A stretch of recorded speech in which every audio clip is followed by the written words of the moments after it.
Hey guys, what up?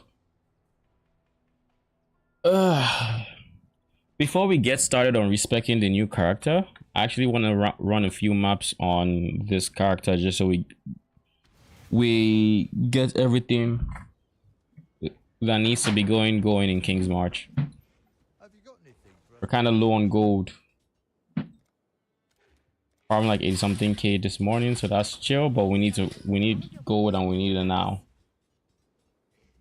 So we're gonna be farming for that and yeah, figure out. Then we can start shopping afterwards.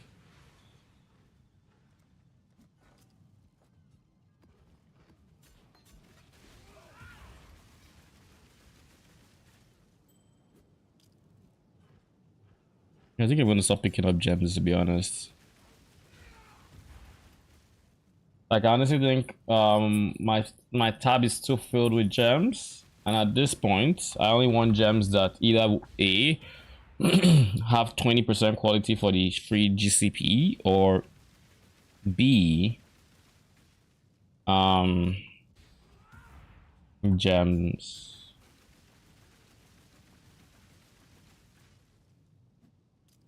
23%, yes, but anything like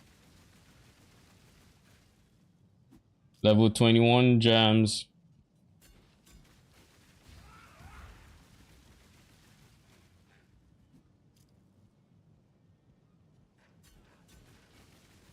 Top gems, high quality, yada yada. 23 plus 20% plus.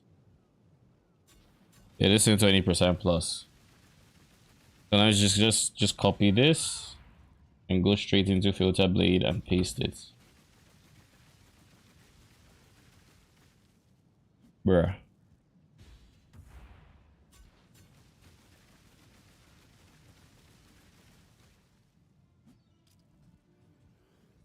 Gems C3.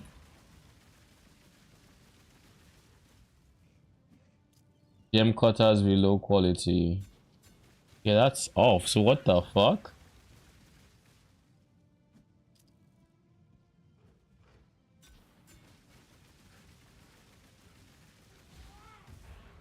Like max quality, sure, but anything less, I don't really care about. I don't want it. Okay, save. Hopefully it shows up soon. The reason I'm saying this is like this tab keeps getting more full and just keep getting worse. But yeah, let's get everything running. That is priority number one. Then if I really wanted gold quick, T17s are the way to go. But I haven't bought the scare ups for T17s yet. I wanted to try recording another one of those spreadsheets for harvest. When I run my next set of T17s. And I will do that. Oh, the oppressor. I've gotten this a few times from drops.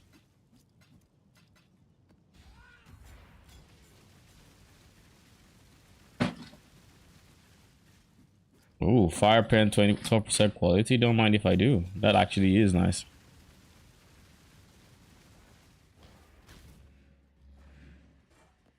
Let's make some dust. We're gonna have fun with that one.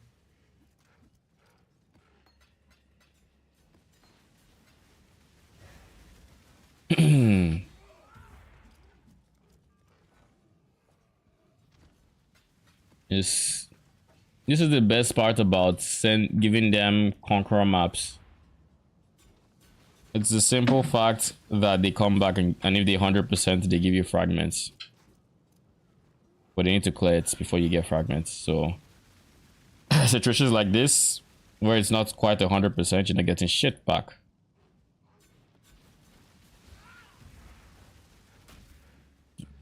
And then it's just free for that for for this, because they tend to, I don't know, I feel like they tend to have higher,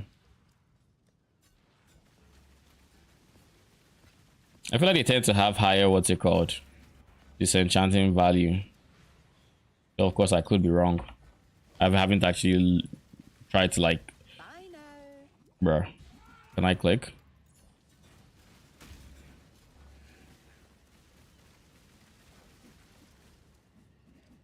Did you finish your ritual?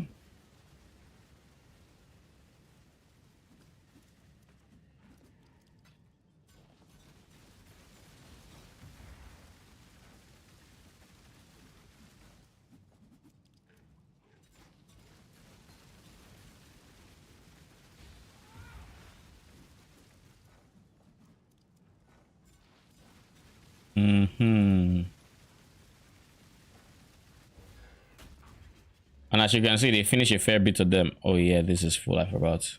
What can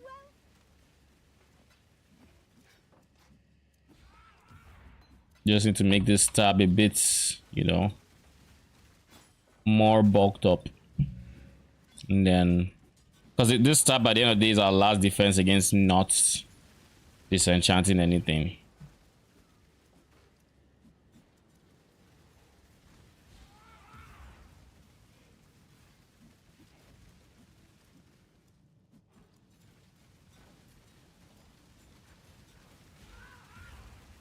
It hasn't updated, eh?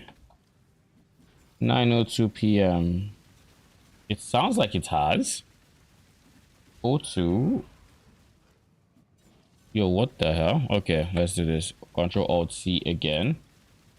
Control V. Finding customizer. +1 skill gem recipe. Everything is off. Like everything is actually off. So how is it still showing?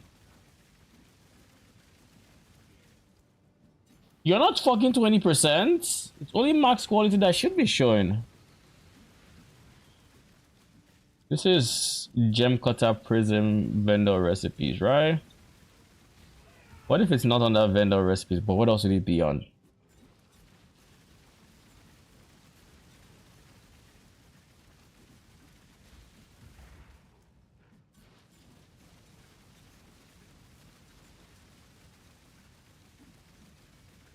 Skill gems. Gems with...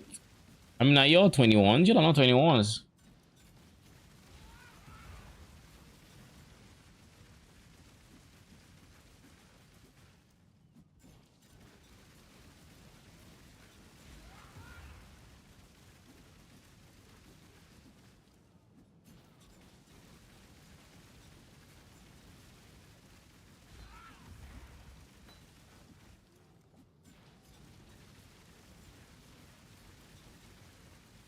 Why are you showing?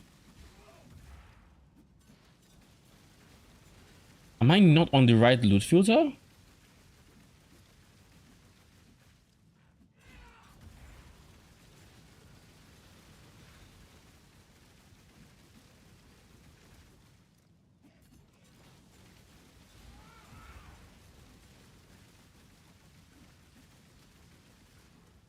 It doesn't make sense. Am I bugging? Look at this. Look at this.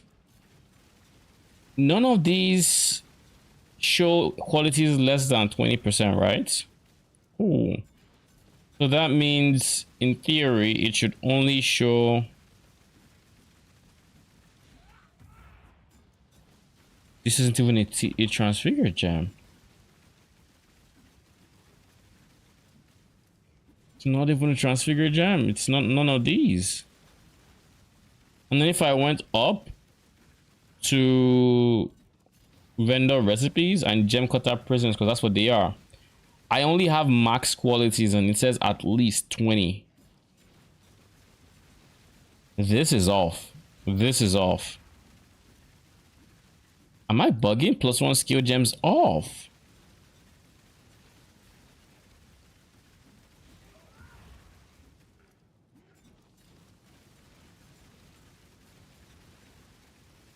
I don't know, man.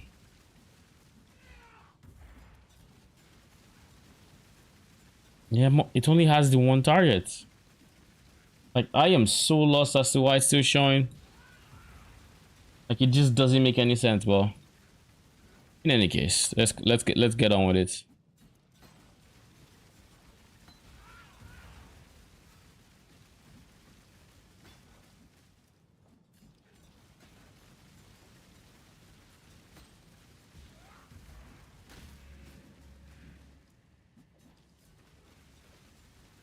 Oh wait, the ring is actually needed.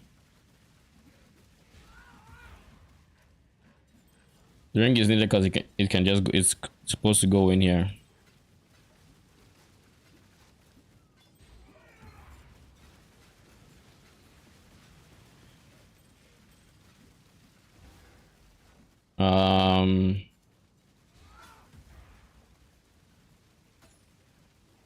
Ooh, Dublin, I'll take it.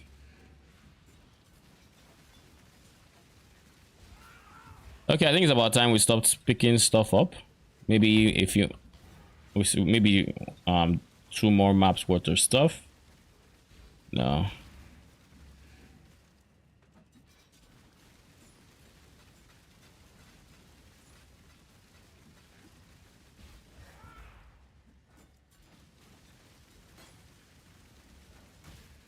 Ah, yeah, this is the last one.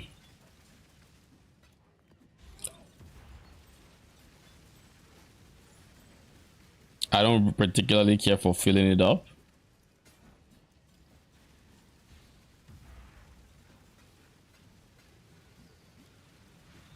Why would I want the level 21 desecrates?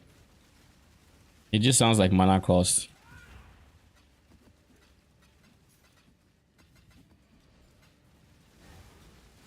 All right. Anything left? Discard. Discard.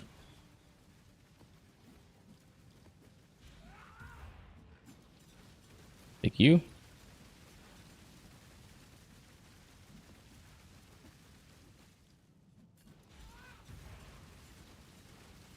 You're this cheap?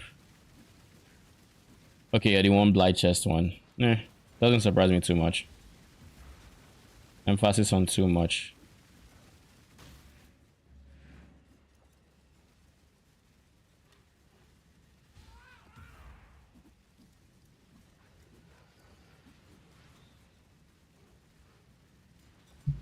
Thank you. Crusader items look so interesting. I will keep you. Is this also... So this is Warlord and Crusader. Warlord look weird. Like this looks cool. This looks dangerous. Like you don't want to touch that.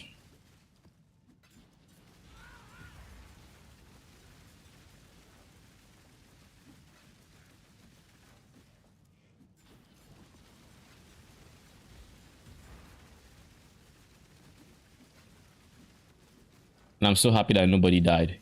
Jeez, I'm so happy about that. Yes, they had to deal with like this map device in particular. I think it... Ooh, I'll take it. I think it had somebody die practically every hour. Not every hour, every set. Towards the end at least. Like, to start of the day, it was fine. They were chilling, and then people started, then I'm like, oh shit, no.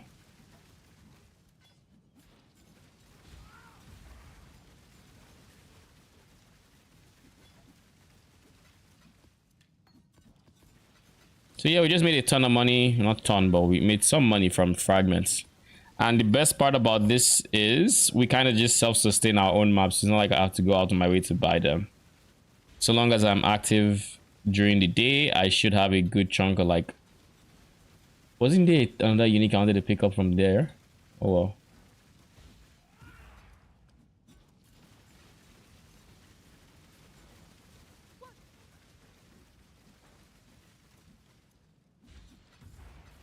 Okay. Oh yeah, I dropped this Vento earlier today. It has 14% increased efficiency as well as resistances, like actual no negative resistance. The life is on the more fortunate side, but there is no way renters are going for this cheap for this amount of like for these rules, so to say. Because there's entirely a universe where I try to use inventors like this for my next build because of reservation. I need reservation. But anyways, maps. Yeah, we need to farm more of these. A whole lot more. So that's what basically what we're going to be doing towards the start of the day. Let's just start by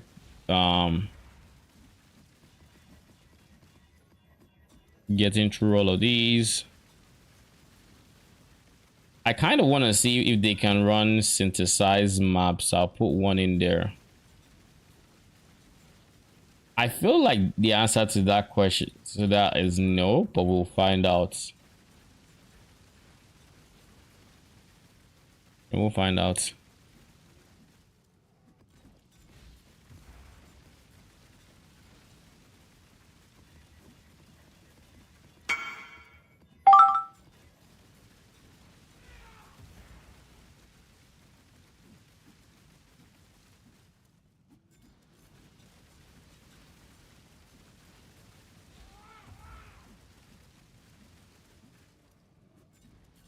Meh.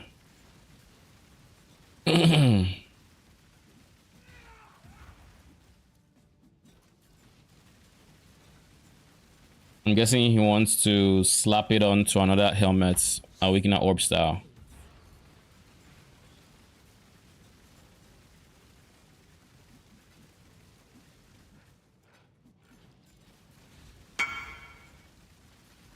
All right. We didn't finish with you.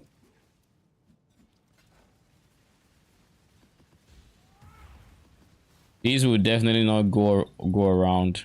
Yep. Before I do anything, let me see something. Oh, you can't run synthesis map? Okay. Duly noted. So these ones I have to sell.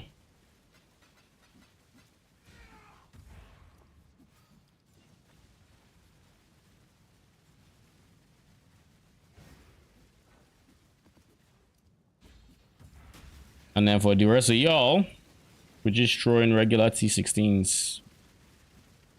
Honestly, we're just throwing anything.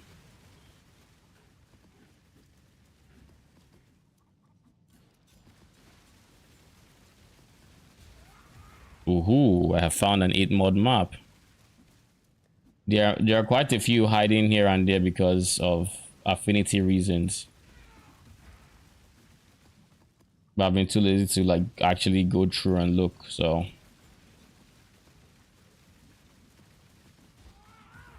All right. I feel like this should be more than enough for the remaining two.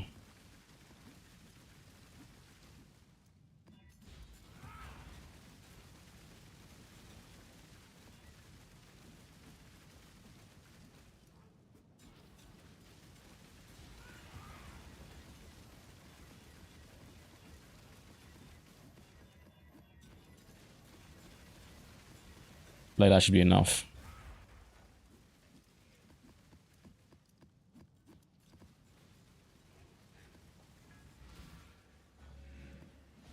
When I'm ready and not before.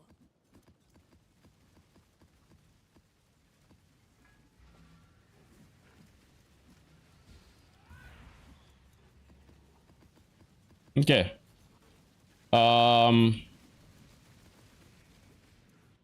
Got some goods in from the car, really. Let's see. No divines. Saj. You. The Saj. I mean, it is what it is. I only sent like 250, something like that. Didn't send so much, so. It stands to reason, you know? Maybe, just maybe, they actually want value with your shit. Maybe. All right. I should start selling some tattoos. I've just been bloody lazy. So for our strategy for gold is actually very straightforward. I find it very common, very chill to do. But it's basically just map farming. I enjoy doing map farming. I farm out T17 maps, and then eventually I run them with my T17 tree, and I track the results. It's last time I did it, I did harvest.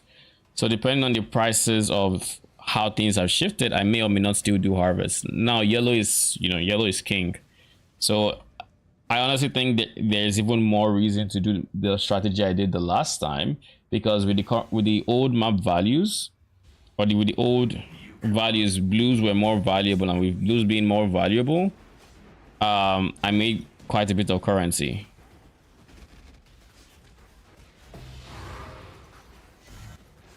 Oh yes, the strategy I forgot. Map farming. So it's an effect scaling map farming tree. It just has delirium with endless delirium, and that's it for delirium. The main map farming areas just come from, bruh. Omni, don't touch my tree. I need more mana.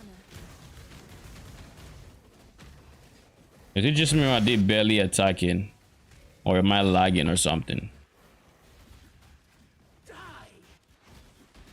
Anyways, the tree is actually very straightforward. It's maps, every map node, almost every scarab node.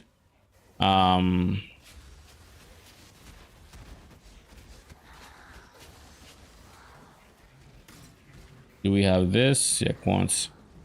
Almost every scarab node. All the effect nodes on the map, literally, except the 20% quality one. That's like the singular one. The wheel is still there, just missing down because 8 mod maps don't have quality. I didn't take any map. What's it called? I did not take any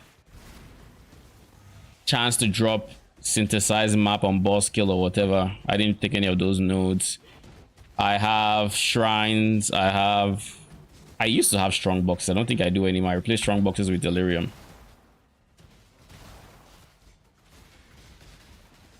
And yeah, this is just what I do. Run around, kill things, get gold, get maps. The maps fund your map runners, so they just feed into each other. Your map runners actually return decent money. Your gold turns into like divine through your city, through the shipping, and like actually haven't run a big ship in a while because I've been trying to store as much dust as I can, hence why I have that folder and yada yada, what else is a part of the strategy? We favored some scarabs, and we have as much rarity, effect, quantity as we can get on the tree. And yeah, that's about it. And then we just run through. It's a very nice feeling to do this on the Steam Deck, because I just get to run around, especially when I get a shrine, a movement speed shrine. Oh, that feels so good. That ends up feeling so bloody good. You just zooming around, no care in the world. That's it. And in that map we got 32k gold. Scarabs we run. For the scarabs we run conversion, multitudes, and escalation. Escalation for increased map found in the area. Multitudes to add packs that they have increased chance of maps. And then conversion to try to convert it to those guardian maps. And that's about it. For the tree, this is what the tree looks like. Just like I said, quant, rarity, blue altars. We're not scaling the packs because we're not going to be picking altars that make influence monsters drop items. We don't care about their pack size. We just want maps. We just want scarabs. We just want gold. You name it, we want it. We favor cartography, harbinger, and ambush. And there is a universe where we remove like maybe Cartography is a no-brainer because we're using a lot of cartography scarabs. Well, maybe I don't know. Harbinger is pretty good. I don't know. But the only universe where you remove these favorites is when you're blocking off mechanics, because those stop scarabs of that type from being found. So you can block off mechanics with like cheap scarabs to just increase the pool for the scarabs that you do want. So you know everything also, including harvest scarabs, which I honestly might lean more towards, but I don't think harvest scarabs are all that common either. Like I get them here and there, but yeah, that's the strats. And then of course run 8 mod maps. We're doing toxic sewers because I like ziggurats. When I run T17s, I'm gonna run ziggurats. So this is why we do ziggurats. This is why we do toxic sewers. You can do underground sea for ziggurat as well. I might test it out because if I saw a Fobgun video that said toxic sewer doesn't always spawn the max amount of packs from those multitude scarabs, you know, the packs that should drop more maps. Yeah, and I think I kind of noticed it where I was running some maps, and while I don't pay attention to like what enemies look like and yada yada, so I wouldn't have noticed by just looking at it, like counting the packs or anything, not to mention it's RNG. But I did notice that I was doing a very similar strat to like a friend of mine, and he was getting more T17s or more consistent T17 drops than I was. Like I think I was getting like average 1 every 2 maps, and and sometimes I had like some really dry streaks. But at the same time, I like toxic sewers. It's calm. I know the pathway. Underground sea is also kind of chill. It just has more areas that would have you. This is my 4th divine orb in like 10 maps. Like 4th raw divine. I have been dropping them like candy. That's nice. I mean, I'm not gonna complain. I feel like that's the delirium effects at work.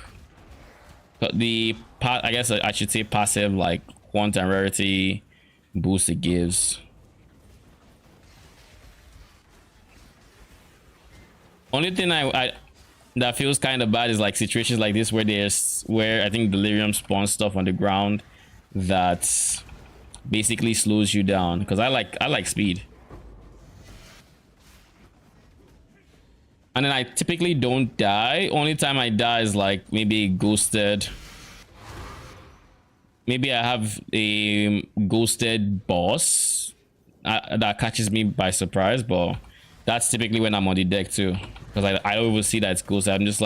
I'm just doing my thing, not paying attention, and then boom, I die. I'm like, you say what now? I died. And for the most part, when it comes to autos, I just pick quant and rarity. In many ways, I feel like I've probably gotten to the point where I have missed some divine altars just by not paying as close of attention as I probably should have at the altar choice. But yeah, what can I do? I like to blast. I blast. That's all I can ask for, really. So yeah, once we're done farming this, we are going to hop on the other character. Like I said yesterday, we're going to fix our jewels, and we're going to. This might be spicy simply because of all the mods that are. Oh god, DD. Oh god.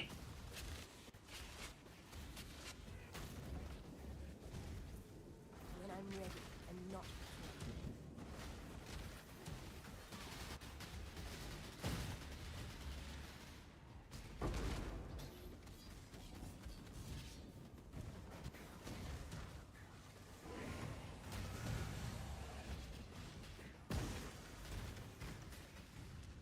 But yeah, we're going to hop on the other character. Oh, there's a revenant in here. I also don't think I have died to DD since they nerfed it, so thank God for that. I may have, I don't know.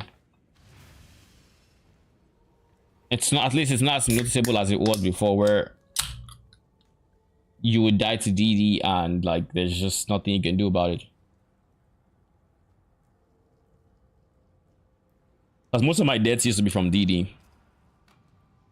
Anyone that's been here any amount of time has heard me complain about DD at least once. It's not a fun mechanic. Nobody likes on death effects.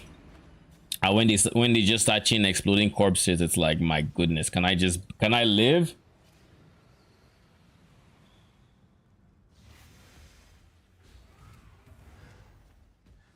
So yeah, this is for the most part how I sustain my town. It's pretty chill. Can't complain. I didn't drop many maps last time. I just realized my inventory is quite empty on maps. But I mean, it is what it is.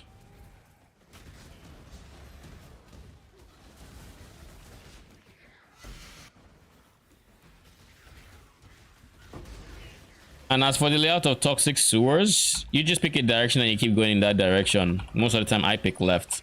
So I'm just going left. Whenever there's a turn, I'll go left. Until there's no left turns, and then that could have been a divine. So like I said, I've been dropping divines like candy. I don't fully understand it, but I'm not gonna complain. Like I know it's obviously all the quants, all the map effects we've been scaling, quant, all of that, plus delirium and yada yada. Like that's all been feeding into where I've been getting as many as I've been getting. Oh, I'm lagging. I'm big lagging. I am big lagging. I need more mana.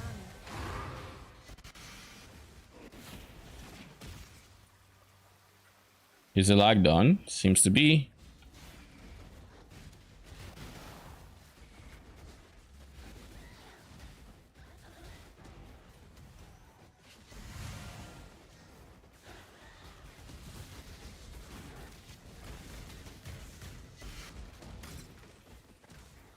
So yeah, as I was saying, with the layout, you just pick a direction and you keep going that direction. So I pick left. So whenever there's any turns, I go left. Though I'm not more experienced with it, so I know I can go straight here and clear this one room that is typically out of the way from most other places. Then I go back and I continue what I was saying.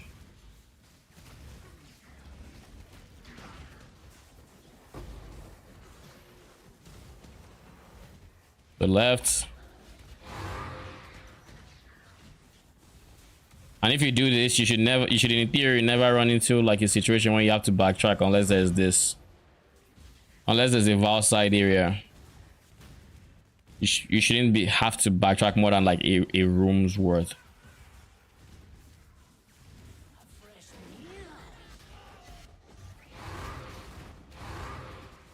Another nameless seer. Hopefully you have something good from me, because the last Lord knows how many times you haven't had anything good.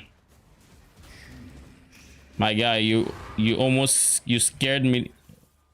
You actually scared me. Sire of Shards. Tripanon. I've heard of this recently. I think someone brought up a build idea with this. Yeah, there's nothing good here. Ooh, Ashar Projector? I mean, you're not expensive, but I like you. I like the concept of Ashar Projector. Basically.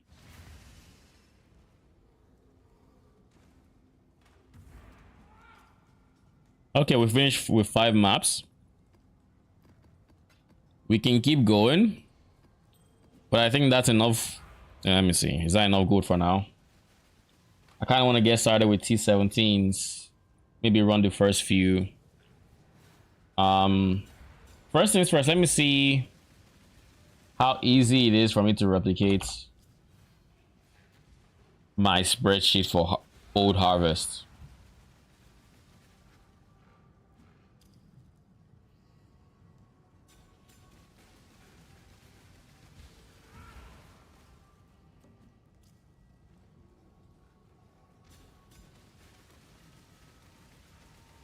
But I didn't do anything.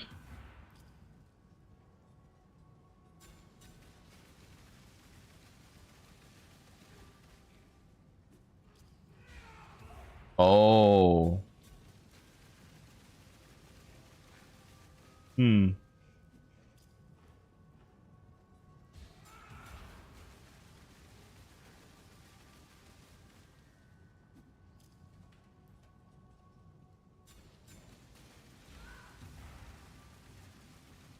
There we go. That's what I wanted to do. Rename. This is cornucopia. And then this is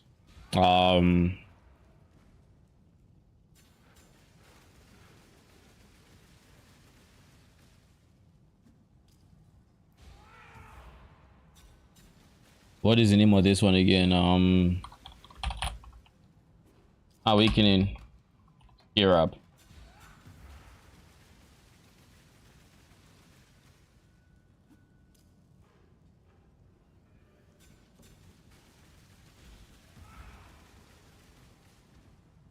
All right.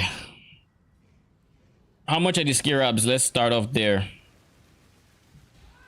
This might take a short, not too long. I guess first things first, let's check the prices of the juice.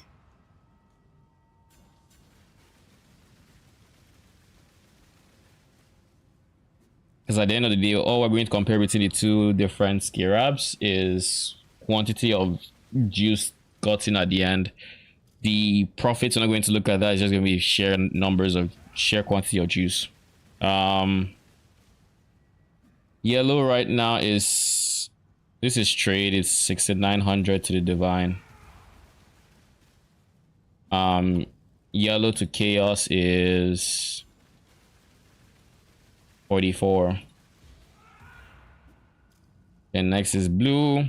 Blue to divine is about 8,300.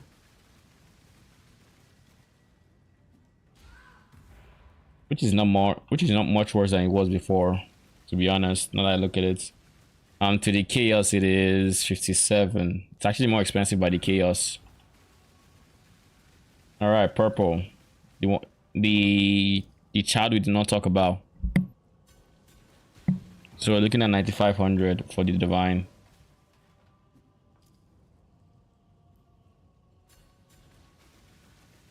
And how much is the chaos? 50. I'll put 60 here. So it's slightly more expensive by the chaos. And then how much is the divine to chaos? 175, 176. So it's still the same as it was when I did this the last time. I'll leave it at 176. Now for the markets.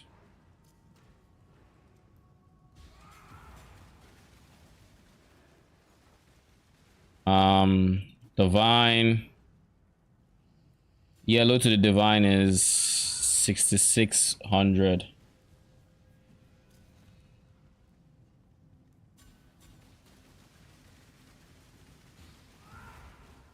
Purple to the divine is 9,500. Then we have blue to the divine is 8,200. Honestly, prices haven't shifted too much, like realistically. Then to the chaos, I want chaos. 54 for blue. For yellow,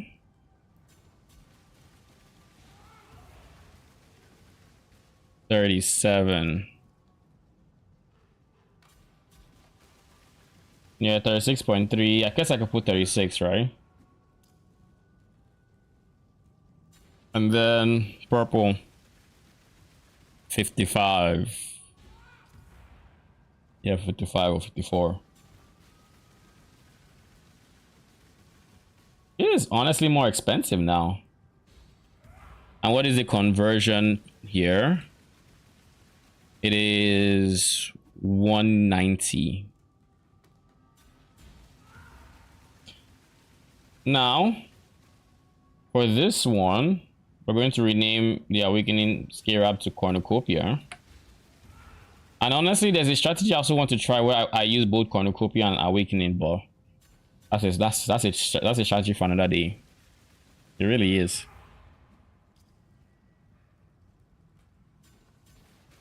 Fuck it, I'm gonna try it today. Because is there a reason why I don't want to? Think, is there any actual reason why I don't want to?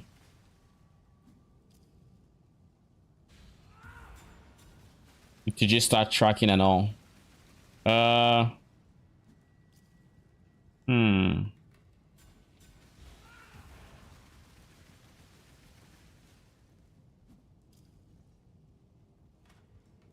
think the biggest reason is I want a side-to-side comparison between Cornucopia and Awakening on a crops per map basis, and you know, yada yada. Maybe not profit. I don't really care about profit, but I want to see if the gambling portion is actually better money than the non-gambling portion. What up, Arcane? Sorry, I had my spreadsheet on the left screen. I'm kind of just messing around with updating the prices because I have my 20 maps I can start running, you know. So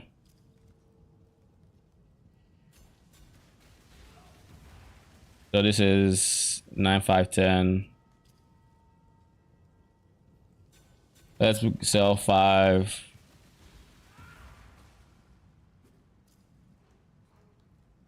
So I should shoot for 9500, means 45k. Now 47.5. Yeah, 47,550. Okay, 600 it is.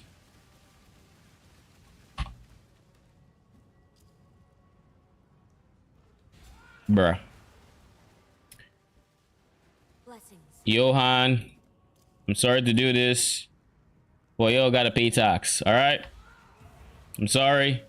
I'm trying to not be that kind of ruler, but it is what it is.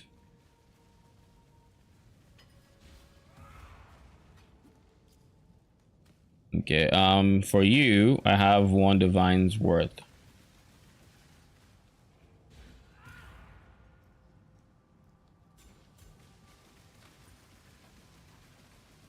Then for you, 8210.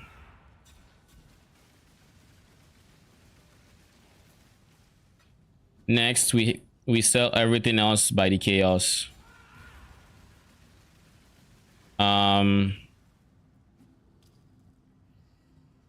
100, 50, 45. There we go. But next we have to go like 50 for 2553. Actually, that's for a bit more. 55. There we go. Something along these lines.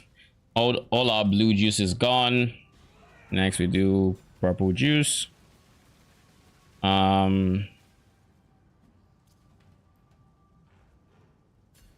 me see. Oh, okay. So there's actually chat on YouTube that I haven't seen. Sorry again. I have been looking at spreadsheets, so I haven't actually been looking at my left screen.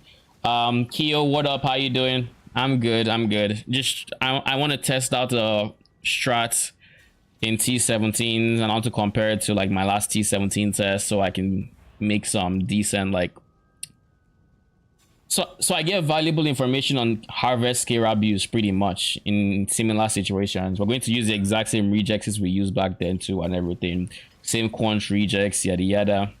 We're also going to still be going to the next character. We're only going to run like 2 T17s now, and then the rest of the tests I'm probably going to do off stream because I want to actually try the fire ice one and see how it feels once I get proper jewels. I got my DPS up to 8 mil now that I'm working on clusters. Congratulations. What level are you?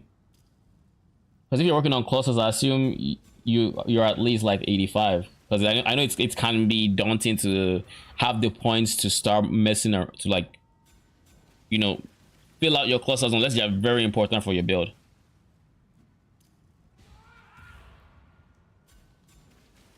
What up, French? How you doing? One last Spectre and I go to bed. I can't stop. There's always one last time. There's a last time for the last time, you know. One more time. Now this is the real one more time. I know that feeling. It's me at night when I'm like one more map. Like literally last night I was farming. I was just doing my thing. I had come up with I was making my POB for the next build I want to try, which is not going to be a Spectre build, but it is a Minion build. It's just not going to be a Spectre build. And I was messing around with that POB, and towards the end I'm like, I don't have much gold in my town, huh? And this was about like 4 a.m. So I'm like, I'm just going to run like 2 more maps. Then I can go to bed. And mid like second map, I'm just out here sleeping at my desk. I'm like, oh no, we need to sleep. I managed to log my way out of that map, and I'm like, you know what? I'm just gonna. I think I had my map runners already set up. I'm just like, I just dumped my gold, and I said, you know what, deuces, if you all run out of gold in the middle of the night or middle of the morning, because that was 4 a.m. I'm like, you know, I don't care anymore. Like, just fuck it. I'm done. I'm going to sleep. I'm going to sleep. But yeah, there's always, and even when I go to bed, I wasn't as sleepy. So I'm like, I could just pick up my deck and run one last map. I'm like, no, we're not doing that. No, we're gonna sleep. Cause I got a stream in the afternoon. All right. Is it worth going from 7k health to 6k health to get under 1 mil DPS? It depends. What are your max hits? That's what I'll ask you. What is your phase max hit? Most importantly, what is the value there for your phase max hits? And how much does it drop when you go from 7k to 6k health? And is it like you're dropping 1000 health, or is it like you're going from 7300 to like 8900? Because all those things would determine, because if you're dropping max hits from, like, let's say you're going from 15k to 13k, then it's probably not worth it, because now you're a lot more likely to get one shot by phase hits. But if you're dropping from 17k to 16500, that is more worth it, because there are shots that would have one shot you before would still one shot you now, and there are very few shots that would one shot you now that wouldn't have done it before, if that makes sense, when it comes to fizz. Because a lot, like, I'm of the opinion that a lot of deaths come from fizz, unless it's like uber bosses, then you have to deal with pen. So like then you have to deal with pen and yada yada yada. But for the most part, while you're mapping, it's either you took too many consecutive hits and you didn't have the recovery to keep up, or you ate some big fizz hits that your character just couldn't take.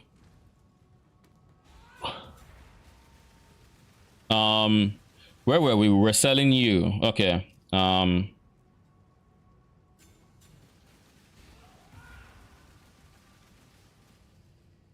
Yeah, the changes they made to fizz, they definitely made the game spicy. I'll say that much. 2299, and then we're gonna charge 45. Yeah, just slightly under, so 42. Close enough. Instead of a crit or crush on the map, yeah, because now you kind of have to rely on PDR in any way you can, either through like endurance charges or whatever. You kind of just have to PDR, and PDR reduction is scary. Like when I'm running T16s, when I die is typically when I pick up a blue altar that reduces my PDR by like 55%. I mean, to be fair, so you send POB on Twitch. All right.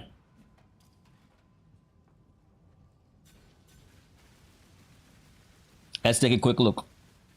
All right, so what are we looking at? This is 6k health. What did you drop, and what is the change you're considering? But an okay phase max, it is pretty good, by the way. I assume your defenses are on. Molten shell, yep. What does this look? Not bad. 15k without. Flasks are off. You know, that's nice. Are you going iron reflexes? Yes, you are. So big armor. Big. Did you go evasion and determination and grace? No, just determination. You know, fun fact. When people take iron reflexes, from what I hear, it's more efficient to scale evasion than it is to scale armor. What do I mean? You would still go armor on, you know, wherever you have it. Like on the tree, you're not gonna leave armor for evasion, but like switching this to grace might result in more armor. Might. Let's see. It did not. Okay. This is not one of those cases. Because what happens when it converts is, I think if I remember correctly, why they say this is your evasion will still get buffed by evasion increases. So like something like this, it would increase the evasion, but then once it changes to armor, it also gets increased by armor modifiers now because it's armor. So armor stackers prioritize evasion over armor once they pick up iron reflexes. It's just a bit of fun information I have from, I don't even know when I was looking at stacking. But yeah, what is the change? This is the 6k. So I assume there's a change that would take us to 7k health, but would lose 1 mil DPS, right? Oh wait, we haven't even done the... Okay, we have this. Is this configured? Okay, it still is, I think. So I shouldn't need to touch here. So instead, what I'm supposed to touch is probably somewhere here. I just don't know where. In any case, how well does this scale with levels? It actually scales decently well with levels. Maybe you might, well, not decently well. It scales more with your weapon most likely because it's an attack. But I think now it actually scales better with levels because of the effectiveness of added damage, right? Yeah.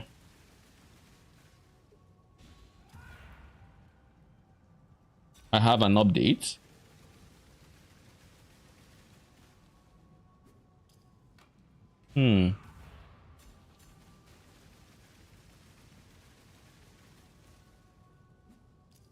It was a tree, so I would have points for the jewels. Oh. Okay. So does this mean... By the way, I think you can just drop this node. You save a point there. You're already connecting through here. You don't need this one.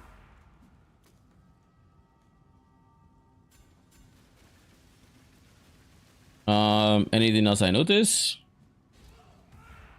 Yeah, that's pretty much it.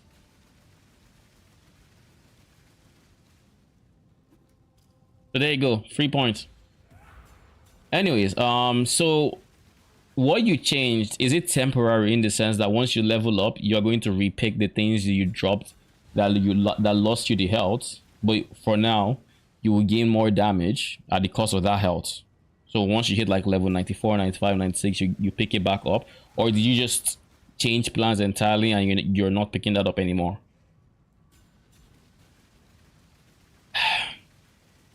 One thing I'll say, French, when it comes to crits, my character is currently very crit immune, so I don't die to crits anymore.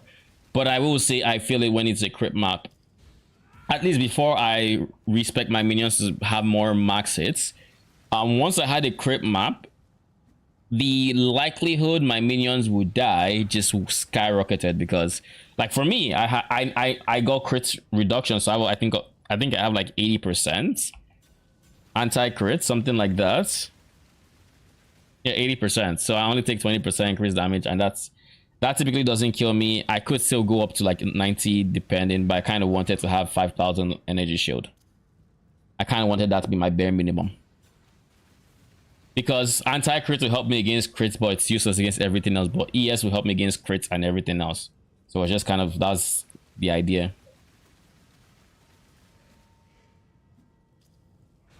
But anyways, as I was saying, in those maps, I am now fine. But you see these guys, they are nuts. They be sweating. They fighting for their lives. They just want to live. They just want to live. 50. Okay, we want 22.76. And the goal is 42. So we want to increase this to 60. Too much. With 5 to... Not enough. 54. My goal is... Oh, wait, what? 36 is the new goal. Okay, we can shoot this up then. 60... 37, I'm fine with this.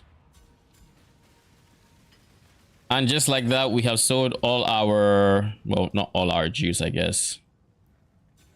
253.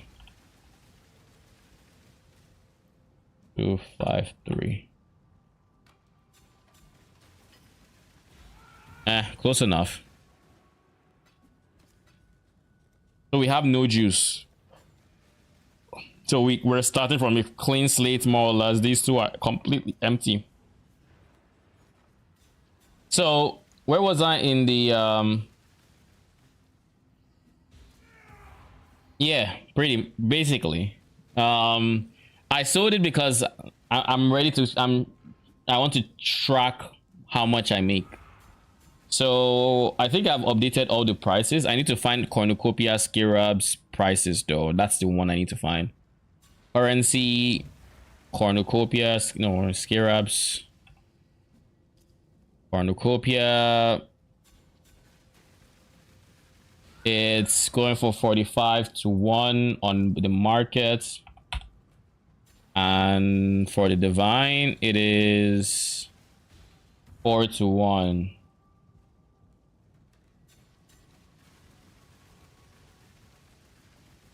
Yeah. Oh shit. That's it. I switched them up. I put the doubling price where the other one should have been. Okay, doubling price. It costs about 11 for chaos. What am I saying? No, this is divines. This is 11 per divine, and this is 17. It costs 17 chaos each. Oh no, I'm doing this wrong. I'm doing this very wrong. Go back to divines. We can get 11 per divine, so that's 1 over 11. So I'm gonna put a fraction there.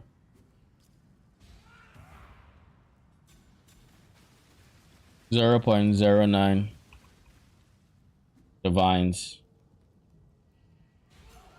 And then for the cornucopias, not you.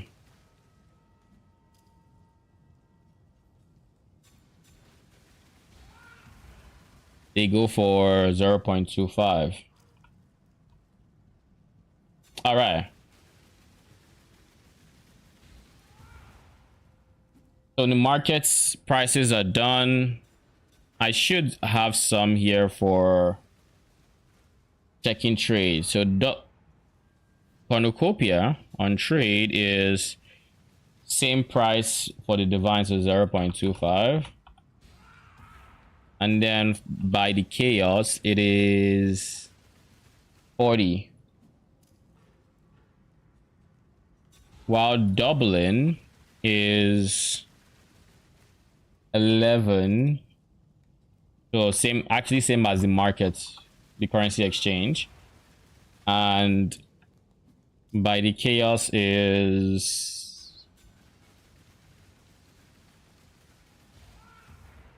I want to say 15, because realistically, you're not going to buy 20 from those top guys because they don't have enough. I know everyone's going to respond and yada yada, so I'll put 15 in there. That I think is fair. So just based off of this, we have everything set, right?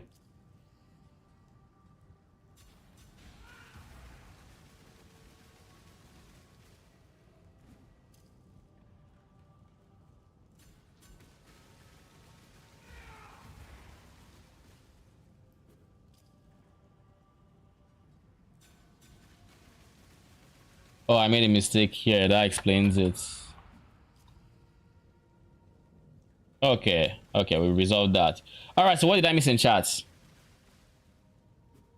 And yellow keep value a long time because Gamba. I sent my old POB on Twitch to see what I replaced. Oh, okay. Let me see. So this is what it was before, and then we have what it is now. Let me open the new one.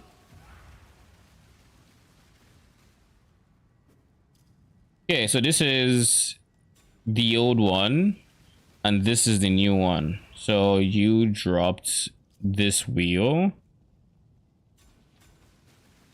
It didn't have this cluster jewel selected, and now it does. So what exactly is in the wheel we dropped? We dropped life here, stun threshold, life. Yeah, that's a lot of life.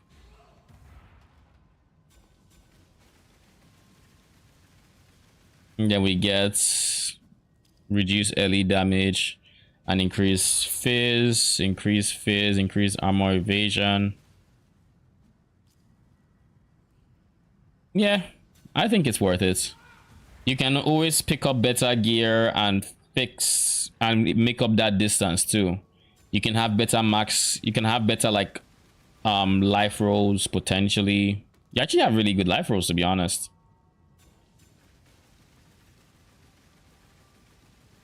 Yeah, your life rolls are pretty good. GG. Congrats. Yeah. Good stuff.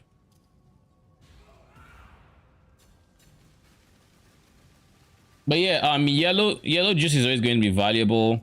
That is why I kind of think with the old strat where we were using awakening, that might honestly have more potential for profits now, because yellow juice is actually like the difference in price is kind of significant. But that said, we are probably going to just buy all our scarabs from the trade or from the currency exchange. So we're gonna buy 20 cornucopias. Oh, we can buy 2 for 7. Oh, if we buy 6, we should be getting 21.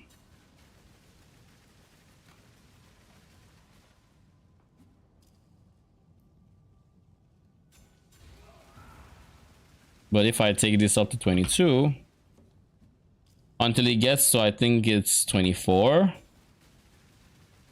Yeah, I have the edge. I can't do 23. I feel like if I do 23, what's gonna happen is I'm gonna get change. We can try, but I think it's gonna give me change instead. And I don't want change. I kind of just want to buy everything. But anyways, doubling. We just need 2 for 22.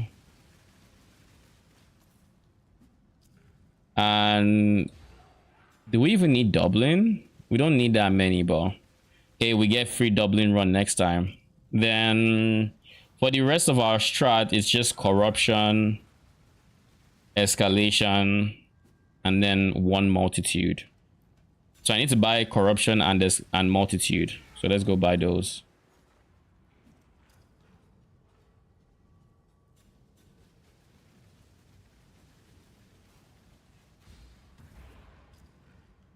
Two divines.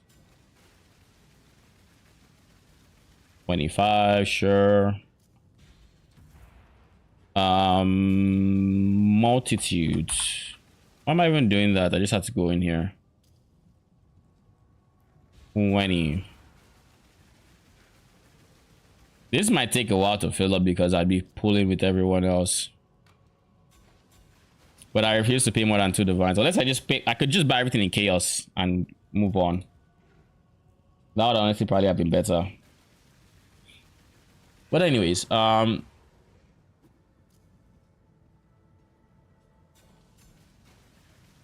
once these are done, let me just take a quick look at my T17 tree. Since we're now going to be doing cornucopia, this makes the most sense. We block blue, we block purple. I think one thing I want to do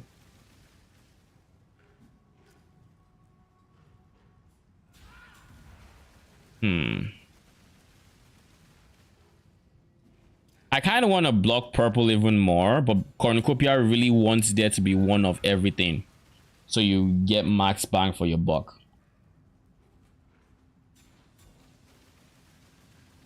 You know.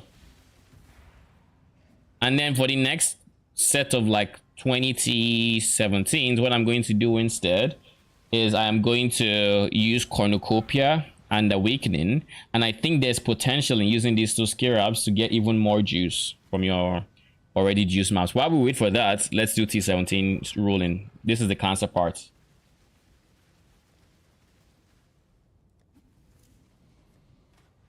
This right here is the cancer part. So first we take out 20. Let me just make sure I don't have T17s elsewhere. Yeah, I don't. Okay. We take out 20 T17s.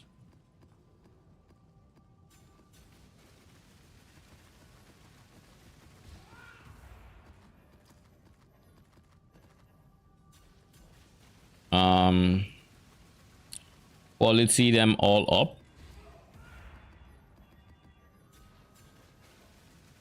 I have a corrupted T17.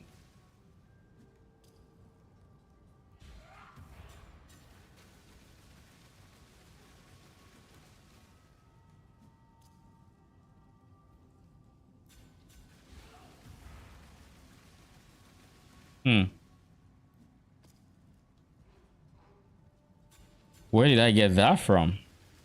I know I have a delirious one, but that's about the only one I know I have. That's weird.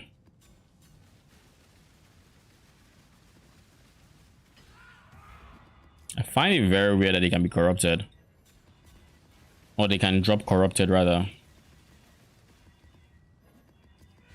Because even when I use corruption scarabs, they don't drop corrupted. So that's interesting actually. Maybe it dropped from a mechanic or something else corrupted. That's the only thing that makes sense to me.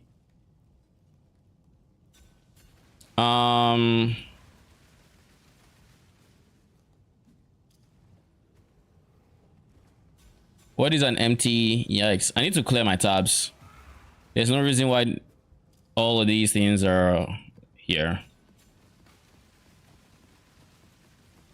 You're ready to see the concept that is ruling these maps.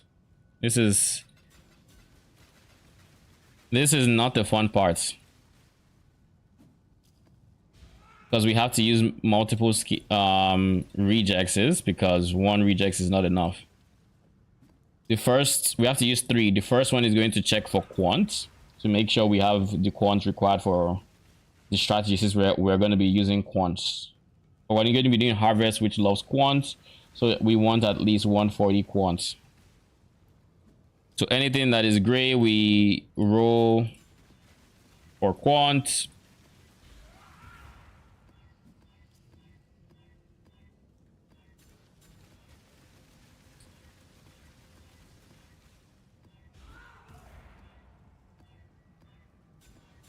Yo, what is this lag? Bruh. I click and then like half a second to a second later, it applies. And if I click a second time by accident, in that wait time, because I don't see the square, I'm kind of screwed. So now they all have quants. So then we check with our first rejects. And then these ones, I will actually... There are more that pass than don't pass. So the ones that are still above there have passed 1 rejects. We can roll these until they pass a second rejects, hopefully. Then we put the last rejects, which is an actual. So these are complete. We don't have to worry about these ones. They have quant. They have all the mods we want. These ones are chilling. This was a good batch. I typically don't get this many on my first try. Okay. And now we start again. Pretty much. Just reset everything. Everything here we roll at least once. We could make it match the current rejects, but I prefer. I find it's less confusing to make sure it matches the quant rejects first.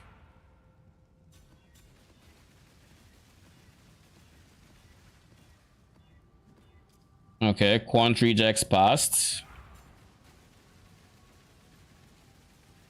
There are some that have passed. I just don't know them yet. But anyways, you have passed quant and rejects number 2.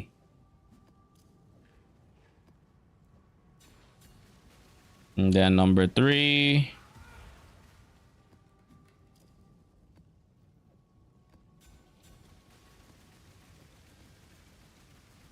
Okay.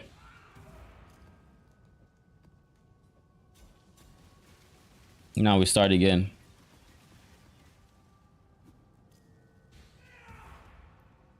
Who passes quant?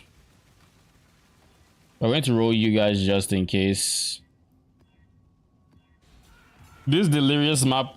Oh, I could have sworn I saw a delirious map. Quant 1. Y'all have passed 1. This I find is the least mind numbing way you can do it.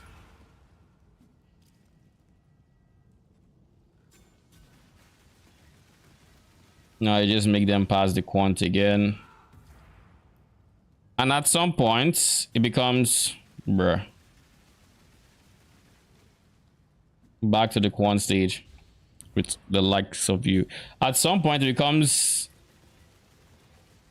more comfortable to just eyeball it versus using different rejects. So you'll have passed 2 stages. Please, please, please pass the last one. We have 1 more at least. And once I'm at this point, I just eyeball it because I'm not going to be doing copying and pasting. So let's do this one. It needs quant of over 140. Okay, 140 done. It has reflect. Keep going. 140 done. Life has ES. Yeah. Saw blades. I hear they shouldn't be as bad as last time. Buffs expire faster. I can deal with that. And then for you, you have reflect. I reflect. Okay, cool.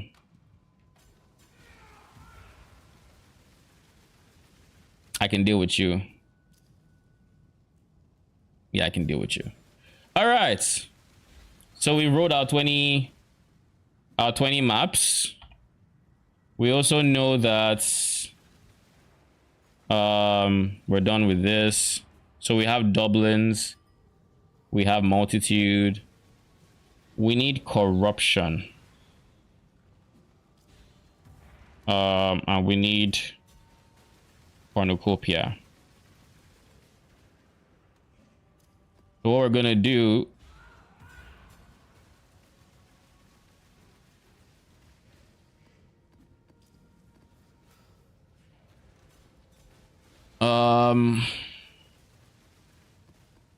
nope, you're a part of this strat.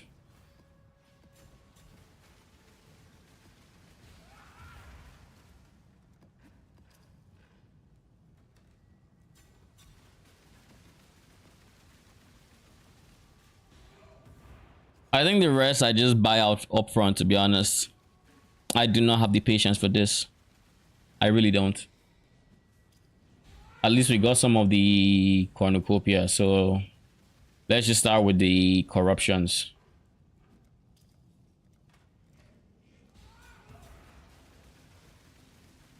Two to 24.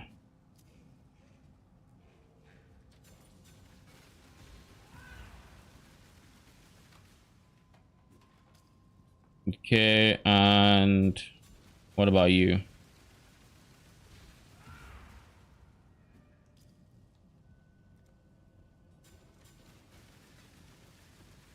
We have 11. We only need 9 left. We'll buy them with chaos. 41. So that's 410.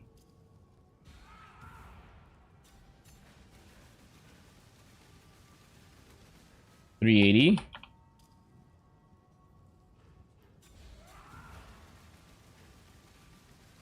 I said 380, not 480. Jeez. Okay.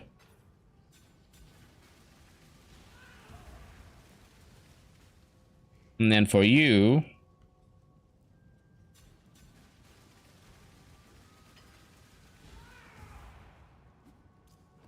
bruh. Before I pick this up, let's finish this. With corruptions, I need 7 more.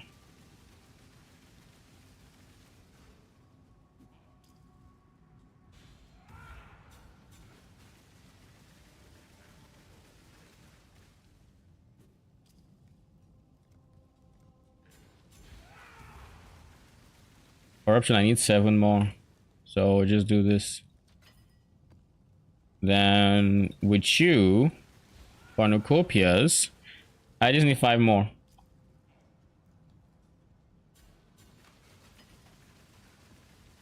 Okay. So 1, 2, 3, 4. Escalation. I forgot to take it out of here. Frog, frog, frog, frog. There we go.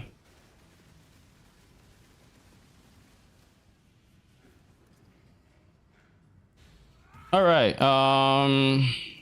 Think. Yeah. Pick up 5 from here. Oh. Kind of arranged it wrongly. I typically go top to bottom. I just remembered.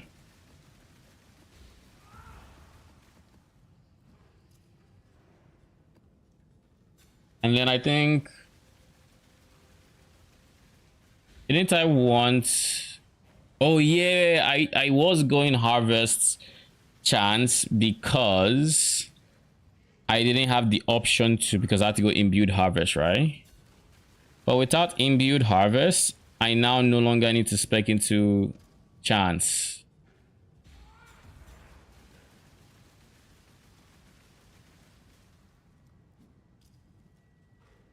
%10 chance. Where are we getting the 10% chance from here?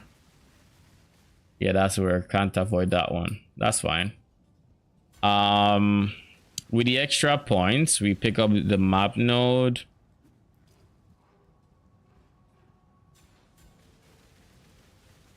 This is 20, 20, and then yellow. Just make sure that yellow is in at every map, so at least we get tier 4 yellow. At a minimum. I think I just fill up the quant and the rest of the points can go into blocking mechanics. I think Ultimatum has some expensive ones. Blights. Ritual has like one that's really expensive, right?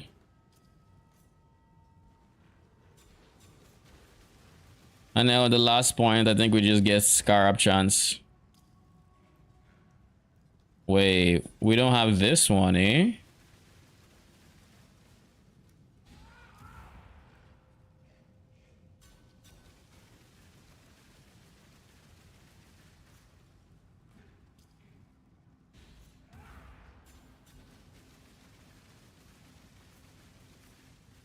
Hmm.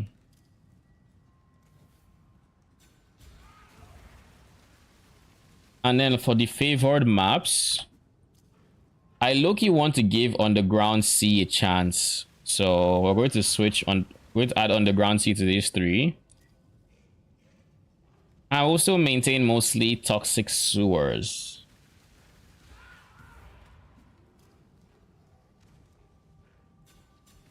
Or should I just... Because there is a universe I wouldn't mind Underground Sea. However unlikely it is, it's possible. So I'm going to put 2 into Underground Sea. And then here we go harvest. Where's harvest? It would be disastrous if we don't pick up harvest. So strat is still going to be the same as before. We're going to beeline it to Katarina, taking the right route, and any altars we see along the way, we're not going to ignore. but what we're going to do is we're going to take note of where they were, and I'm going to come back for it.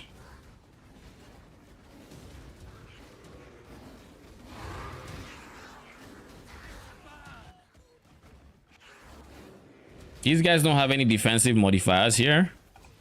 Players have less recovery rate, yada yada.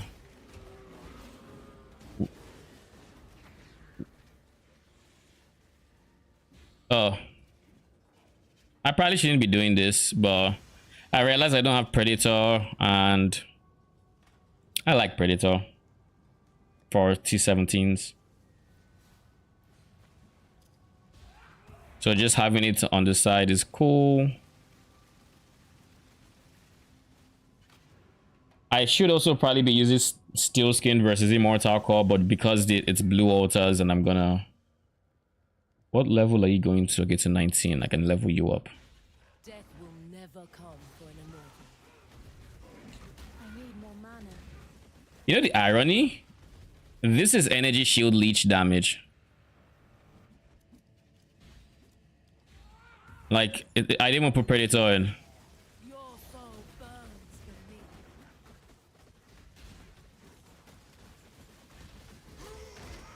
Now I put Predator in. Arise, my children.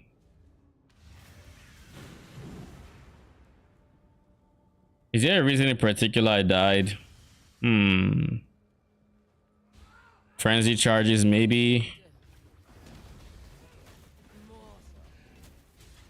Ow, I'm probably gonna die here. I shouldn't have done that. I should not have done that. Give your soul to me. Your soul burns for me.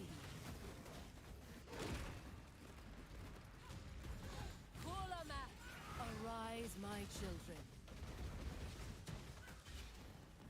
Sometimes you die because Seva says so. True.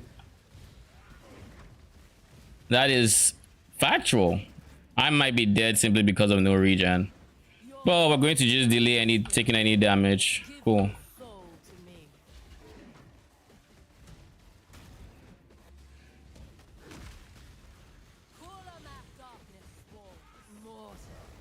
He should die here. Feel death's grip.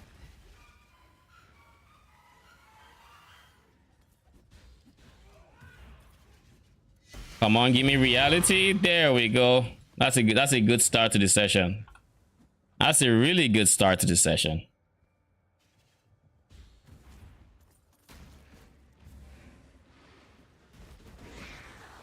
We didn't see any altars on the way here, right?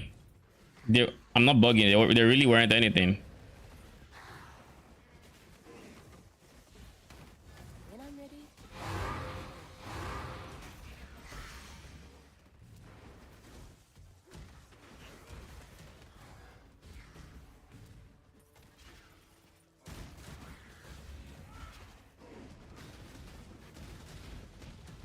This dude is making them invulnerable. Please focus on him and no one else.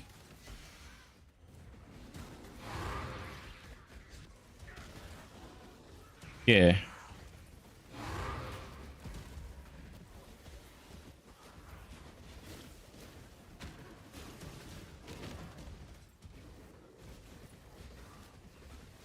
What hit the tree besides that one? Did it do that much damage? Jeez.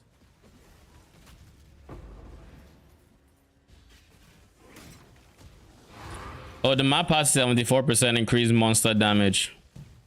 And then, of course, frenzy charges gives even more damage. That explains it, actually.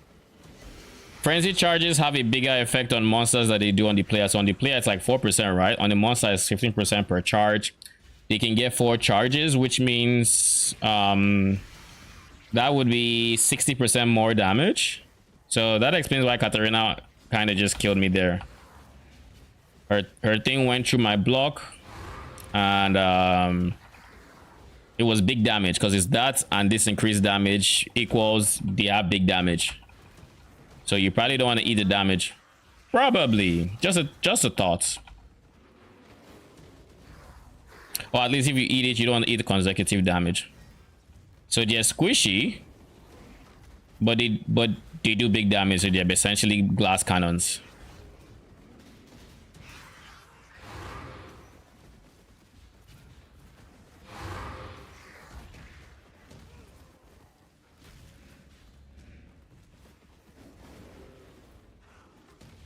What did I live on?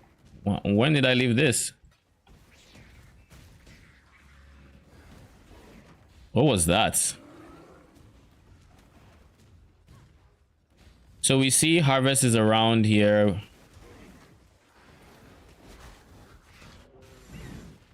God damn it. The funny thing is, as I started taking dots, I'm like, what is killing me? And I tried to press my portal, but it didn't work. But yeah, things in this map, well, they are very spicy. Let's see. Very, very spicy. And I need to figure out what exactly the dots that killed me was. Because in theory, there shouldn't really be anything that can kill me that quick. I can't get ignited, so it can't be like ignites. I'm CI, so it can't be poison.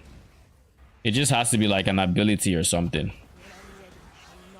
But I can't think of an ability that would do that unless it wasn't a dot and it was like just... Nah, it has to be a dot because my health went down uniformly. It was, if it was hit, it would be like, it would stagger. Like...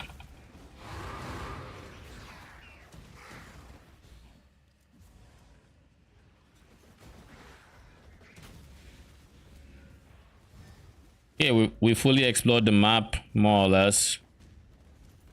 Now it's time for harvest. One devourer.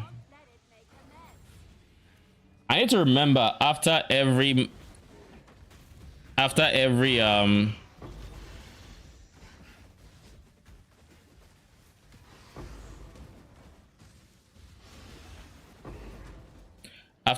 harvest, I need to track what I get.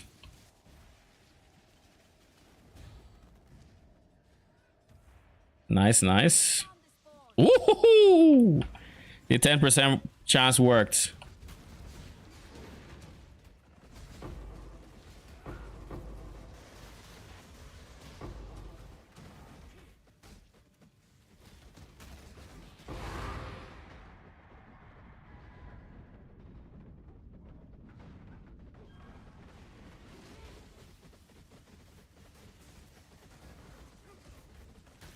Okay, let's just use our haste to rush through this area. And I forgot about how are those there?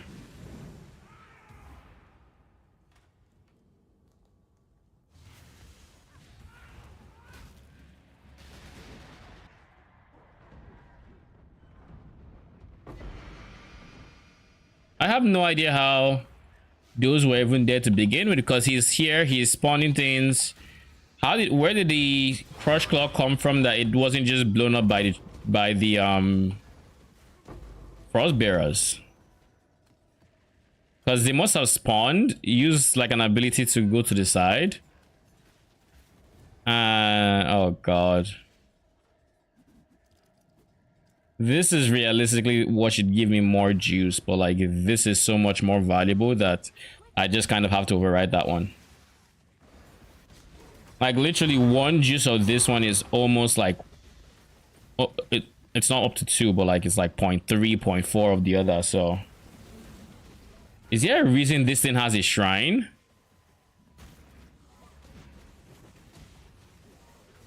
Did I get, wait a second, unique monsters have shrines?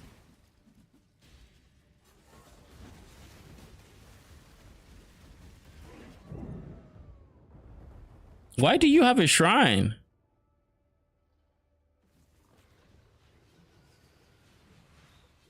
Oh, they do. Oh, that also explains something. Oh, last portal? Okay, we have to actually play this smart.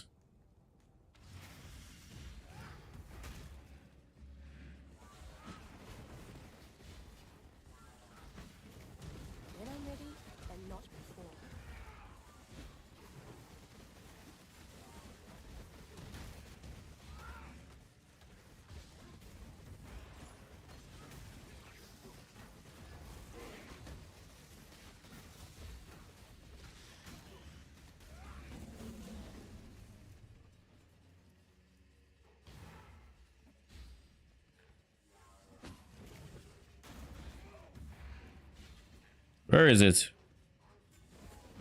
There it is.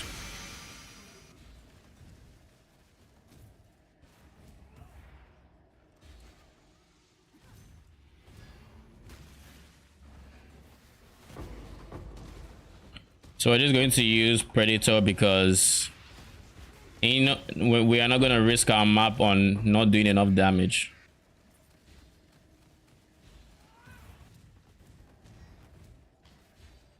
So we're done. Honestly, it felt like I was picking up less juice than I actually was. I'm surprised I got 3956 yellow. And then 2228 blue. No purple. And of course, we got 50k gold for our efforts.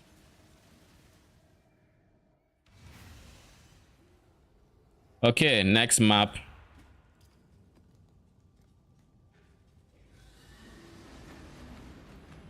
Now we make 8 mod maps the affinity because we're about to start dumping only corrupted maps in here. Jeez. Oh god.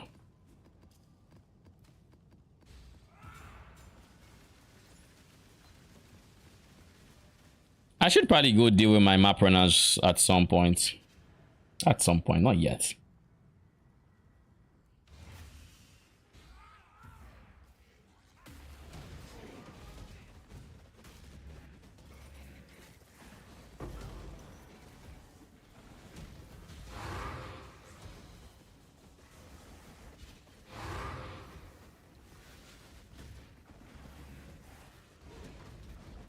I need more mana.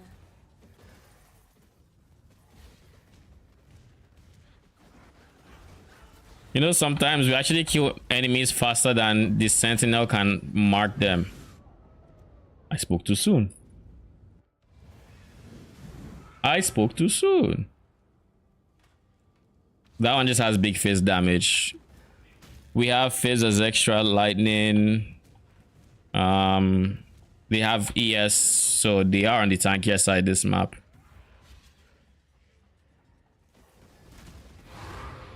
And of course I give it a buff. Oh, these are the goats. I probably don't want to just dive straight into them. I can't move. Was that a rogue exile that rooted me? I have one altar here I need to come back to. I need to remember that. So that's one altar so far.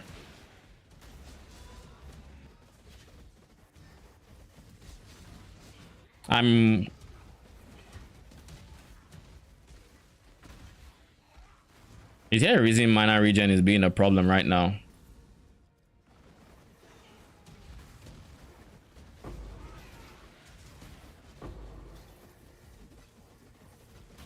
Also, did I miss my turn?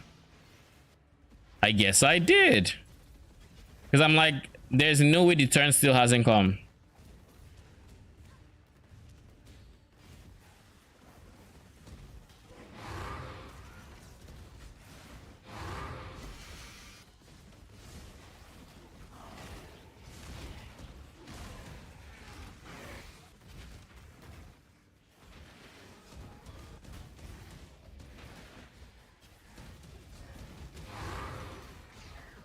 So after this map, I think we should have enough gold to where we can. Never come for an Oh fuck! Oh fuck! She's fast. She's fast. Why is she fast?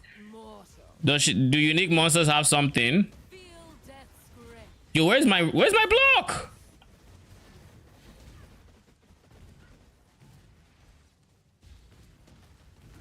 Where's my fucking block? Do we have bad CDR here?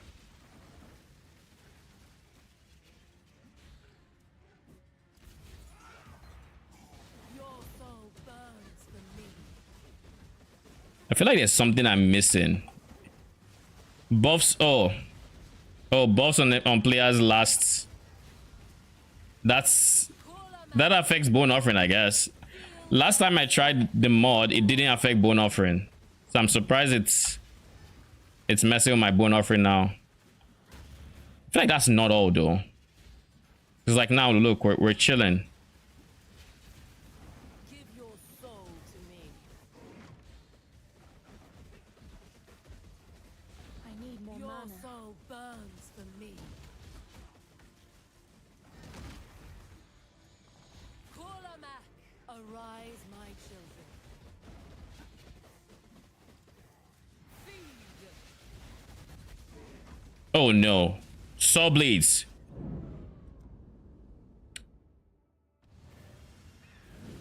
Yeah. Saw blades are a pain.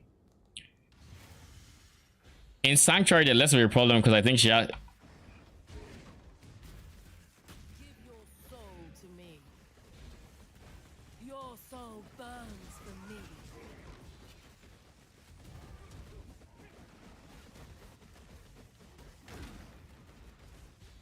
She has less. Darkness swarms. Mortal. Okay.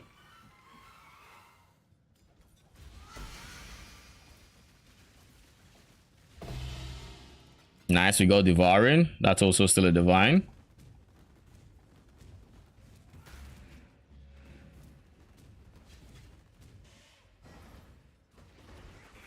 When I'm ready and not before.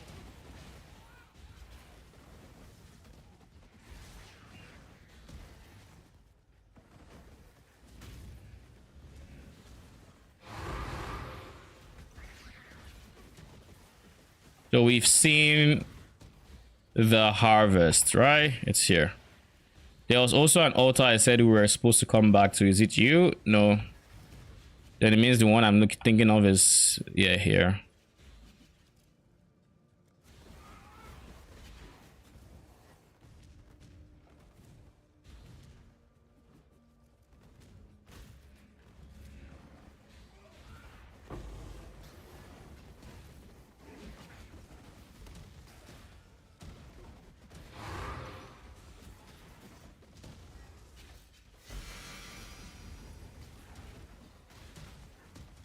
Saw blades will probably kill me again at some point. I don't know when, but sometime during this map they're gonna kill me. They're gonna hit me when I have nothing to leech from, and I'm gonna be pissed about it. Cause like once I have stuff to leech from, I don't have to worry about anything. But like the moment I run out of things, then regen is a problem.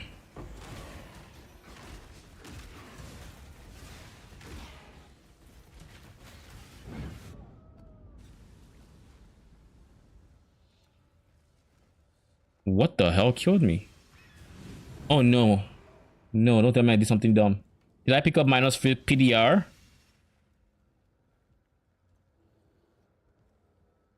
Reduce defenses per frenzy. Oh god.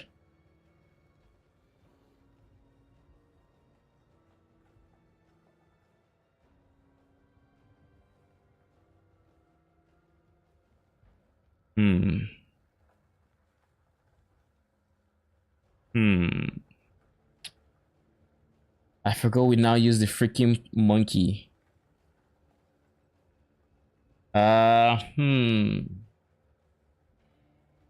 Two choices here. We either replace the monkey or we use phase run.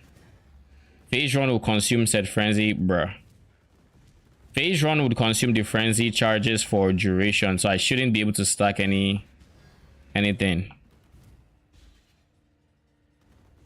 And keep in mind, reduce defenses is including this, so like my max health just goes down the moment I get a frenzy charge, and that's per. So by the time I get 4, my max health is a lot lower. So yeah, it kind of breaks me. Like look, I'm at 3k health because I have endurance charges, or frenzy charges rather. 2000 health because I have 3. Yeah, I'm gonna die again, 100%. 100%. I've never wanted frenzy charges to fall as much as I do now.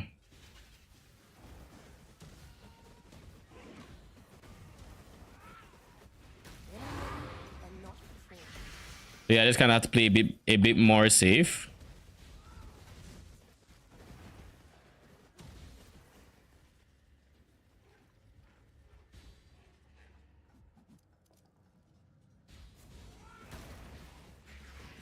But yeah, odds are what we're gonna do is we're gonna replace the frenzy monkey. What is a good substitute for the Frenzy Monkey? Because I run a lot of Blue Waters, and I'm just not remembering Blue Waters do that. So I can't be cutting my life in half whenever I run Blue Waters. You know, especially when I don't realize it's happening. Is it? If I had to pick one, I don't want Pale Seraphim per se. It's okay. I could go something defensive, to be honest. Something that would help me and my minions. So like a Judgmental Spirit for some discipline. It beats not having discipline, but then we lose damage from monkeys. They don't give me damage unless, you know, but we're not skeletons, so they don't. Judgmental Spirits are not DPS. So where is the harvest? Was it? No. I feel like it was somewhere in the middle. I just don't remember where. I just don't remember where.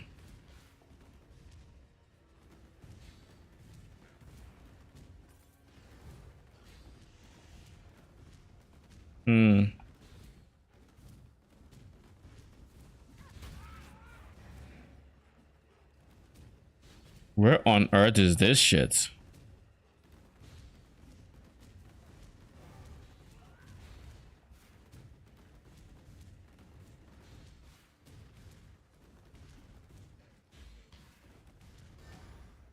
Oh, there you are. I didn't remember where it was. This way, Exile. Put down this pawn.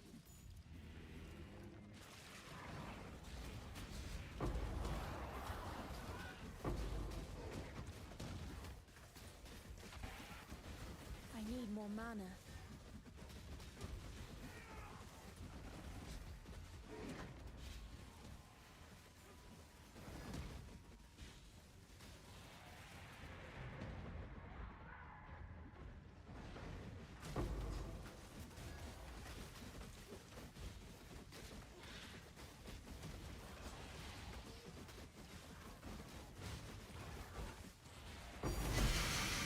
Something is going on here with my mana cost too. I don't know what it is. I haven't figured it out yet. I may have the one. I don't have the one that gives me reduced.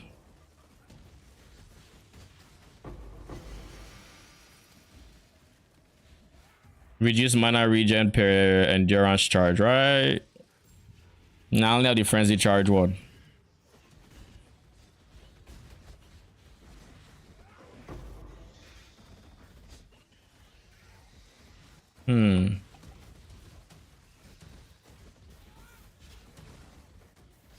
Unless my frostbite is more expensive, but I haven't made any changes that would make it more expensive.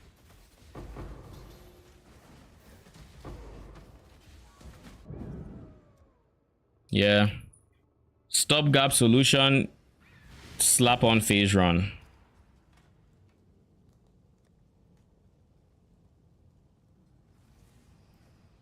Take the space of more duration. I really can't have the less health. I just can't do it.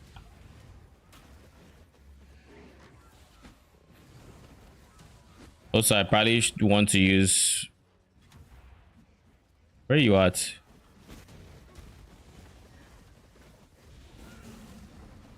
Oh fuck!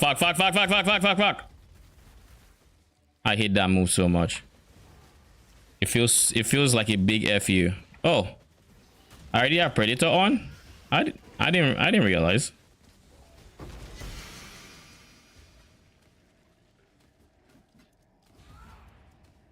All right. It feels like there are mods here that I'm not used to. Well, Bloodstain that I already knew about, but like this one that's reducing my defenses. new to me. Can you eat the frenzy charges already, please? What am I giving you mana for?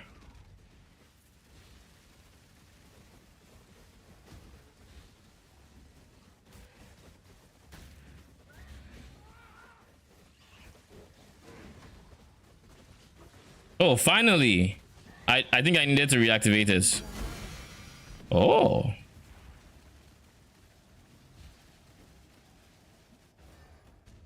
Okay, cool. Second map done. Profits are as follows: 2618, yellow 1510, blue 4268, purple.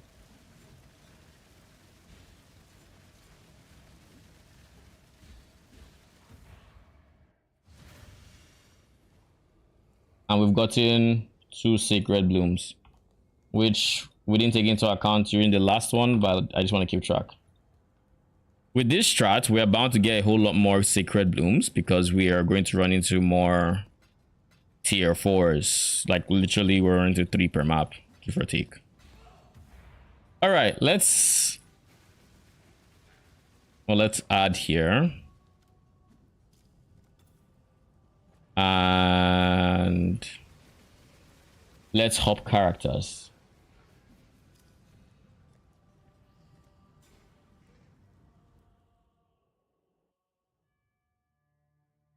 So now that we've hopped characters, we can start working on getting this one up and running. Or not, it's up and running, but fixing its jewels, fixing its gems, seeing how it feels, playing around with that, and we'll see how it goes. Pretty much is what I'm thinking.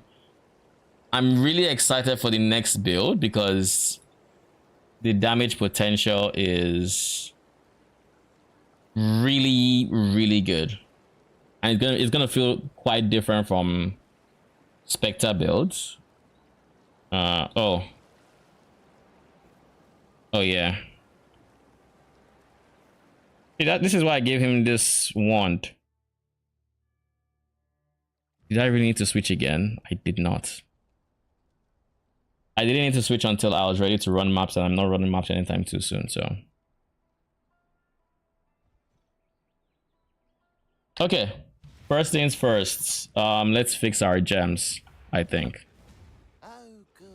More work. We haven't got anything to do. You've left something valuable in the device. Say what now?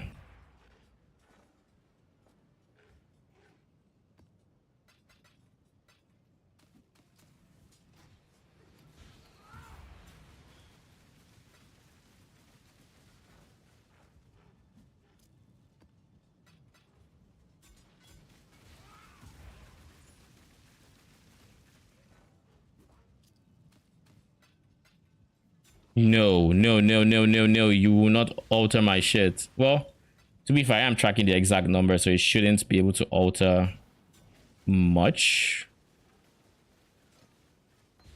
But at the same time, I am just going to I'm gonna throw you in here for now.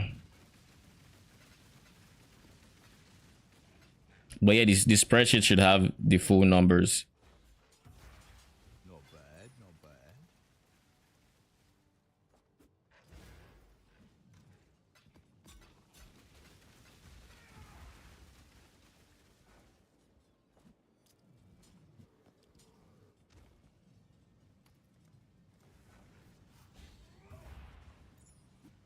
What are you? Chaos dot multi, is that why? Chaos dot multi and chaos res. Meh.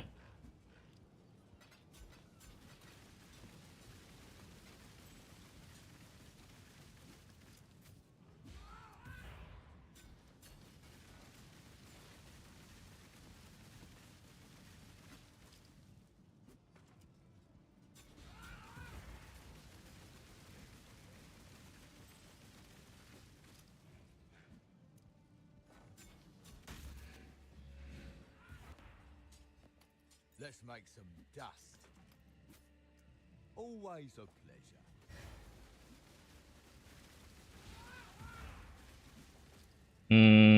wanted to take the bamboo jack. And that's about it.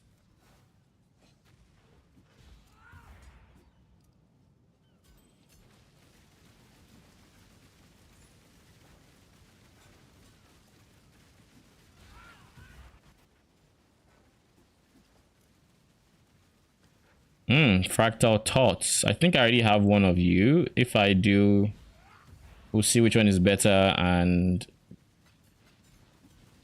destroy the other one pretty much. I think I already have one of... Never mind, I don't have one of you. Onward and upward has Danny might say. Let's make some dust.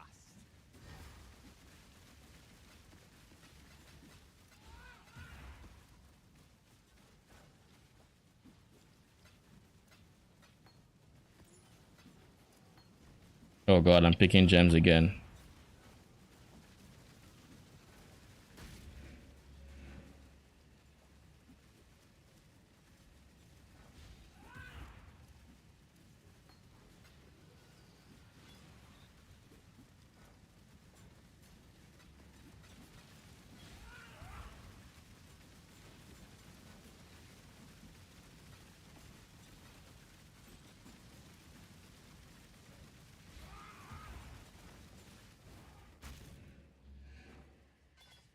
Not bad, not bad.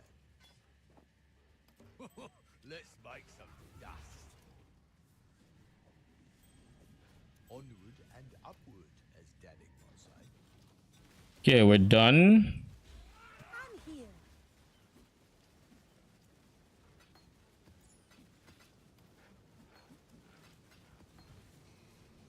Alright, we're done with gear. Now we just need to... Bruh. Can I click? Take the things that are valuable, I guess.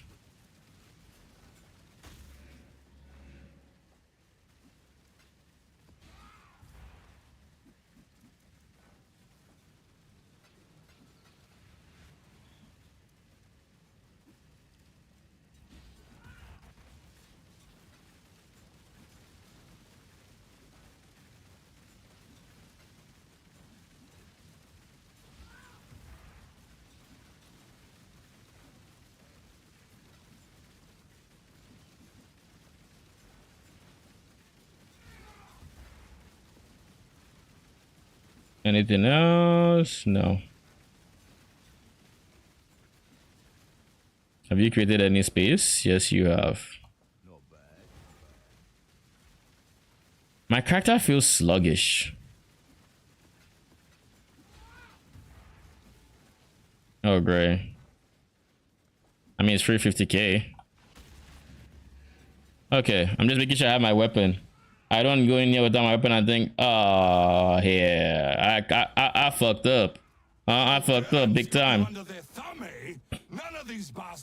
It's kind of hard to beat frost bearers for DPS. Yes, that is the biggest problem I think pure specters will face this league. It is my guy just used mirror blink arrow, by the way.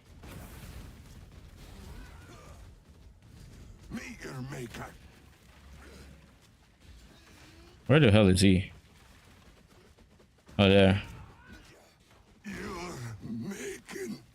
It's going to be very hard to beat Frost Bearers, and that's one of the reasons why I'm like, unless at a Spectre's core it is good, you can't beat Frost Bearers. They have shotgunning projectiles. Their AI is, I mean, it's not the best, but it's also far from the worst, you know.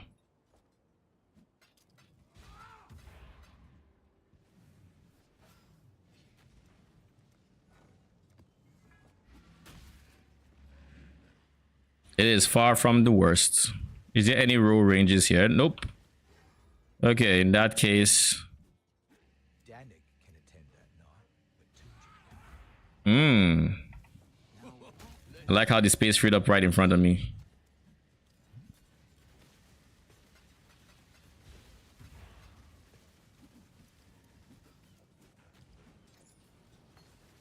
Okay.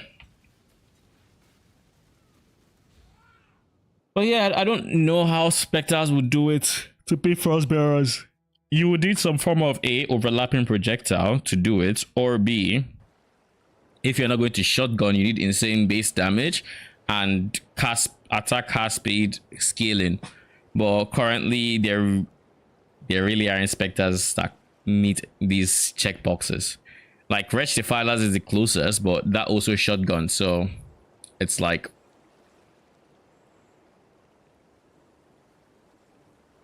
and at their base they are not even up to, like it's not even close. But once you slap on a Doriani, then the Wretch Defilers become very competitive, if not surpassing the Frostbearers. But that's, you know, Doriani. Doriani makes it so they have minus, you can with Doriani you can make them have minus 200 lightning res, and at that point you're just doing 200% more damage with your chest piece, which is insane. Like, it is wild how effective it is. But it's the same for like other lightning specters. You can probably make it work with, like, say, lightning needle horrors. If you had to convert most phase to lightning and then go Dorianis, that might work, assuming your AI is decent.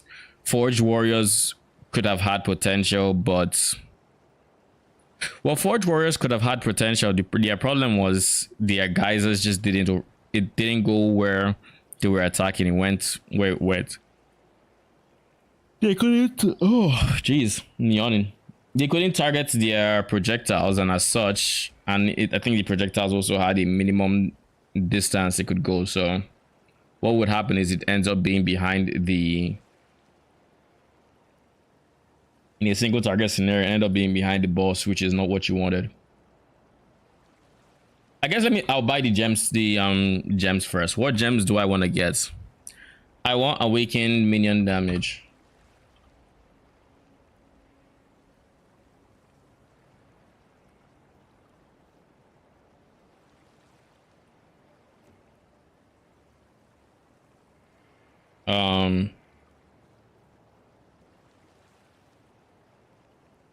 I'm looking for uncorrupted so I can 20 quality myself, or I don't care if it's 20 quality. I'm gonna do this one.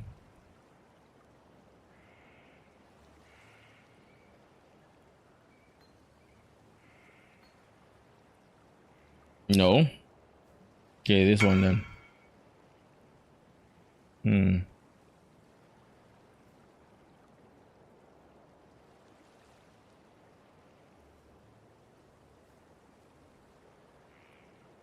Anyone? I guess not.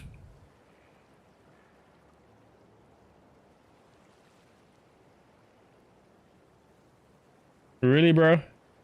Really?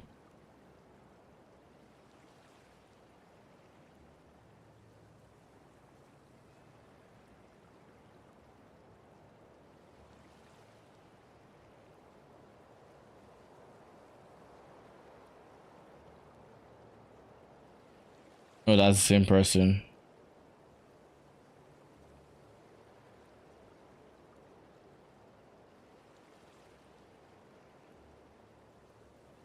Okay.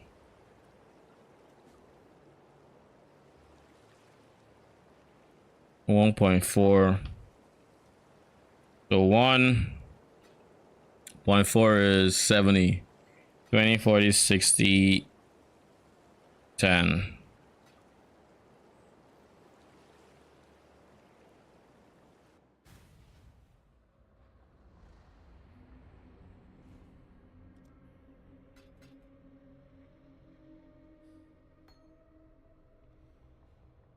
Oh god, it's 15 qual. Whatever. It's not like it's make or break. 15 quality. That's the quality. But moving forward, I need to pay attention to that. I need to pay a lot of attention to that. Okay, minion damage done. Next is control destruction.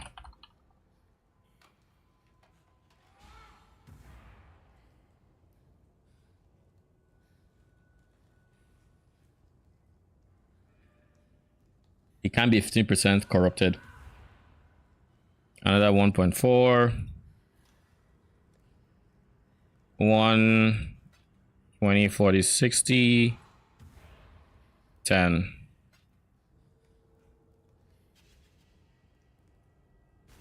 Jesus Christ. I had biscuits beside me that I was supposed to eat like 30 minutes ago. I did not. And now they are hard as a rock. Okay, so we have control destruction, we have minion damage, cold to fire. Cold to fire, we just get a 2120, I think. Yeah, we do that.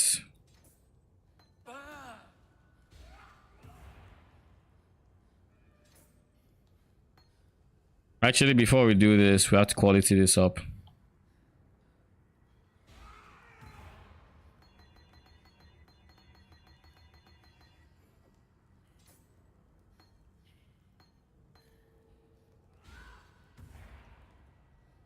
Then what else is missing?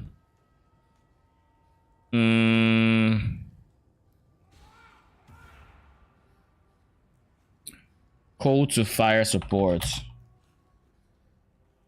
I wanted 2120.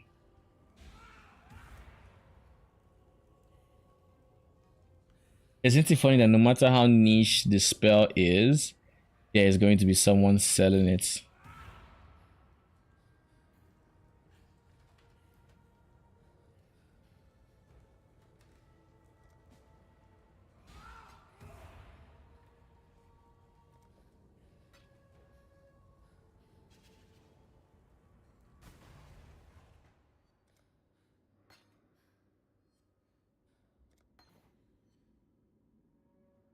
Thank you.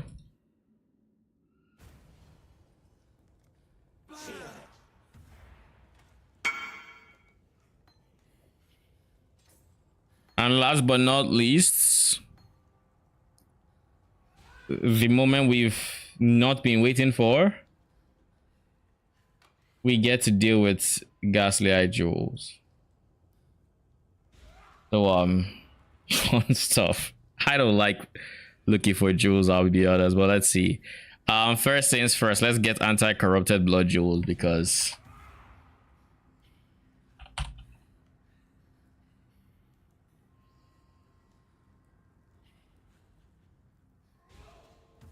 ghastly eye jewel.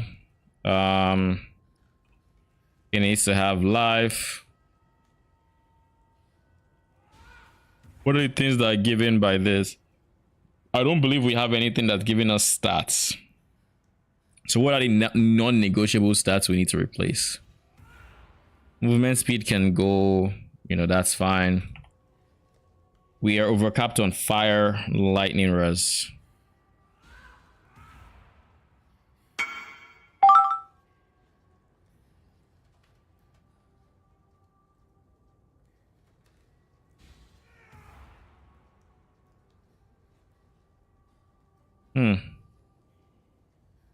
Is that how cheap everything is?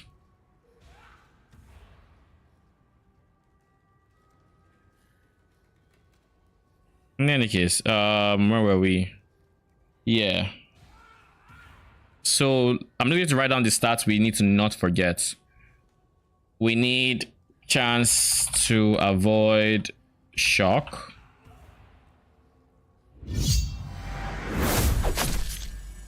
Iomi4, thank you for the follow. How you doing? We need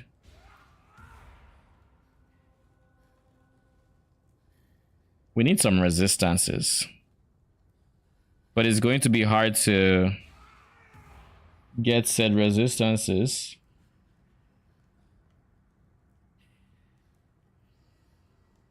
It's going to be hard to tell how much resistances we need without just taking them off. So we're 120, 101, this is with their auras.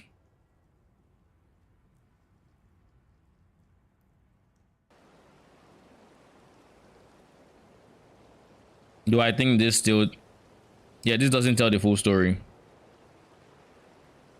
I think we need to add 30 for our ascendancy, which puts us at 50, unless the ascendancy is already working here, because their auras are not giving me that much, you know. So there's something that should be giving me resistances that isn't.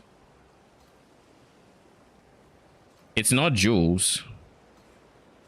Jewels are giving me the proper resistances.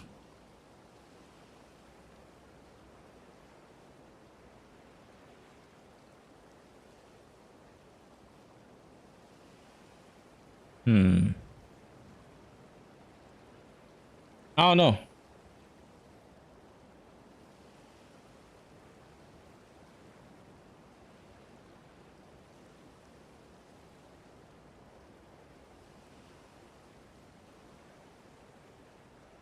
I don't know. Okay, so the easiest way I can do this, I think. Oh, Arcane, you're setting up for a big shipment?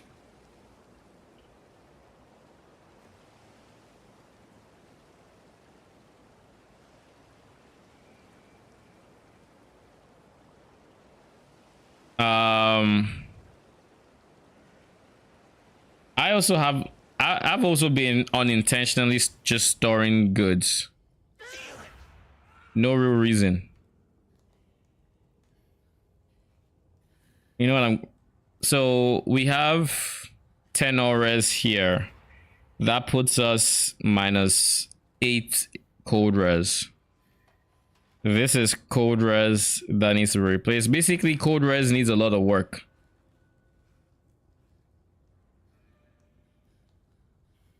Oh, wait.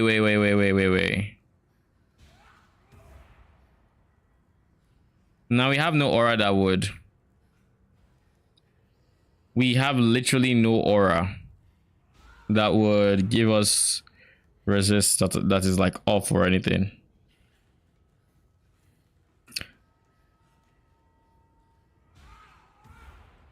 I also need to try something. I want to replace... I was thinking about my setup yesterday, and I'm going to replace some of my perfect fiery cannibals. I'm going to replace all but one, and I'm going to leave that one so it can empower my ice guys. The others I'm going to replace with a fire frenzy, which is basically it is basically the fiery cannibal without cremation, without the molten strike, without all of that. Why am I going to do this? Because I was looking at the numbers yesterday and I realized that cremation is not nearly as good of DPS as firestorm.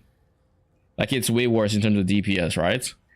And as such, if they're going to be wasting their time using cremations and whatnot, then they're just doing suboptimal DPS. But with the fire frenzies, those fuckers, well, they have the same DPS when it comes to their firestorm, but all they have is they have firestorm and some other abilities they don't use. So it's firestorm and auto attack that they do use.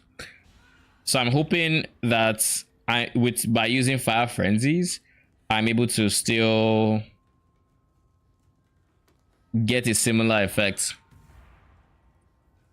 And then I keep one perfect fiery cannibal so that I can empower the ice guys. So it should just be DPS increase. In theory. Of course. Always in theory.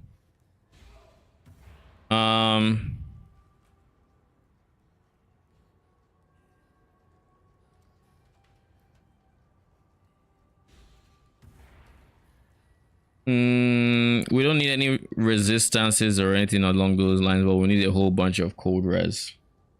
Like, all my cold res is basically here. Everything. Every fucking thing.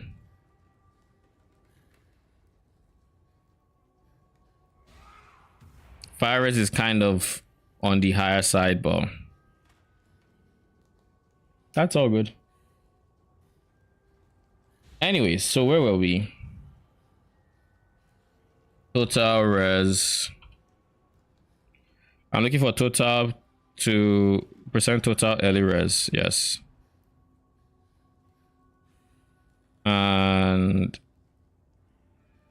I guess cold res.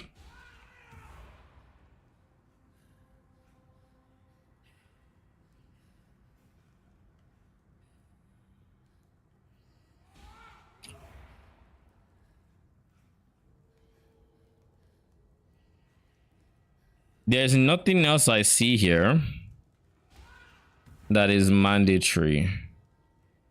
So then we can just put the actual stat we want, which is cold damage minions. Let's try to get a minimum of this. Minimum of 25. We'll start off with the corrupted blood cannot be inflicted on you, and see what they have. If there's too many,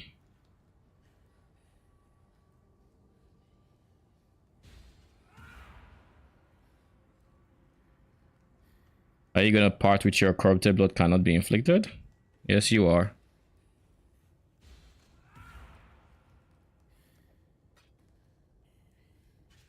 Corrupted blood immunity is big, so we just, regardless of whatever, we just take it.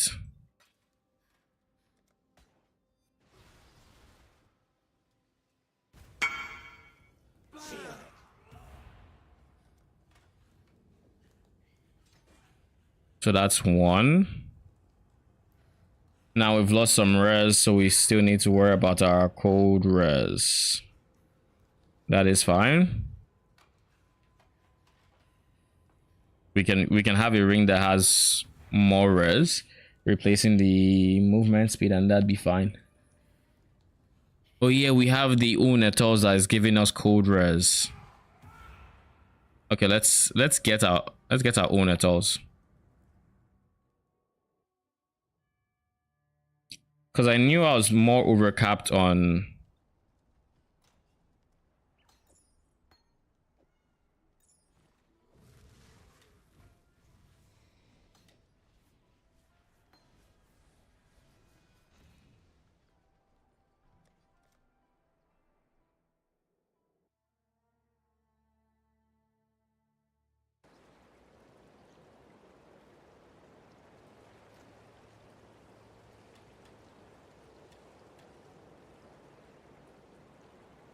flesh offering you.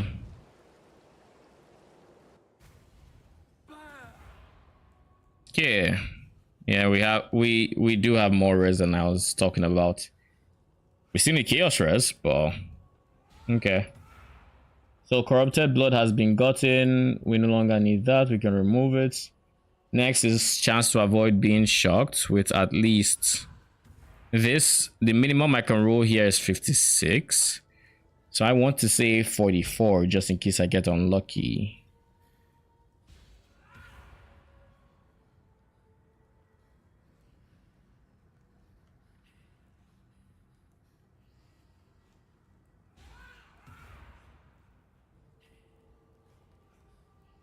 Are you gonna sell it?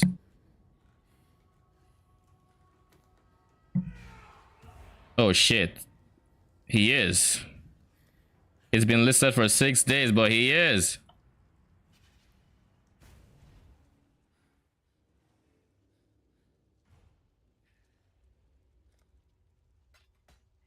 So this one is big for me. Because it has good cold damage. It makes me ailment immune with a chance to avoid being shocked. It has cold res and it has max life. So it's going to replace this one. The one with the old chance to avoid being shocked. Flat fizz, this is something I'll probably keep. This one is actually going to be useful for my next build. So I'm going to keep that to the side.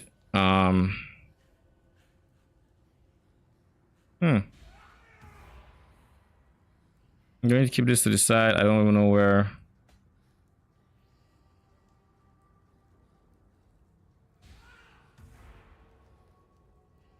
This is honestly not a better ring for me than this because I can craft. It has a res already. I would have liked minion attack speed, but this is fine. It means I didn't waste my money crafting this ring. I can just use it.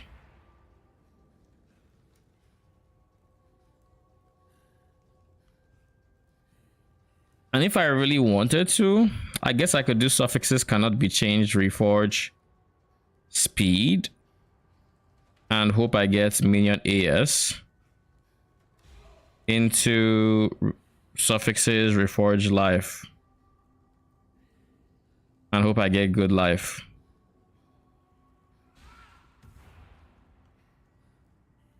We'll put a pin in that for now. What does res look like? We're still overcapped on fire and lightning. We need to replace these two. So let's just take these two out. So this is actually how much res I have without those two being in there. These two, I want to prioritize having, I guess, cast speed. No, cast speed is not that big of a multi here. I want to prioritize flat cold damage, and if I can, damage if you use minion skill recently. If I can. Damage minion recently.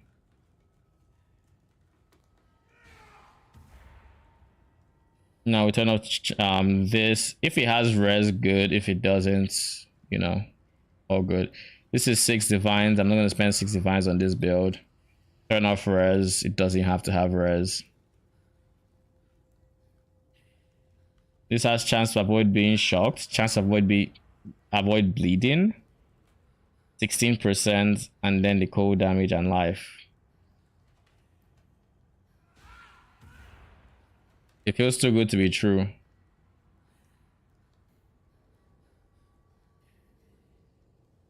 This one also has chance to avoid bleeding. Yo, what the fuck is wrong with this person? Is the same person? It is the same person. God damn it. Okay, what else do we have here?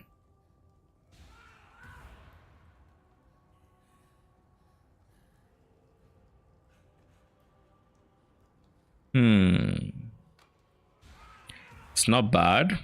We'll look through all of the ones we have access to at this one, or just both of you. If I had to say, this is good because it has this, but this has added cold damage, has more added. And as we talked about yesterday, added code is especially powerful.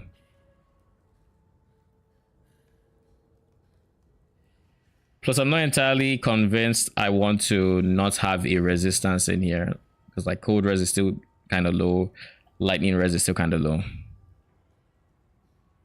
But we can also just fix them here. But like these two already have both of those reses, I think.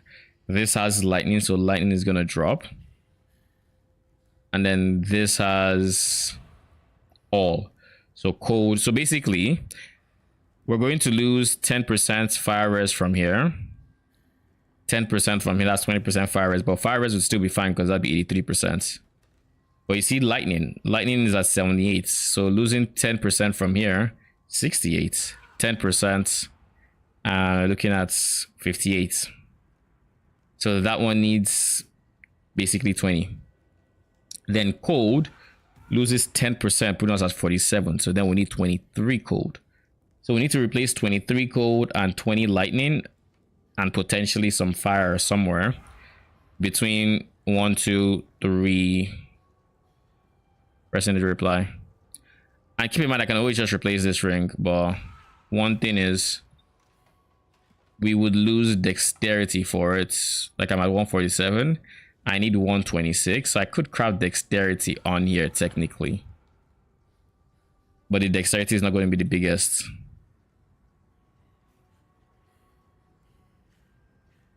Dex is 30, so we'd still lose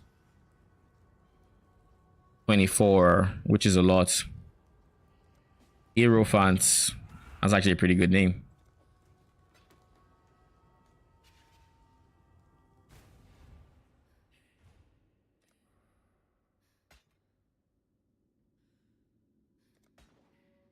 Thank you.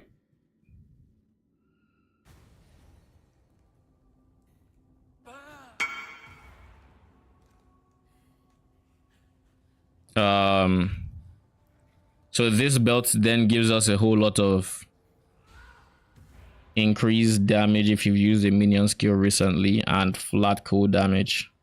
So this is a really good damage addition. So what's next? The thing that is next is fixing res.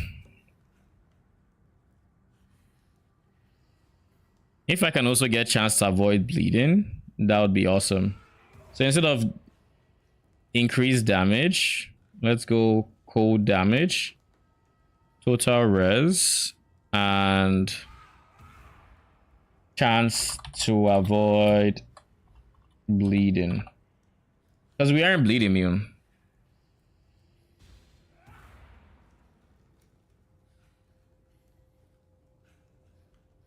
One has fire res, lightning res, max life, decent cold damage, but most importantly 48% to chance to avoid bleeding. That is a perfect fit for here, to be honest.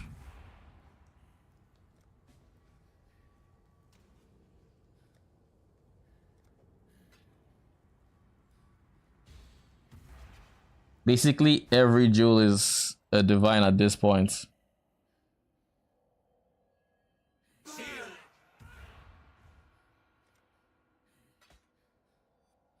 Yeah, that's practically what I wasn't looking forward to.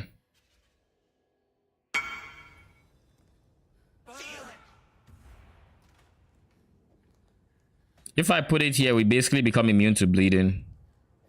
It also solves lightning res, to where we don't need to worry about lightning res, because we'll be getting near 20%.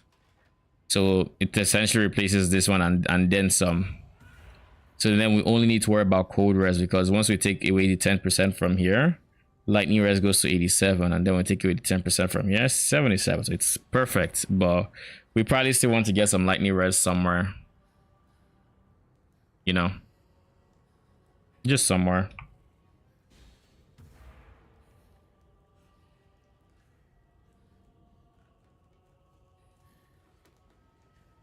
Okay. What is this one? Oh, this is fire and lightning, eh? I no longer need chance to avoid bleeding, so let's go back to this one.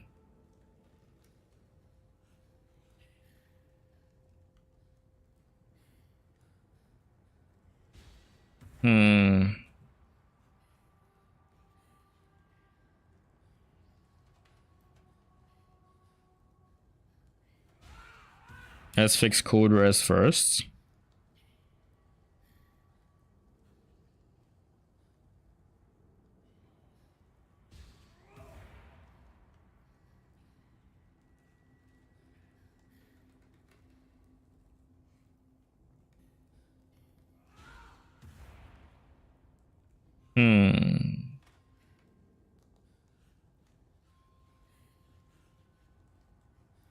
Oh.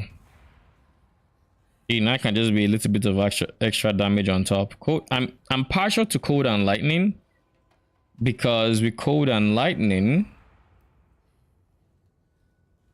I fix the lightning issue, and I take steps to fixing the cold.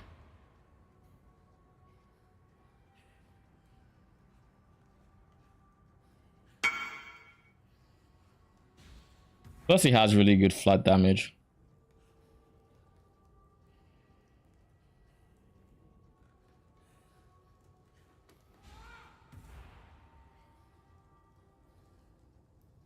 Oh shit, this is the one. This is the one. Mr. Settler Wise, please reply.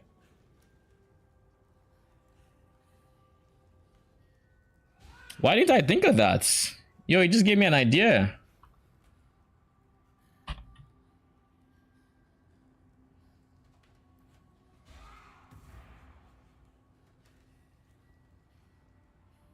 Why don't I get some jewels that have both?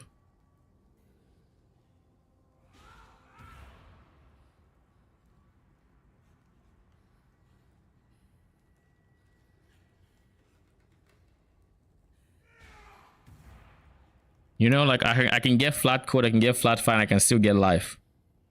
I always forget this is an option.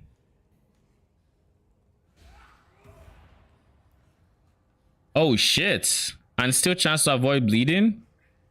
This can go in my belt. The one in my belt then goes up. And then the one that's up could go like, well, I need to replace that one regardless, so there's that.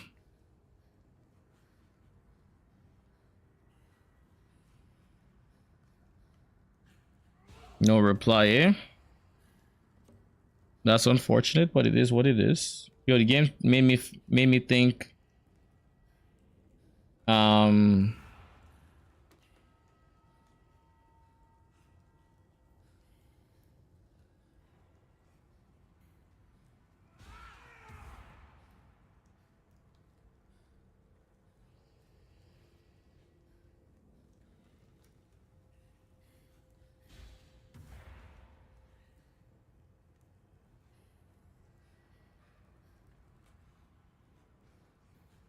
I would like some source of leech.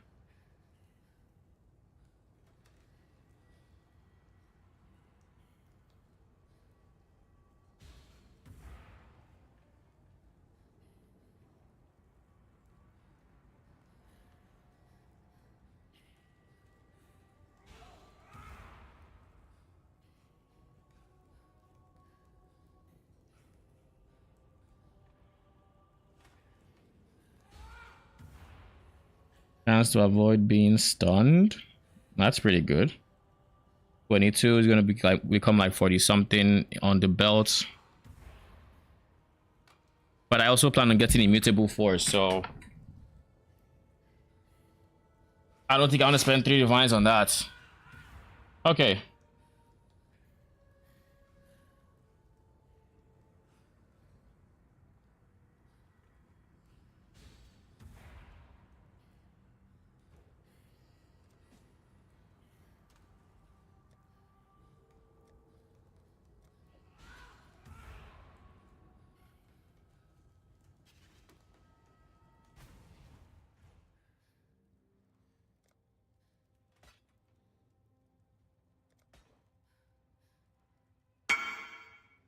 Added bonus, it gives accuracy rating because it gives accuracy rating.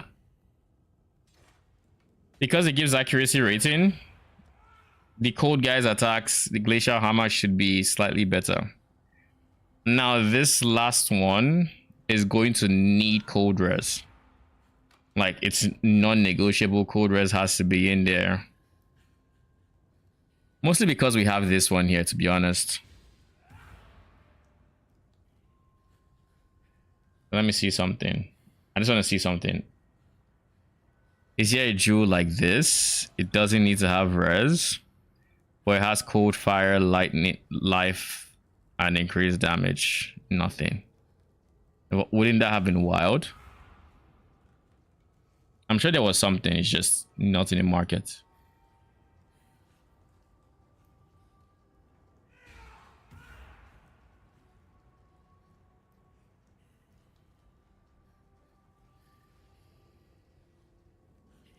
Hinder with spells, which means perma hinder with the rain.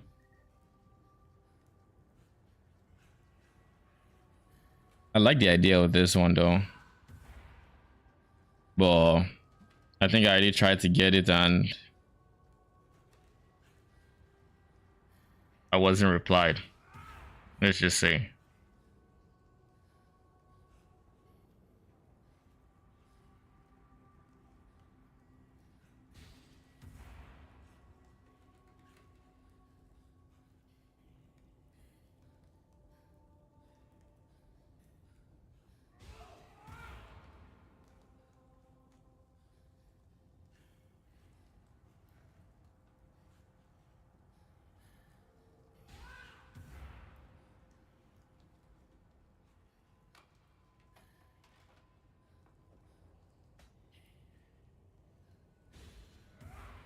Thank goodness.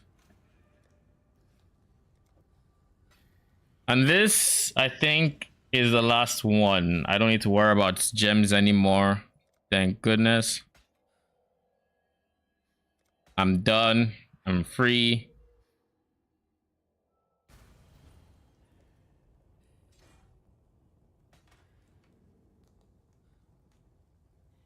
Okay. Yeah. I think we're chilling.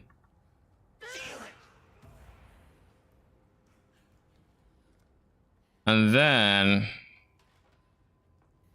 there are no wasted jewels, right? Okay, we need to get this one. It's not a ghastly eye jewel, but it's a medium socket. What was important about it again? I wanted medium cluster jewel. I wanted Dread March because I'm supposed to drop this. Dread March.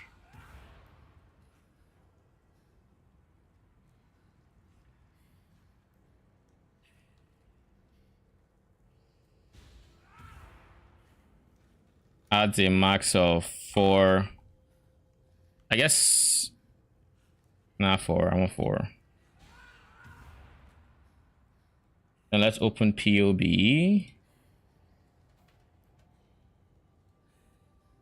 Okay.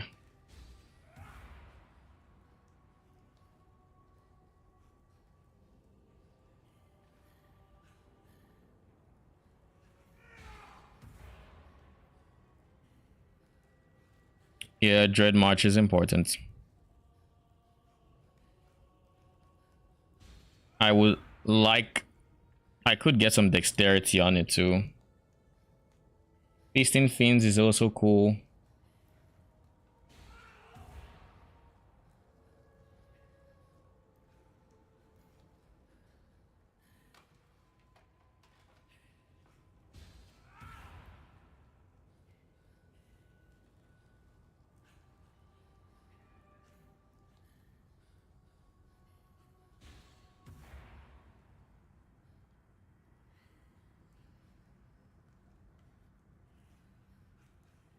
Nah. But there's this one that gives cold res alongside dexterity. Probably not a bad idea. What do my resistances look like? They look bad?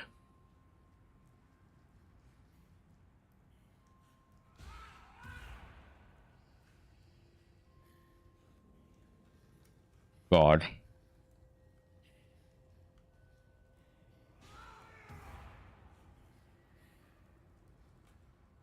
I need cold res all the same.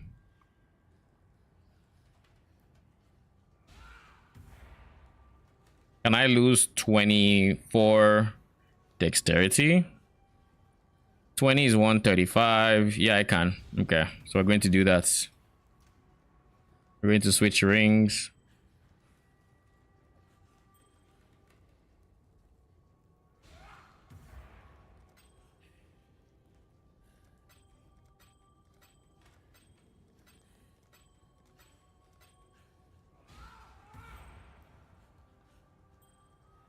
$131, that's more than enough. And with that, I don't need to sweat cold res. Lightning res is now the scariest. Don't need to worry about chaos res, but that's a worry for future me. I'll just deal with it when I'm crafting this, or crafting my replacement for that.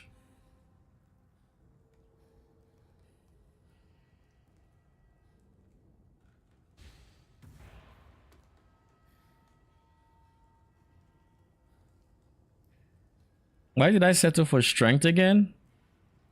Oh yeah, reforged life and then strength went in there and I just said fuck it. Because it became more expensive than I planned on spending.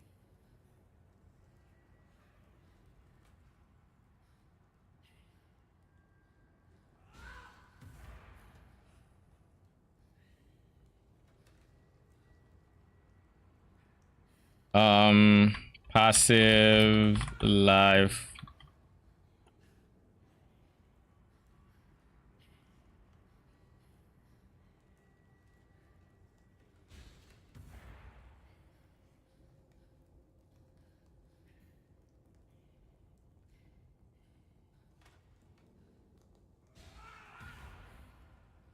Why would anyone buy that for one divine?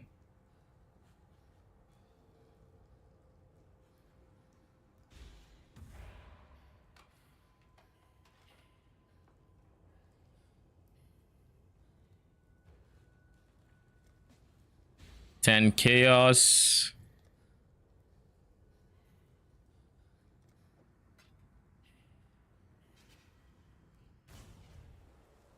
God, we're fucking done, man. I'm so tired. Like I don't like respecting. Can you tell? It is a pain to deal with. I've like legit with my next character. I am genuinely just going to level up a new character. I feel like it's going to be more tolerable that way.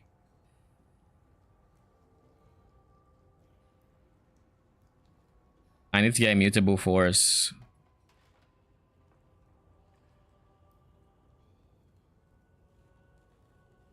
This doesn't use the leech node, right? But it also assumes I have leech on my belt, which, as we can tell, I do not. But it doesn't matter. We'll leave it for now.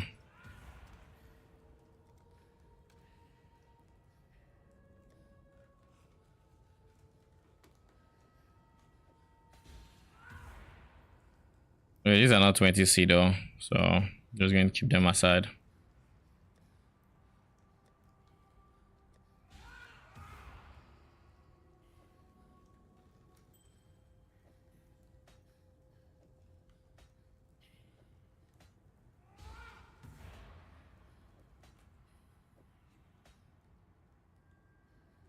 Why is this here? I don't know what this is for. Maybe just having a sub weapon that you can...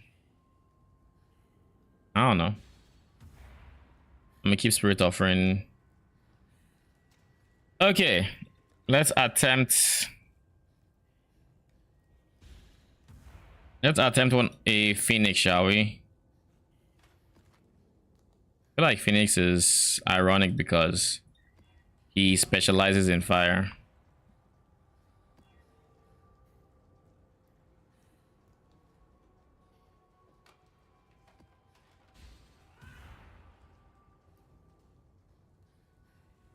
Like I'm forgetting something.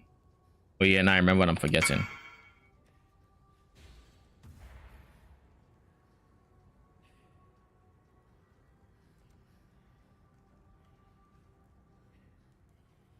What? Like I tried to buy a jewel off of him, but he didn't respond.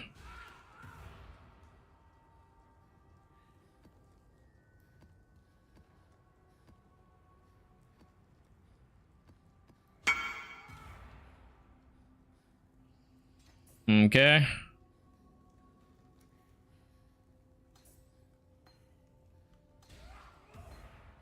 So what we're gonna do is we're going to blitz through some white maps and see if we can find the fire frenzies. So before we even do any of that,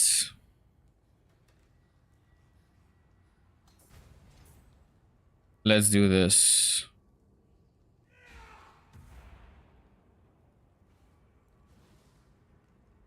So in what order do I want them in?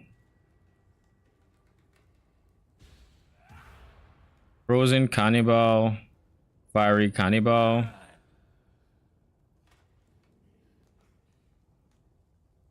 Frozen Cannibal, Frozen. And I guess Vanguard. Now I just need to go find the Tukohama. So now I'm going to replace like 3 of them with Fire Frenzies. And, you know, Hope for the best, pretty much.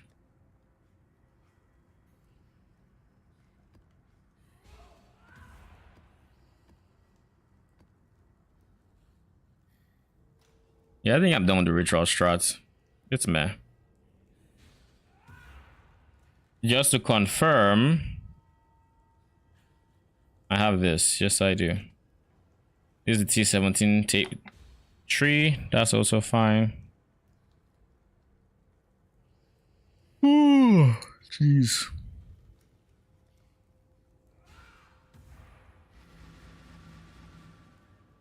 Let me just make sure everything is fine before.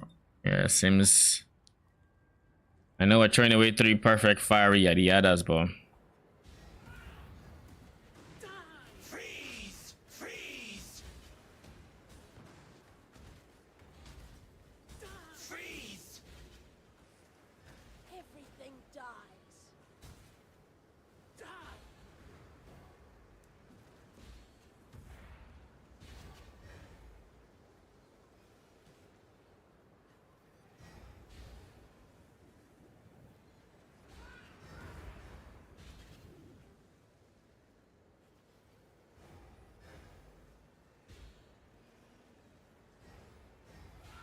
I don't think I'm going to find what I'm looking for here.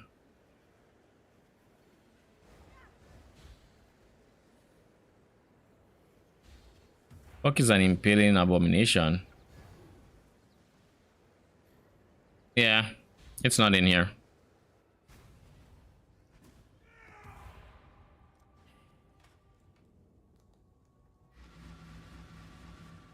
Like, I'm just making sure.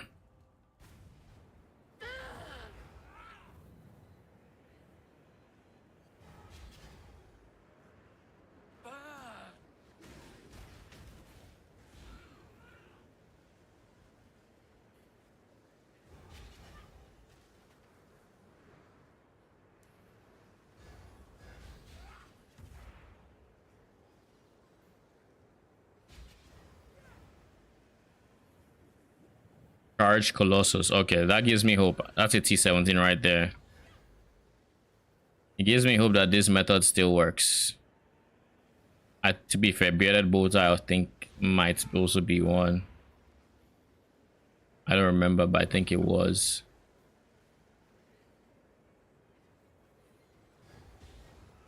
Oh jeez.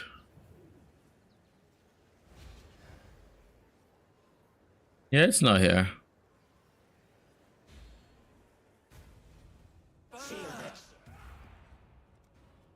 Next one. We're gonna find the 5 frenzies. Hopefully. I have heard that some people could get very unlucky with this. I personally have never been that unlucky. Yo, you see something? Wildwood. So the wildwood is in this map. Yeah. Cultist Archer is here. Nameless Beast. Cultist Warrior.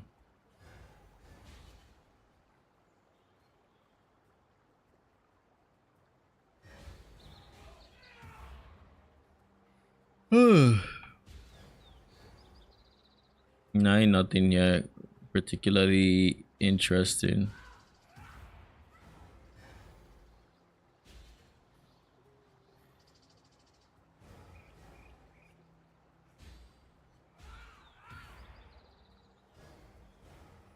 Yeah, it's not in here.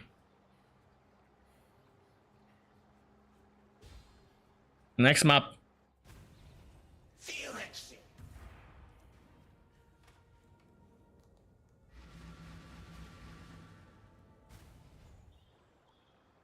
Feel that shit! You would think Brittle Poacher would be able to apply Brittle and would be a decent support Spectre. Well, you would be very wrong.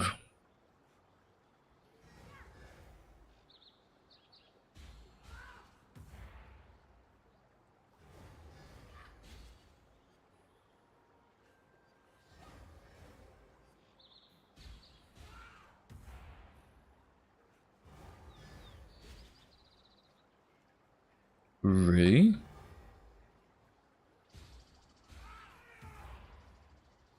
No fire frenzy, I guess.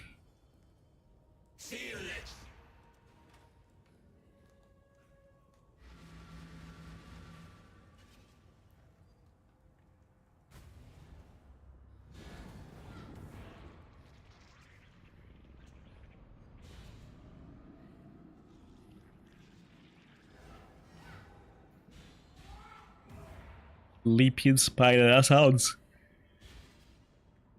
Whew. That sounds like something I don't meet in real life. Yeah, Tukuhama warriors in here.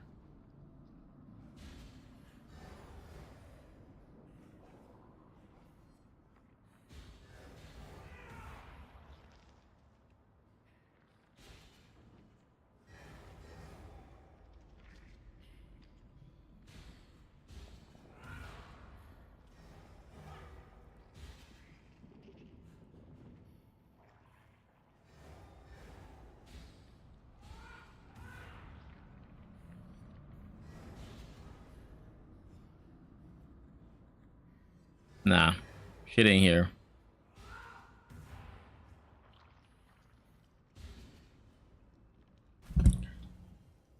Come on. One of you has to have it, right?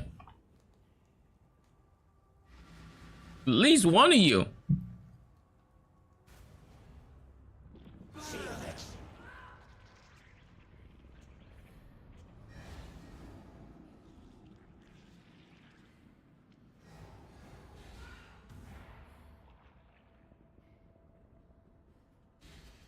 Corrupted Iraq. What does that name sound like? I actually know why it sounds somewhat familiar. It's because of the Gilded Iraq I ended up looking up not too long ago.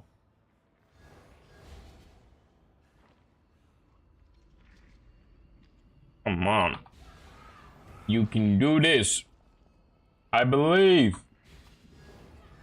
Either that or I just wait until my main character does a T17 that has burn. I'm like, ooh. And I hop in with my ult.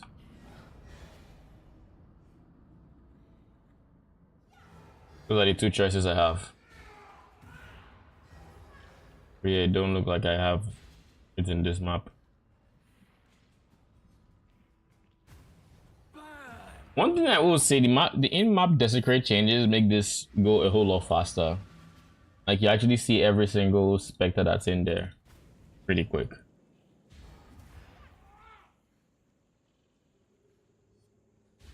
Refriend.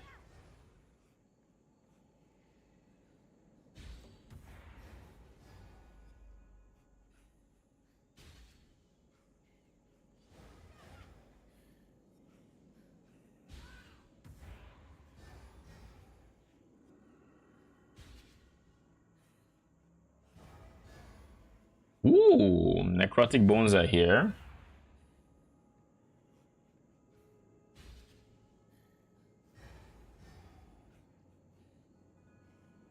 Demon of the Drown, not bad.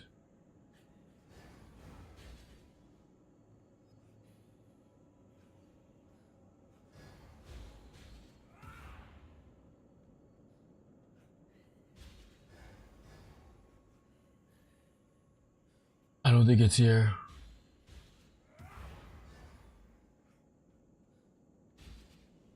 Charge Colossus is here though. I don't know why you charge Colossus is as common as it is, but it's kind of wild how common it is. I remember the first time I ran a reflect map on Hydras in tier 2 and out back when I thought I'm doing essences. I don't need to check the mods. It's tier 2. There is nothing that kills me, and then I slapped down the map and I moved forward and everything died. I'm like, huh? I bought some more warriors. I'm like, cool. I don't know how they died, but whatever. Move on.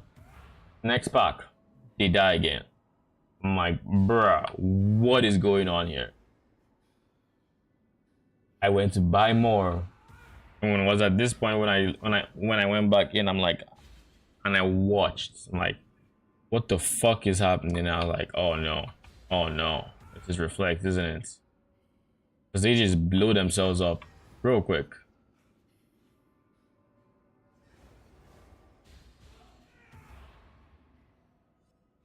Angered remains. The Aquarian.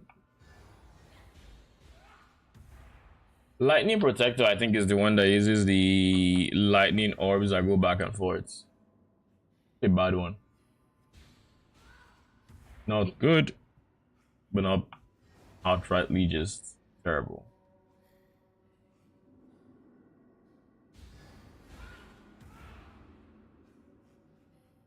No, come on.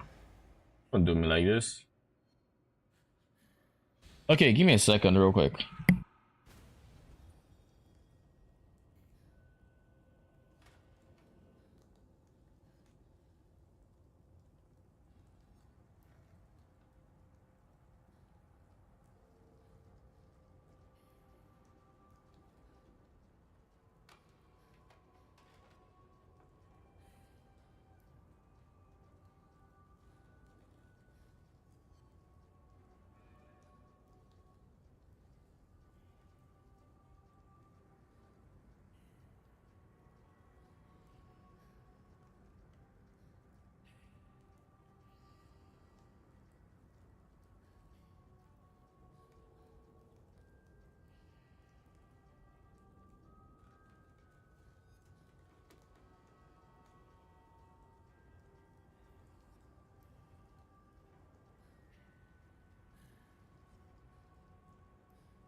Okay, we are back. What up?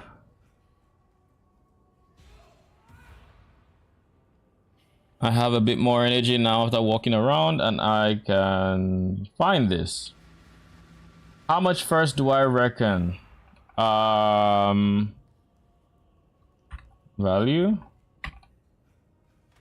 What are you trying to do?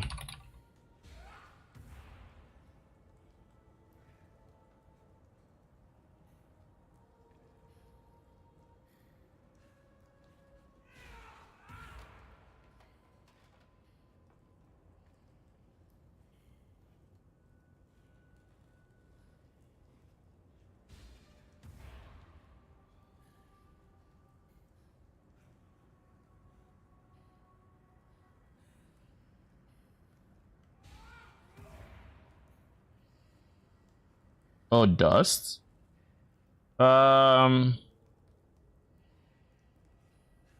If you can match the value in dust, go for it. And if not,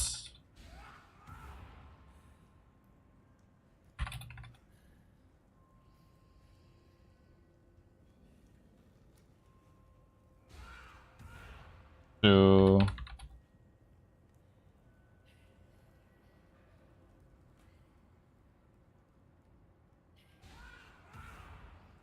all right, let's go.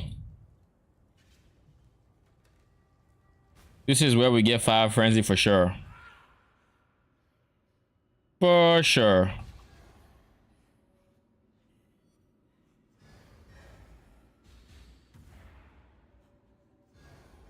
%. This is where we get it.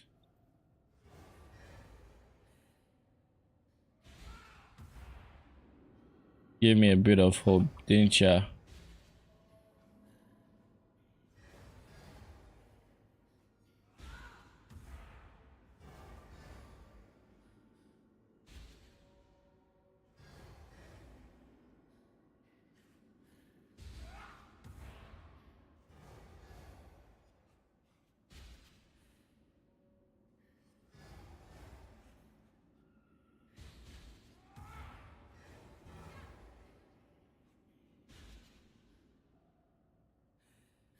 Nah.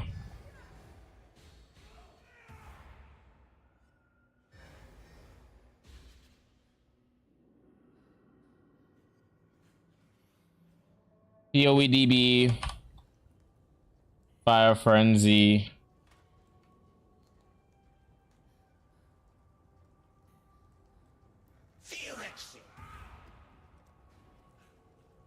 It's in T17 maps naturally. Pax, Cannibal, Fire Eater, Arsonist, Fire Frenzy.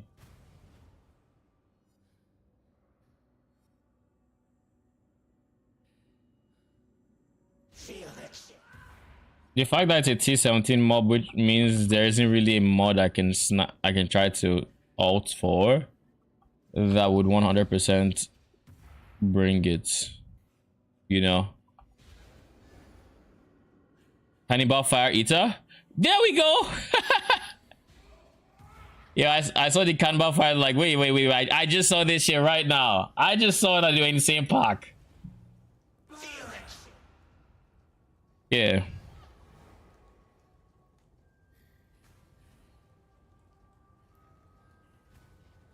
Is it just me or are they brighter?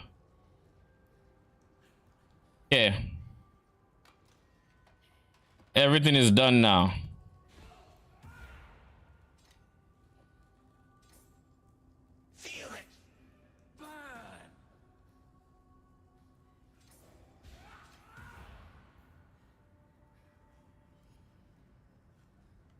Okay.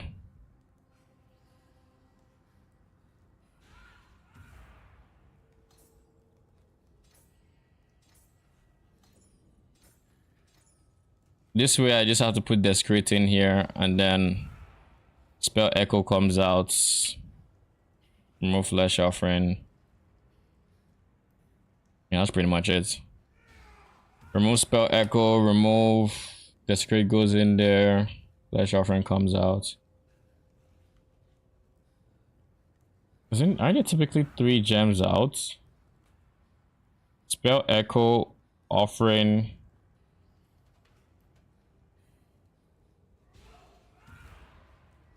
And I think the gem you remove.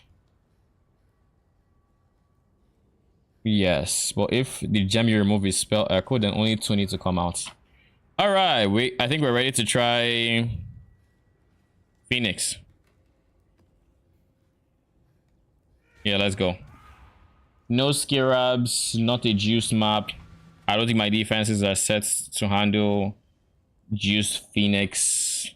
One of my captors refused redemption. He did not see value in a new life. Now, new life surrounds him. You know, efforts. Yourself, feel all high and mighty, O powerful god slayer. Oh no. Oh, okay. I was already panicking that, oh, this is the endless delirium, and the Phoenix is going to have like insane damage reduction, so I can't properly test. They fought with such ferocity to protect the tree which held their nest. Down woods burn, and straight billows through the air. Their flattened wings let them draw the flames closer. The fire is coming, and it will consume us all.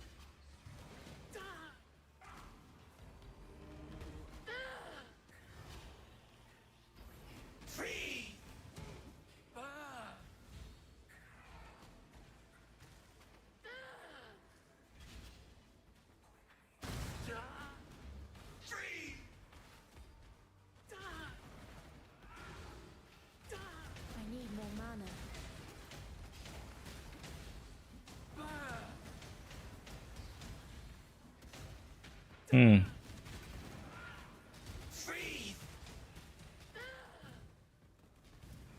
What is this slow on my car? Oh wait, it's the regular slow that affects my main, right? Delirium just has a slow.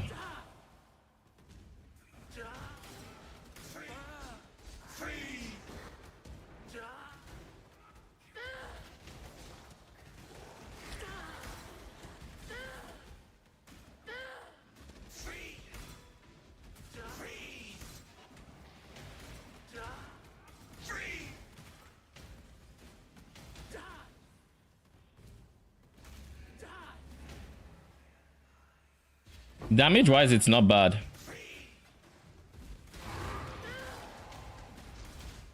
It is not bad damage wise. Oh, the delirium is catching up. Player speed is the only thing where it leaves, you know, stuff to want, pretty much.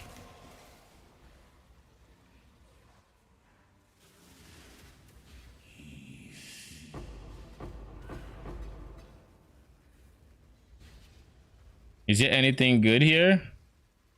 Poet's Pen. Fancy, not bad. Yeah, I'll just go with the Poet's Pen.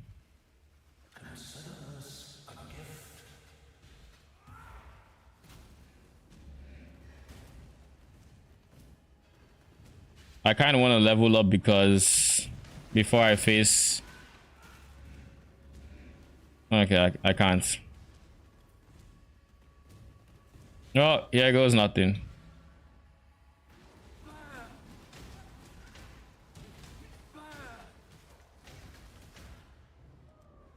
Okay, I probably shouldn't have done that, but I really wanted to see what the damage would look like.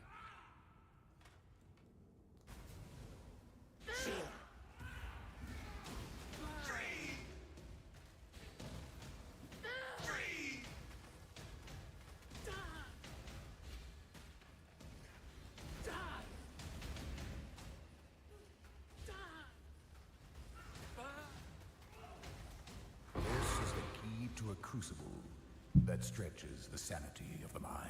Nice. It's what specters were you trying to get? Are those the glacial hammer dudes? Yeah, they're the glacial hammer dudes, but the specter I was trying to get are the fire frenzies. Basically, they are the T17 version of the perfect fiery cannibal, which is a corpse. But the reason I was trying to get the T17 version is they have less abilities they use, and they don't use molten strike. So in theory, they should have more DPS because they're using their highest DPS ability more often. Numbers wise, they're the exact same. It's not like the T17 has less damage or anything. But that was basically the idea. I also think I might have just gotten more damage if I had swapped something out for conk effects, though I'm not sure what exactly.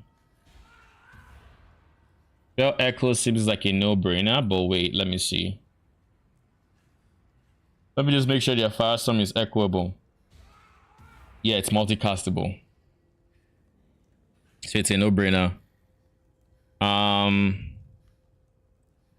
Minion damage versus conk effects. We haven't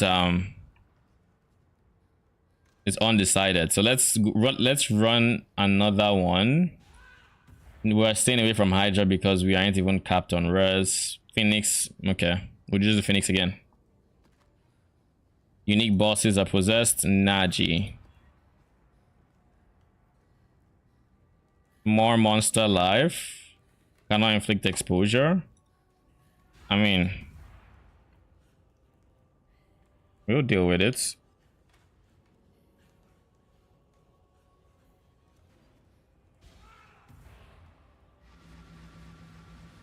But yeah, my current comps is one perfect fiery, He did not see value in a new life. a perfect fiery, a 3 perfect glacial or perfect frozen rather, and 3 fire frenzies for the storm.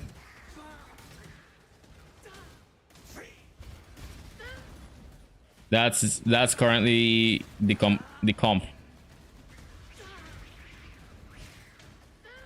When I'm ready, I'm ready. The conk effect kind of feels better than a weaken minion damage, not gonna lie. Not to mention they're just outright tankier for it. What is this lag?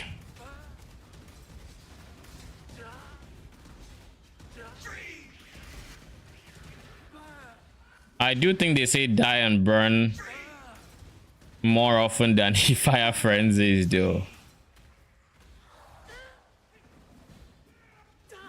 That is one thing.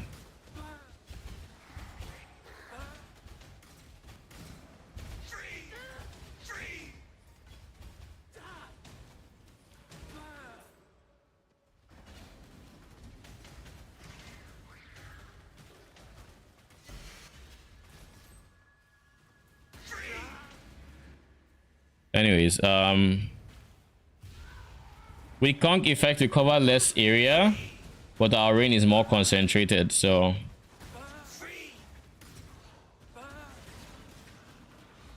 how's the damage on the meteor shower? That is what I'm primarily trying to scale. It has low base damage, but it also has 100% effectiveness of added damage. So that means if I just give it a whole bunch of flats damage, it should be good. So we've given it a whole bunch of flat cold damage. Ironically, right? You might think, why not freaking fire? Because we're mixing it with the ice guy. So instead of just having pure fire, we're using cold to fire support, which then gives us 30% of cold as extra fire and converts 50 to fire. So then by giving flats fire, instead of getting 100% damage, we get 130% damage, but it's just 80% is fire, and then 50% is cold. And then we have added cold damage, and it goes on. It opens up the options we have available to us pretty much.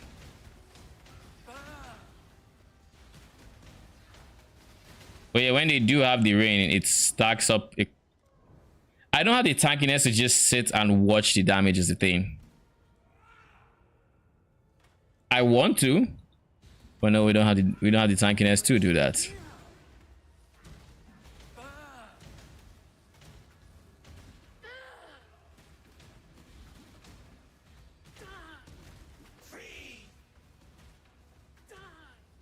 I need more mana.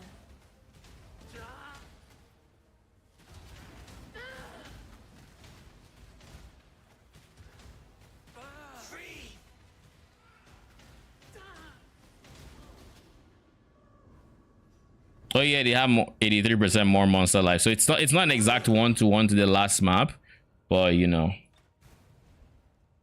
But yeah, I think the meteors are fine. We're going to put on. Didn't they say they fixed this thing?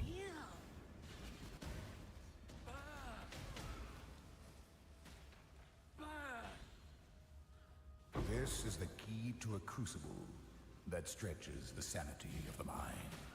I thought they said they fixed the thing where while you're invincible, Your minions get aggroed. Didn't they? Am I bugging? They said they fixed it. Apparently they did not.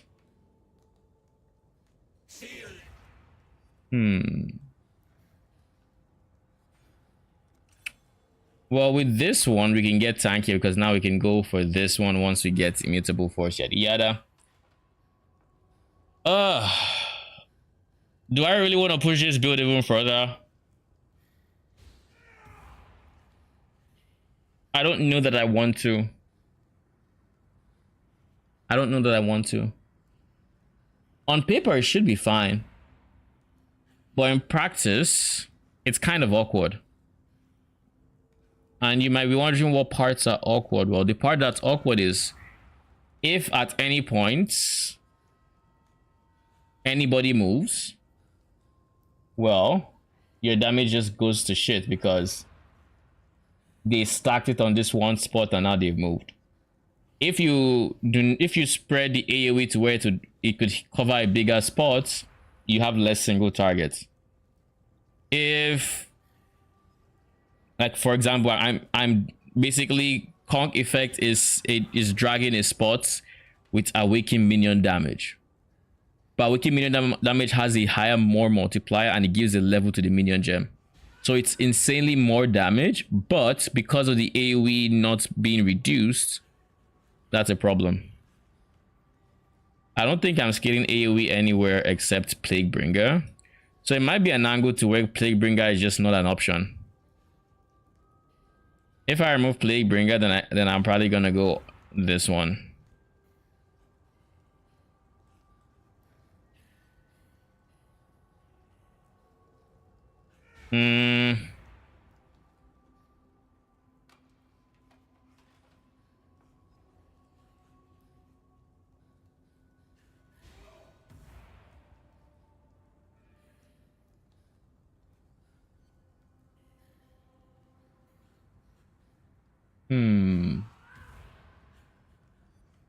Is there any way I could improve this to where it would feel they would feel decent?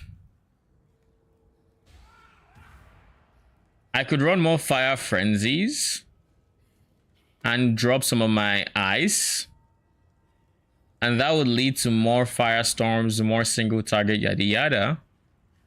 But that would make wave clear feel a whole lot more awkward because like right now, if I go straight into Blood Aqueduct, you would notice what, like, this is how my wave clear is. The fire frenzies go forward, they start throwing fire. But it's the ice guys that have the circular AoE that would then actually clear. Like, they're the ones that actually clear a big pack because their damage is more in a circle. Especially while the fire frenzies are ramping. I mean, Oak is not even letting them compete because he's just like Leroy. He don't give a fuck what I'm doing. But yeah, that's how it would go. And eventually, if you just have fire frenzies, you will. If you just have fire frenzies, right? You will be able to get to the point where you have like maybe good-ish wave clear, but no matter how, I guess, good it gets, so to say, it would not be, its clear speed would not even match the, it's not gonna match the, what are their names again, the Frostbearers by any means. Because what would happen is you no matter the pack, no matter how squishy they are, you have to wait until they have cast Firestorm on a large enough area to where it's hitting everybody. But I guess before I call it quits on this build, I should also give that a try. So that would mean one fiery cannibal, one frozen cannibal, and the rest fire frenzies. So that would be how many fire frenzies? We'd be adding 2 fire frenzies into the mix and removing 2 frozen cannibals, and then we can just see what the clear looks like at that point. We can also just remove all the all the fiery cannibals and just go straight fire frenzies. But then when we lose purities, and is there a reason to not have purities if you can have purities? Like purity of ice and fire, you just get 1% to these two max reses. Not to mention you also get some res. But yeah, we'll take off offering, we'll put desecrate in here, and then we will unequip the gem. All right, so let's raise a fire frenzy, perfect frozen, perfect fiery, and then the rest should be fire frenzies, right?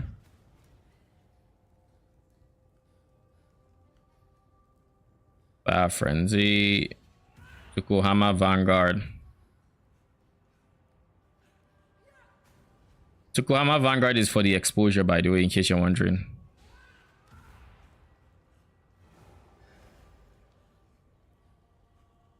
Fire frenzy.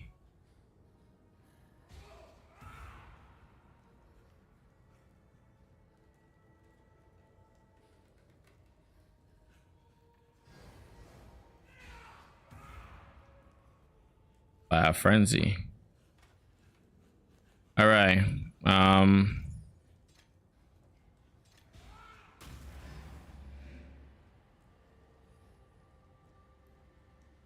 Well, they're gone. But once I remove them from my pool, I already know they're probably gonna go. So, meh. We're going to do this on,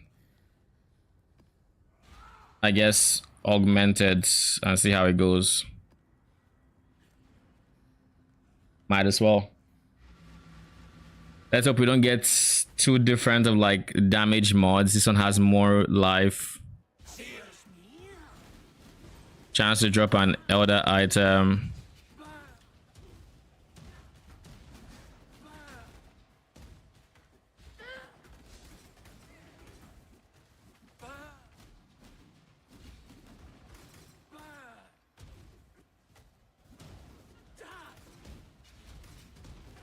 Like, you see what I mean? No matter how weak the enemy may or may not be, this rain is never going to keep up with Frostbearers once you juice up the Frostbearers cast speed.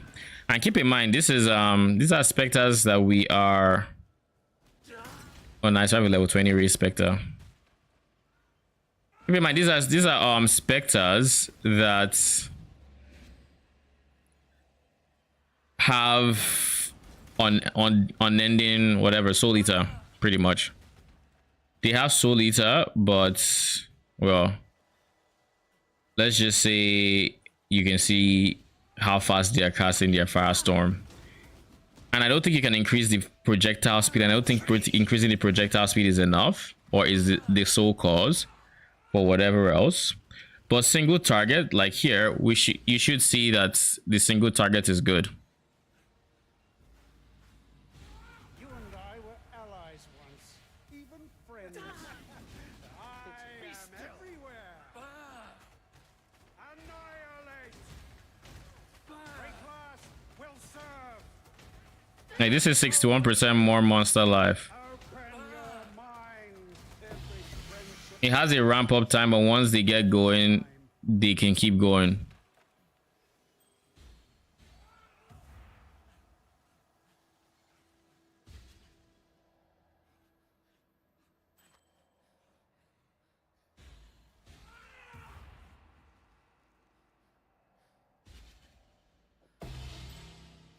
They kind of slap. Yeah, they do. But the thing is, do they slap for their budgets? That is kind of what I'm thinking, and the answer to that is no, they don't. What is their budget, you might ask? Well, this version, the character currently on screen is not cheap. This is not a cheap character. This is, granted, this isn't as like developed or whatever as the Frostbearer is, but at the investment I'm currently at, Frostbearers were doing a lot more. It wasn't even, what the fuck is going on? Do I have volatiles? What the fuck? Am I stealing mobs? Oh, they are resurrected as allies when slain. Well, that explains it.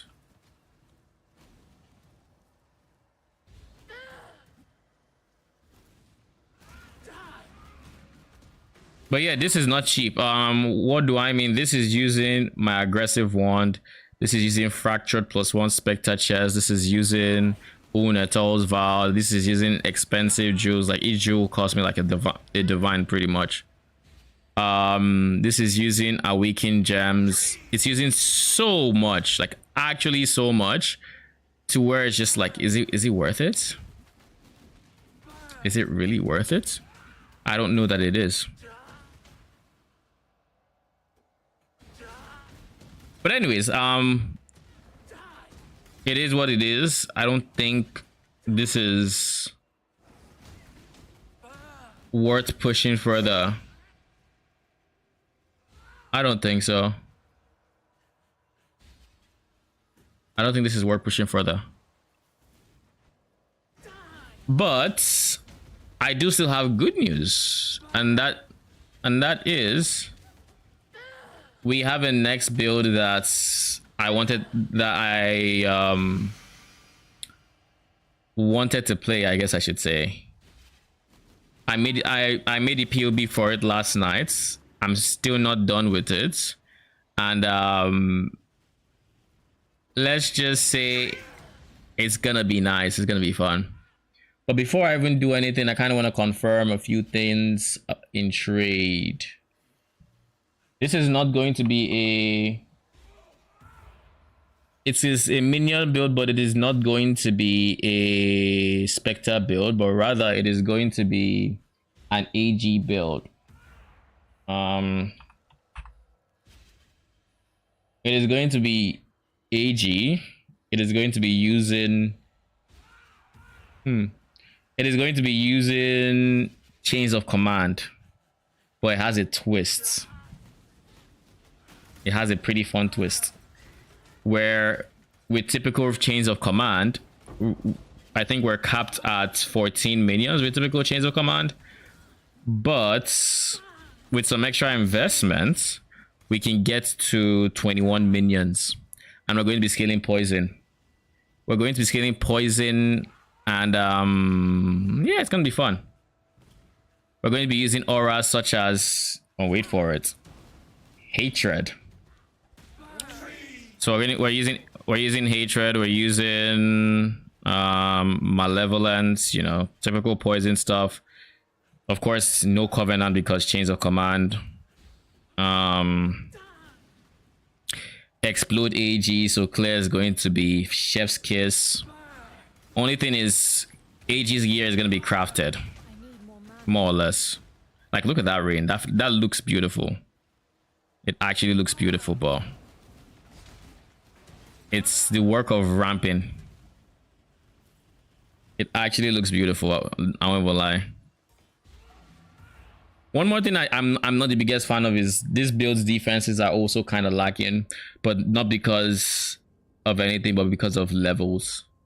With levels, I would have rounded out the defenses to at least fizz, because I know a lot of things. Well, I had my endurance charge, which was good.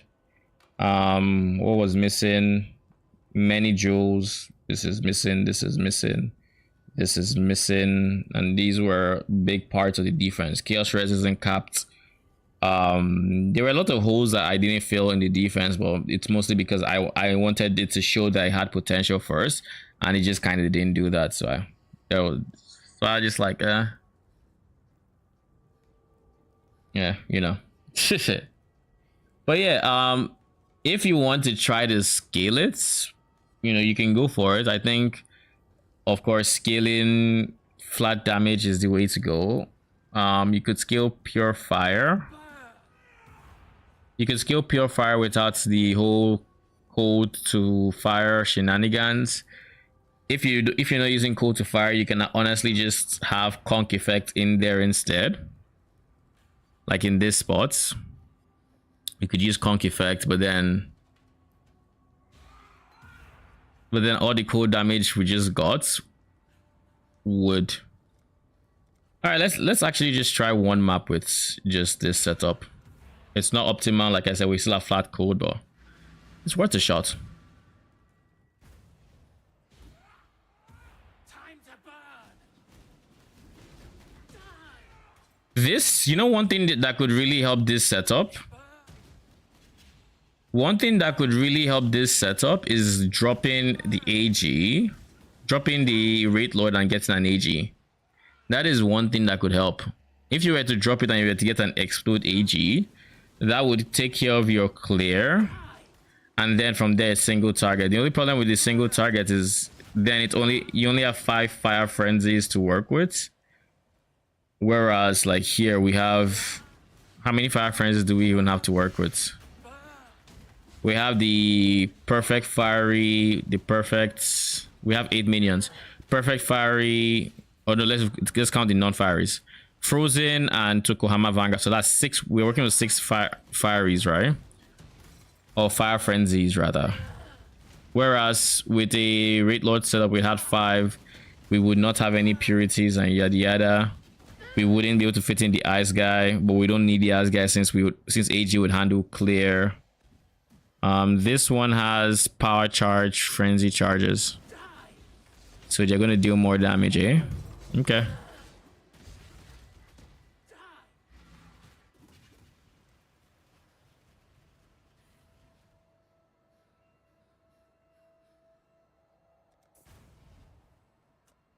Oh no, I fucked up.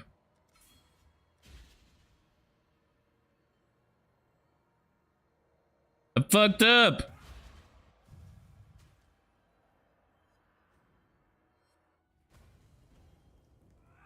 They're gone. Oh well, it is what it is. We tried. Oh, we tried. All right. But yeah, we need to, for this one, we need to fix pretty much. For this one, we need to fix, we haven't filled in anything. Like our gloves are still empty, boots empty, rings empty. We have a lot of filling out to do. There was a ring I thought I was gonna use. I'm trying to remember which one it is. Oh yeah, I remember now. So I want to use the writing jar for summoning the minions. But at the same time, during boss encounters, we are not getting charges unless I invest 4 points into here for 1 charge every 3 seconds. Or impossible escape here for replenishing remedies, 2 charges every 3 seconds. And then as a bonus, I can pick up charisma without anointing, and then I can anoint like somewhere else, because this is a very aura heavy build. Very aura heavy.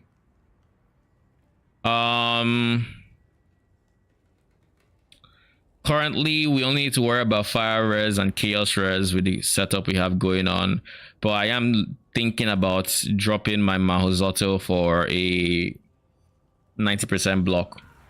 The reason I really like 90% block, like it feels so good, but the problem with 90% block is I have to drop unholy strength. So the way this works is a quick explanation on what the build looks like and how we're scaling hatred and whatnot is we're going to be using a pneumatic dagger, and this pneumatic dagger is, what do you call it?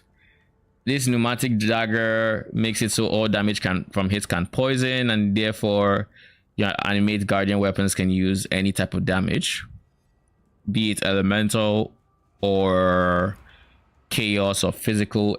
All of them can poison. It doesn't make it so you don't need to scale poison. You still need to get 100% poison chance, but they can all poison, right?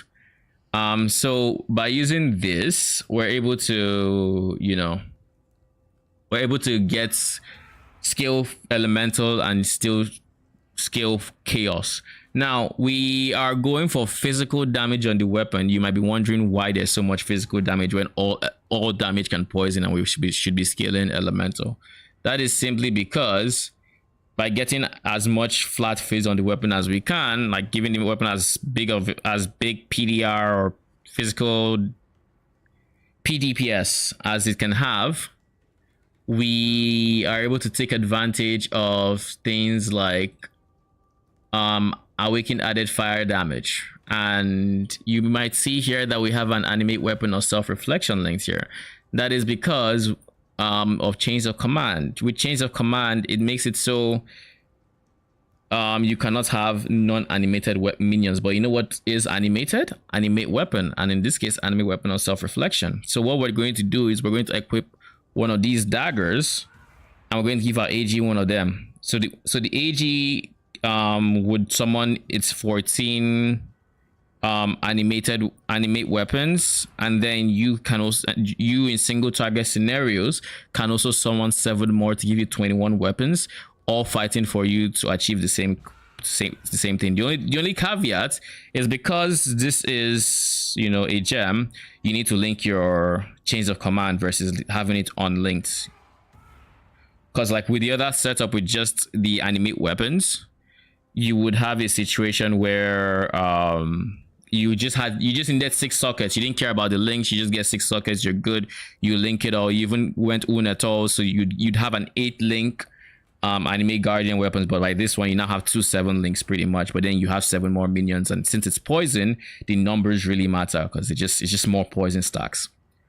But yeah, that's the TLDR. So like by getting awakened added fire damage, all that physical we skilled on the weapon, we have that as extra fire damage. So if that is just like 144% damage that goes into the poison, then we scale hatred, which is also phase as extra cold, which is then also going to give us more poison. Malevolence, I was playing around with where I wanted it to be placed. I think I just ended up putting it here because I want the skill effect duration, seeing as we are not going to be going for this. With this one, I might have considered, but since we're not going missions of sacrifice, I went for, I didn't put it on the awakened generosity, even though that'd be more DPS.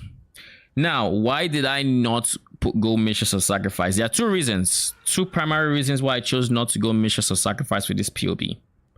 And I'm not 100% decided on it, so you know it's still subject to change. But the 2 reasons are: 1, it would take quite a few points to invest into block, from going here to like picking up these ones, maybe going Tempest Shield, yada yada. Like I would have to do stuff, right? And then reason number 2 is this is the alternative, unnatural strength.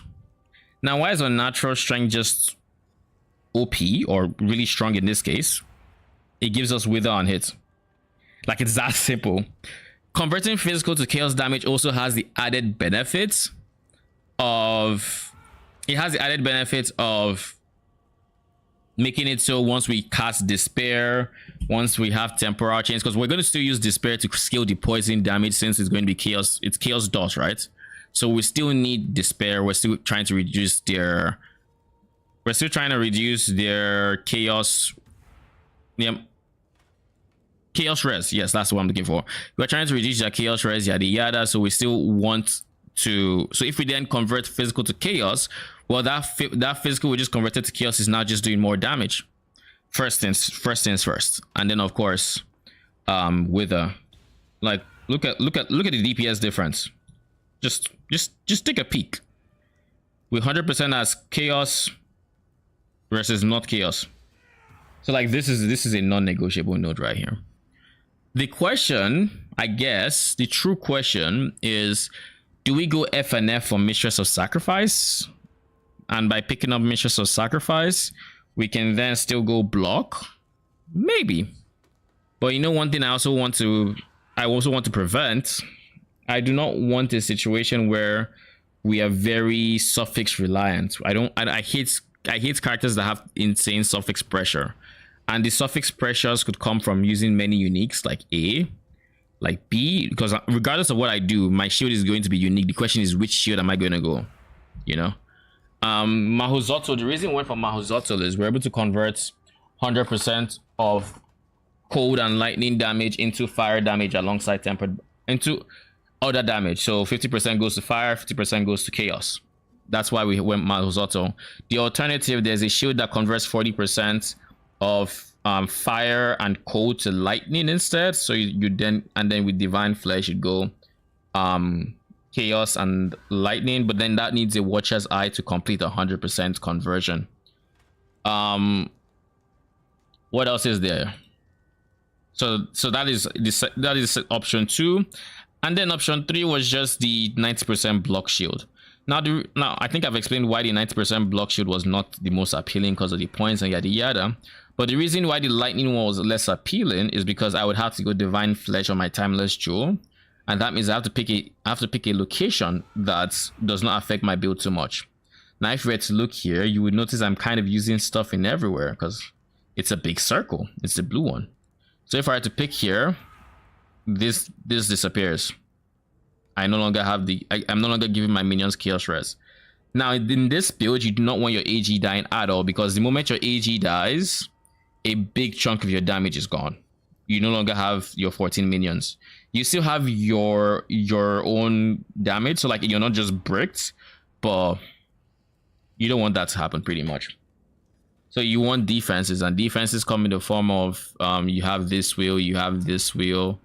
I considered adding more, but I just decided to stick with that. And Life from Death is probably going to be one of the biggest nodes we have for just straight up defenses, because you're going to be constant in a wave clear scenario.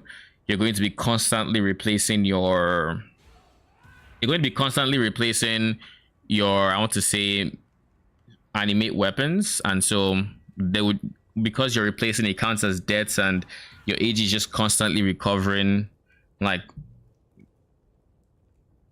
you are constantly regenerating 2% of life per second, but then your AG is also, well, you are not because of Mahuzotl, but your AG is, I think I think Mahuzotl prevents life regen outside of leech, so you are not going to have that benefit. But your AG is going to be chilling, you know, it's going to be recovering 4% of life constantly, like just, you know, very consistently. Life is going to be good, yada yada.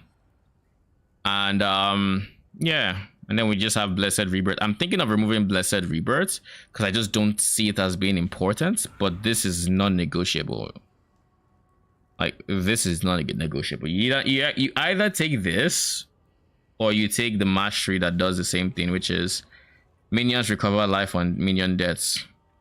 It's one or the other. You know, you can't have it both ways. We don't take leech because we don't need leech. Your AG is the only thing you need to keep alive, and your AG realistically should be healing so much from minions dying, and he shouldn't even be doing too much damage by himself, to where it's quite pointless to try to get him to stay alive via leech. But this is like, that's like the rough bare bones of the build. It's not complete. I have a lot to work on, or a lot to work through, and yada yada. I'm currently still making a decision on some of my sockets, because I only have like 2 sockets left. But these 2 sockets, it's like I can go F and F, but if I go F and F, then no Storm Shroud. I would probably still have to use Brine King for, you know, stun block for everything that it does, especially the chance to avoid being frozen. But if I do get Storm Shroud, then I can get Immutable Force as well, and then that would mean I can go for something like Lunaris. And the PDR is I'm going to need the PDR. I don't have to. Physical damage is one of the scariest parts of this build. It's the most challenging piece of the puzzle I need to solve, and it's not going to be easy. But yeah, I was supposed to I was making this helmet yesterday, and I was just fucking tired, so I was sleeping off. I didn't know what I was picking. So let's see. I wanted Mana Reservation and the other one, so we're going to just go with 7% for now. Probably take it up later, Well, starting out, actually, we can go for slightly more. So edit 0 and just take these two away. All right, so next we add implicits. We still want the same things, which is base taken as, I want to say chaos, because chaos rare should be high, but fire is also fine.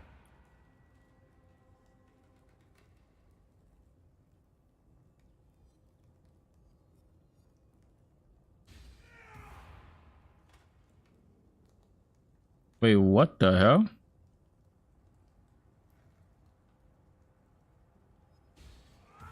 Max lightning res.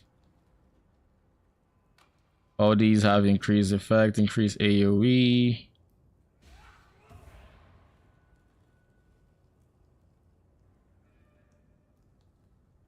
Eta worlds, mana reservation. So wait, we have to pick between mana reservation and PD phase damage taken as. That's kind of trash.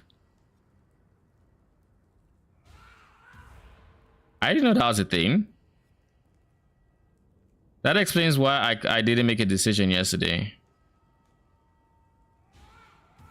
I'm pretty sure they weren't both Eta previously. Oh wait, never mind.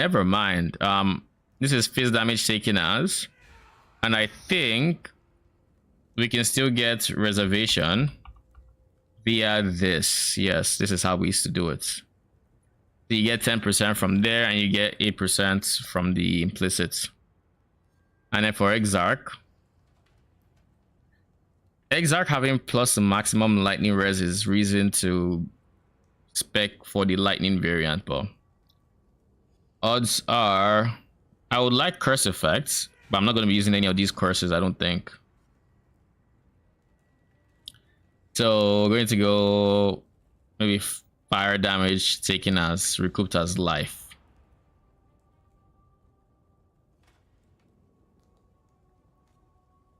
As every element, including physical, would still be taken as fire, right? But yeah, we're full sending armor, by the way, in terms of our gear. So our boots are going to be armor, gloves going to be armor, chains of command is armor ES. But yeah, we're going to be trying to get as much armor as possible. And that's kind of also why we needed unreserved mana, because currently we're only running Malevolence, Purity of Fire. I want to throw a determination in here, but I don't know that I can fit it. Determination is there. Do you have charisma? Yes, you do. So you can't just fit. And I don't want to drop hatred. I really don't. I'm really trying not to drop hatred. It would make life easy if I were to just drop it, because like it's either I drop it and I lose DPS, or I find some other solution, because determination is just not fitting unless I drop malevolence. You know, malevolence is like the one I could drop the most, but it also hurts my DPS all the same. And not to mention, without malevolence, they just last a shorter amount of time. Like they genuinely just last a shorter amount of time, because this would then be the only increased skill effect duration. Well, technically this is increased minion duration, and I think also it is increased skill effect duration. So this is minion duration, and then both of them. Like I believe skill effect duration would affect them. I'm pretty sure it double dips, but I could be wrong. Let me ask someone real quick.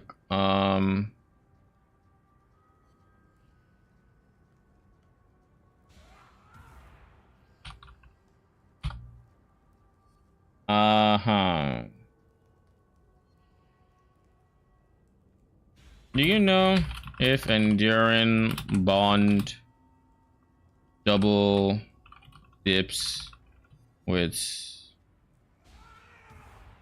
chains of commands, i.e. skill effects duration and minion duration both increase.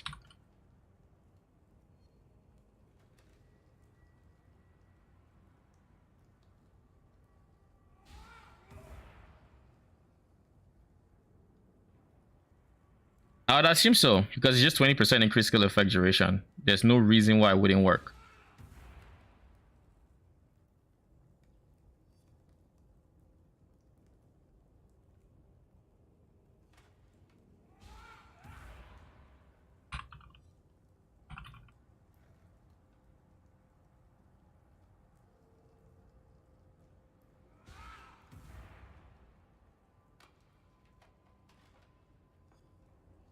Because at the end of the day, it's still your skill.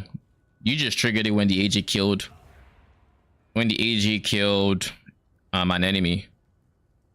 So it's still you using the skill. So it's still your skills, and as such, skill effect duration should affect it. But it's also your minion, so minion duration should also affect it. You know, so. But yeah, in any case, so problem 1. Ignoring all the phase defense and yada yada, we'll figure that out in time. That's fine. Oh. So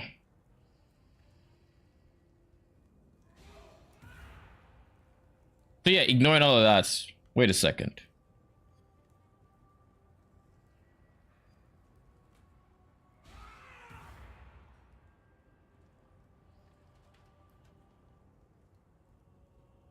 This could be a good middle ground.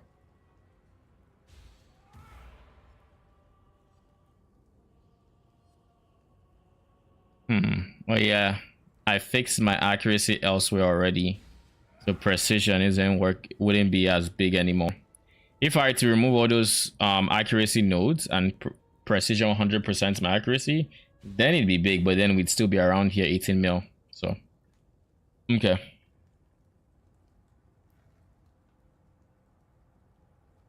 There is also a universe where I do this instead.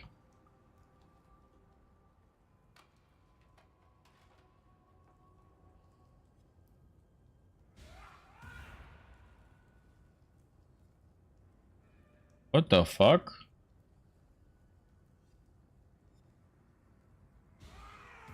Why was enlighten not showing before? What the hell? Nah, it's still not enough, even with double enlightens. Unless you want to get enlighten 4s, which is not budget friendly.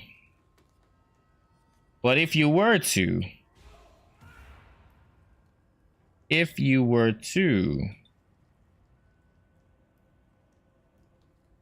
but I mean, you can't really do this because you can't cast your own weapons of self-reflection, so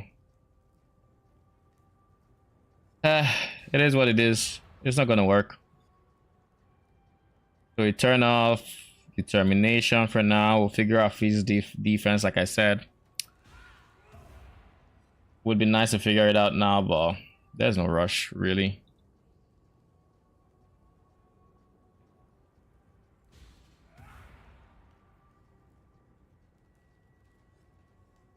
So yeah, problem 1.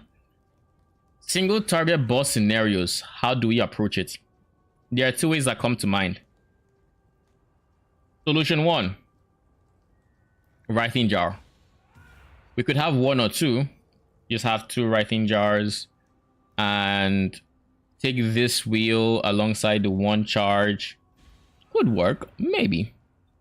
Could impossible escape to here, but I assume this impossible escape is expensive because Supreme Ego is beside charisma. But then we could get that. Could work. What about arrow dancing? Does it give us any flat charges? No, it's just increased flask effect duration, yada yada yada. Nah. Tides of time is an option. Can't work because we then lose a big chunk of our chance to poison. Like literally almost 60% of our chance to poison. Doesn't work. Can't do it.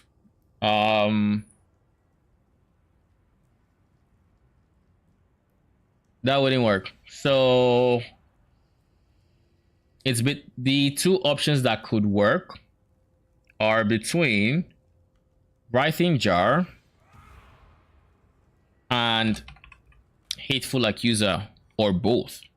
Now, with Hateful Accuser, the biggest problem with this is the fact that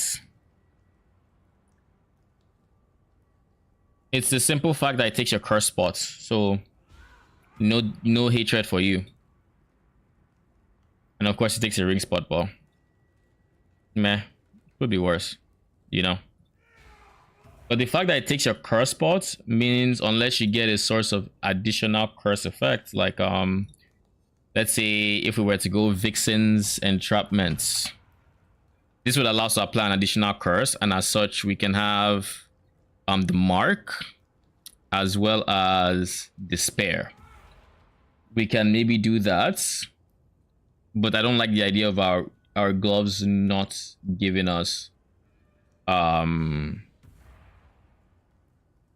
resistances here. Because we don't need cold res, we cannot go Grip of the Council.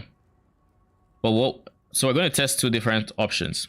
With Hateful Accuser, I believe the minions that are created by the mark, like you put the mark, your AG hits, it creates a minion.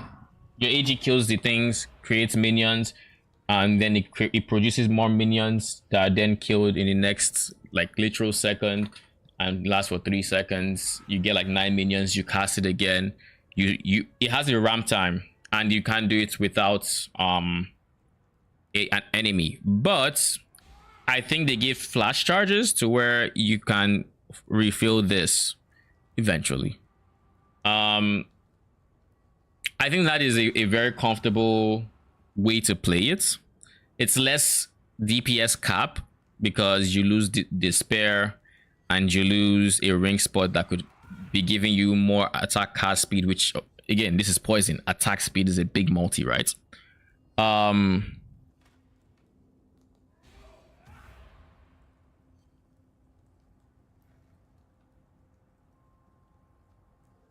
Yeah.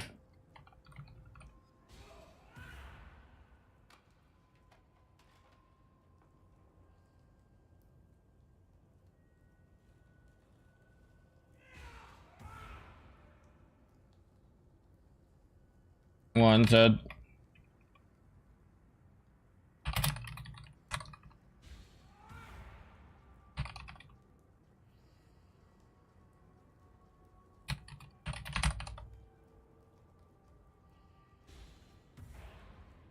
Okay, so anyways, I believe they give flash charges. If I'm not wrong, I could check. PoE wiki, please don't say I am wrong. Penance mark.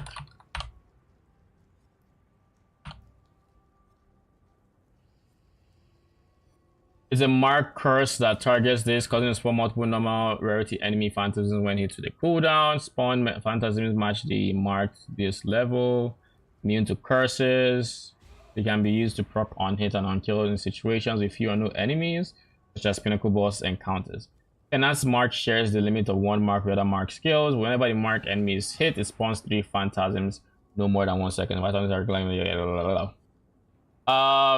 Mark effect increased number of enemies the phantasm spawned at breakpoints of 33.3%. This rounds up? There is something in PoE that rounds up?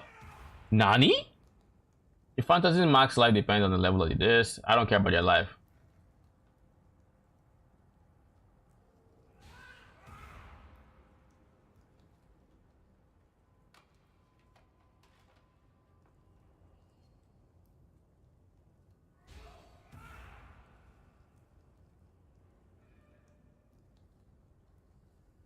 It doesn't say anything about. It doesn't say anything about not granting PoE. Penance mark give flash charges. They grant flash charges and vassals when slain. Oh. Where is this?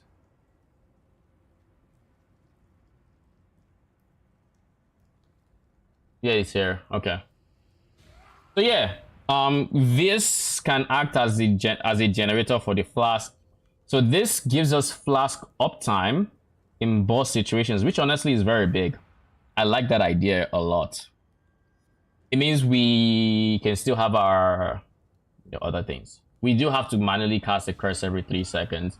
But with skill effect duration that we're scaling and yada yadas, we should, in theory, not have to do it too often. Like maybe once every 5 seconds you just cast it and you gain flash charges and you gain a Vow skill for it. Speaking of Vow skills, we'll probably have a Vow haste somewhere. Yeah, we probably should have a Vow haste.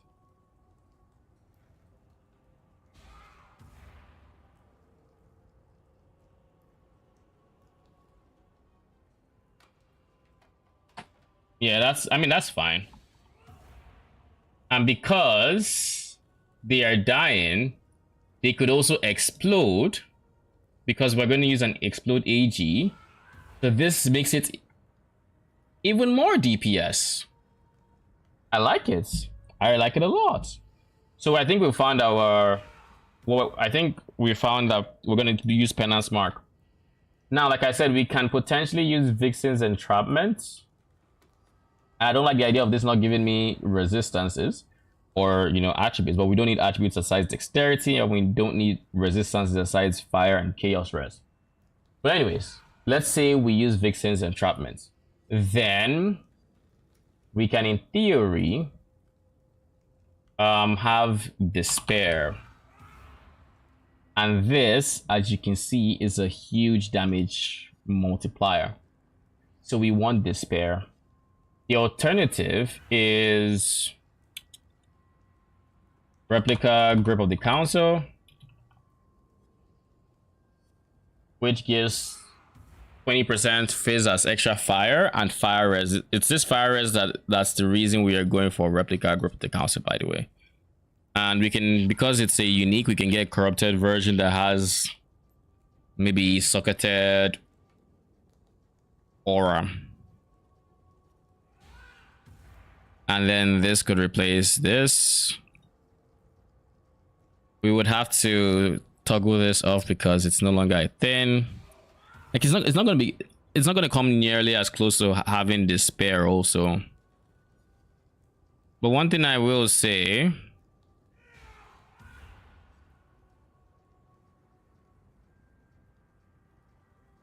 you trigger this curse spell when you cast a curse spell. And I do believe Penance Mark counts as a curse spell. A mark curse. So you would trigger. So by using Vixen's Entrapment, you get an extra comfortable experience by you get an extra comfy experience by only having to cast one curse, and then it does the rest for you. You don't have to cast multiple times. I like that idea too. Whenever you curse with Mark, which is where you would want extra bodies, it would then, or you want extra damage, it then does it. But this means, you see this chaos res and this fire res, these are the spots we have to fix it. 1, 2, 3, 4. Now, we have the added benefits of being able to run something like the Light of Minion.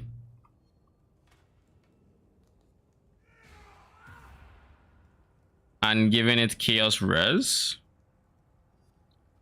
And we can slap it on here. This is the precise reason I left this spot open, because I wanted the Light of Minion here and I wanted the chaos res. So this is then giving us 56 chaos res, which is big. And for the rest of the fire res, like we can deal with, like if it's just between 35-ish fire res, actually 40%, 41% fire res, we can get that between the boots and the ring. And keep in mind, we don't need +2 Spectre boots I don't think there's any mods on boots that we should particularly be looking for, but I could just check to be 100% certain. So let's see. Boots. Craft of Exile is where I should be going to.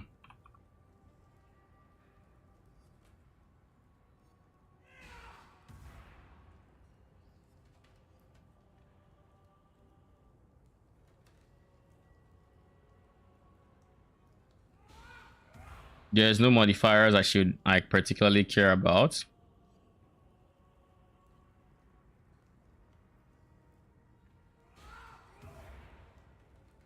Maybe it cannot be poisoned.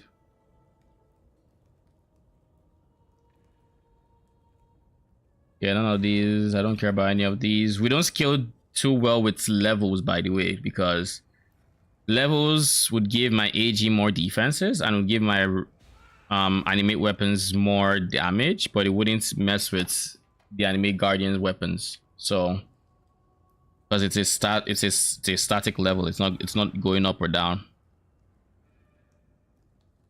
Crusader.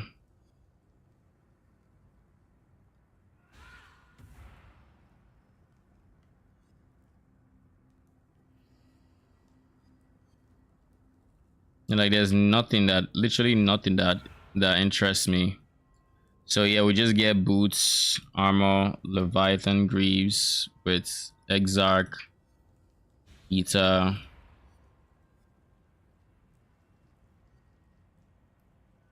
Veiled movement speed to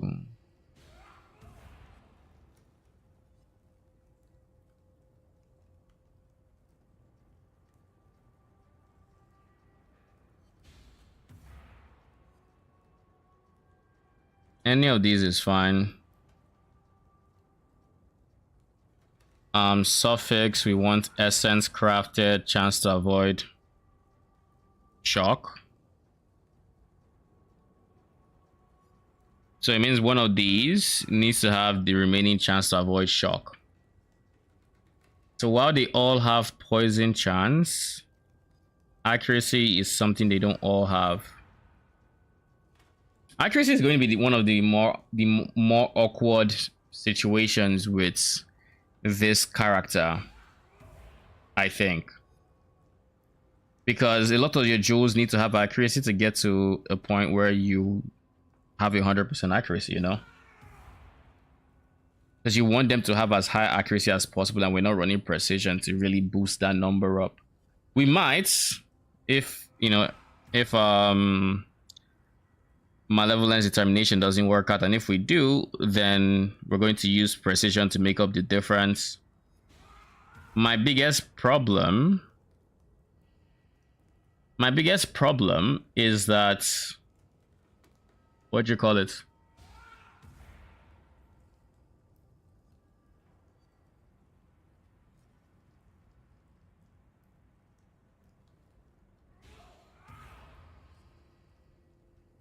Yeah, my biggest problem is accuracy is hard to hit. It's hard to roll, and I can't even begin to imagine how you would go about crafting this yourself.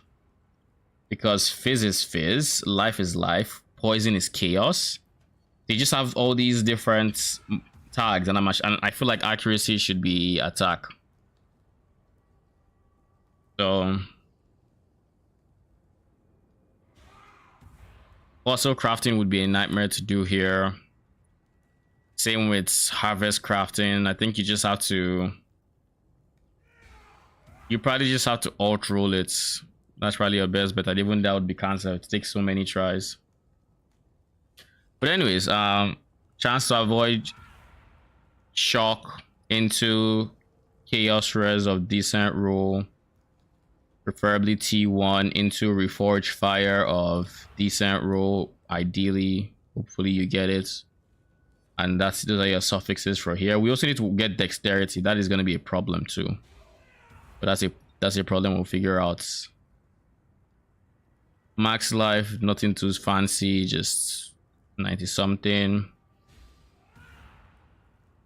And then is there a crafted modifier? I think would be really good here. Just increased armor, I think.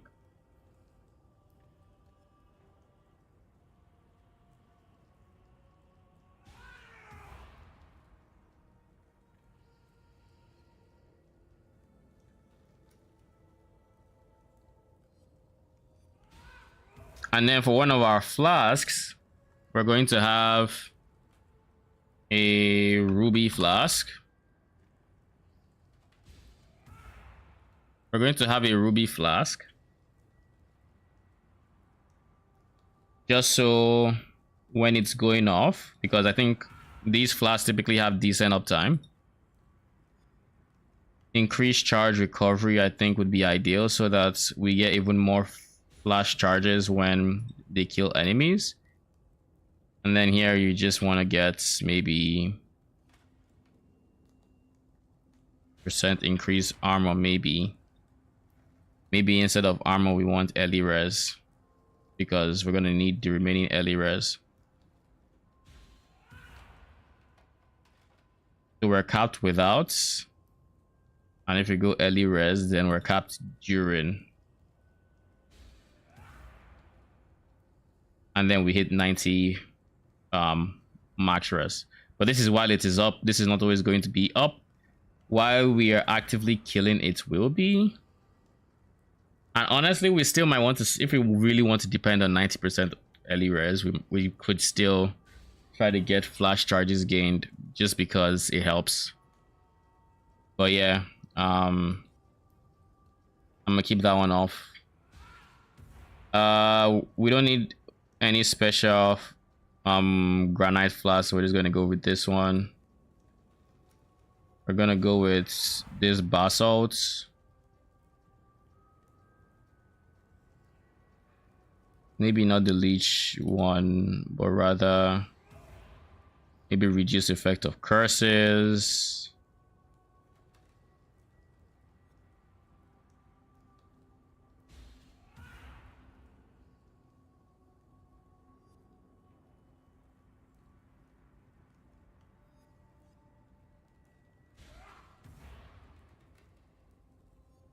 Instead of this, we're just going to go to increase charge recovery also.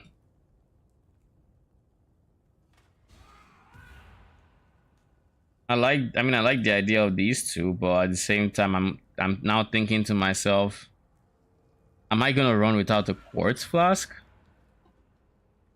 Do I really want a ruby flask? Like, I want a ruby flask for tough bosses, you know.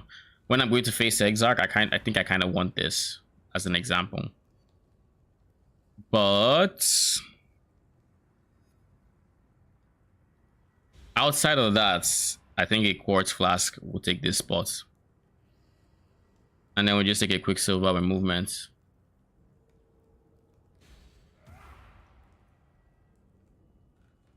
So fire res is capped, chaos res needs work, but ring can do that.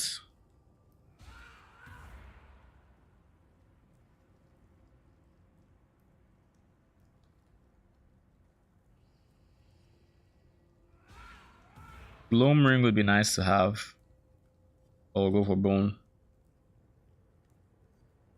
If you can afford to get on a gloam ring, that would probably be ideal, honestly. We're gonna want life, chaos res.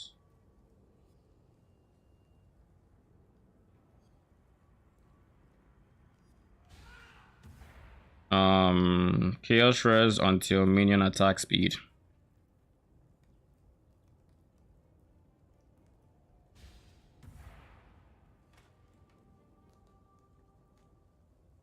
Minion damage. This would be an expensive ring, but this is basically the high budget version. Once I establish where I want the, I guess, the end to be, I can then, actually I'll probably have to craft dexterity. Trying to land regular dexterity seems rough here from a crafting point of view. But this is also not nearly enough.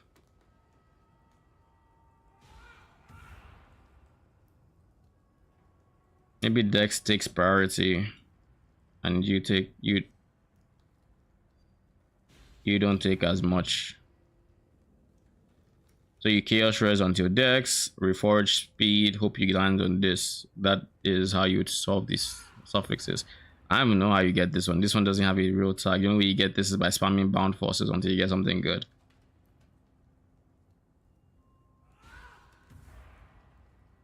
So now this is capped. Unless I want to get born to chaos or something. 85 is fine. 85 is fine. And then with this, we had 31k, 30k, all max hits. This is with 5 endurance charges.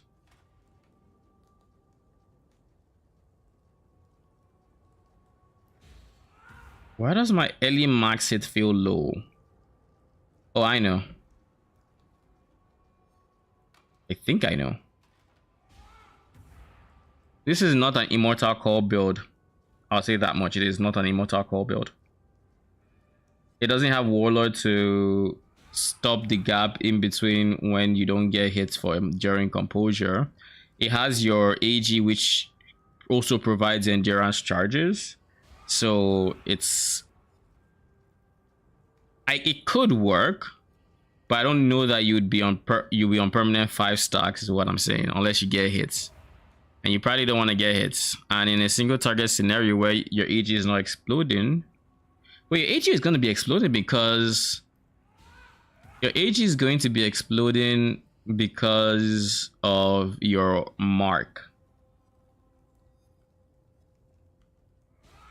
Yeah. Okay, let's actually fix these. This is going to be my gloves, as well as you guys. Then you would be in boots.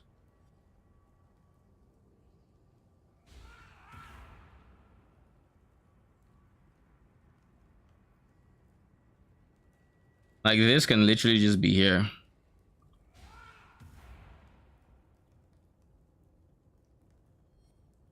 I have 16k armor without determination.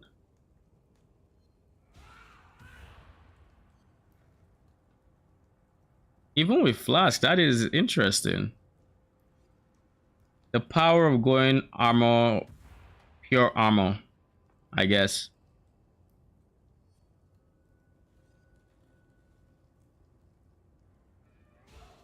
So yeah, now we're at 34 mil DPS.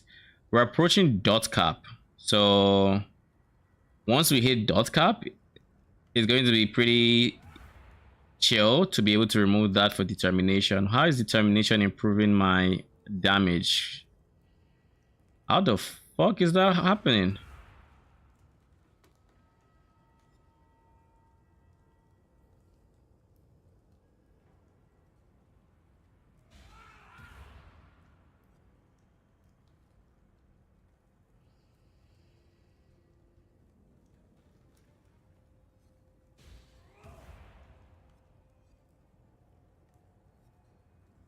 So yeah, with determination, we then get 32k armor. And with there's space on my boots, so we're going to put it in boots.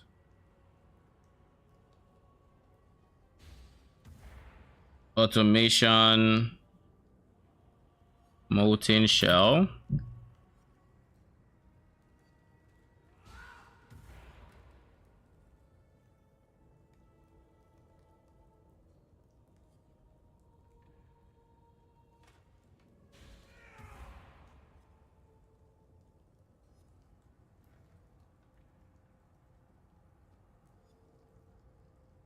Wait a second.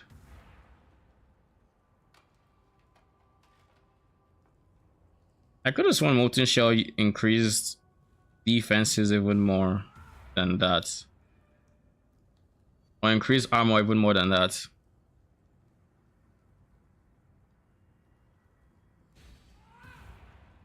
Enlighten is also not necessary here.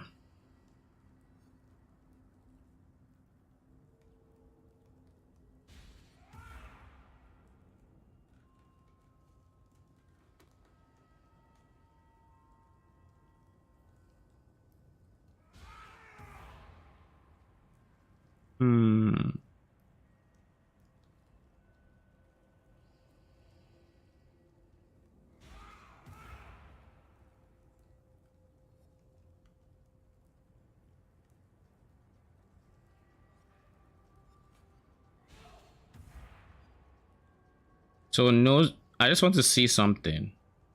When nothing is up whatsoever. Which, by the way, I still want to get Storm Shroud. How else can we get Ailment Immune, by the way? Storm Shroud is the easiest, obviously. But alternatively, you could get Anti-Freeze from your Pantheon. You could get Reduce Ignite from Pantheon. You could get Shock Immune from Tempest Shield. It's not quite Ailment Immune either. You could reduce Ignite duration with Fire Song, I think is the name.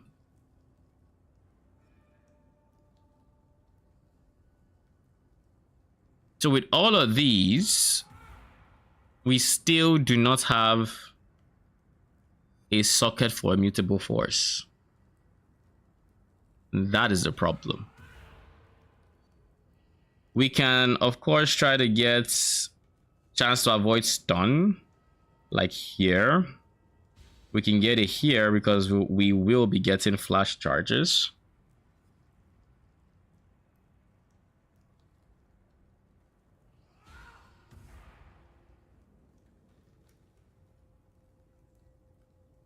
Oh wait, we have our helmet. I forgot. Our helmet is on that source we can get dexterity on. I'm so used to not having helmet that I didn't even think about it. But yeah, life +2 on life would be what you want.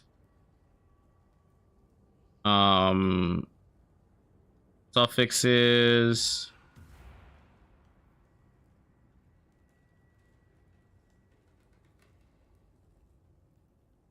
Oh god. There is no natural occurring dexterity here, so I have to manually craft dex.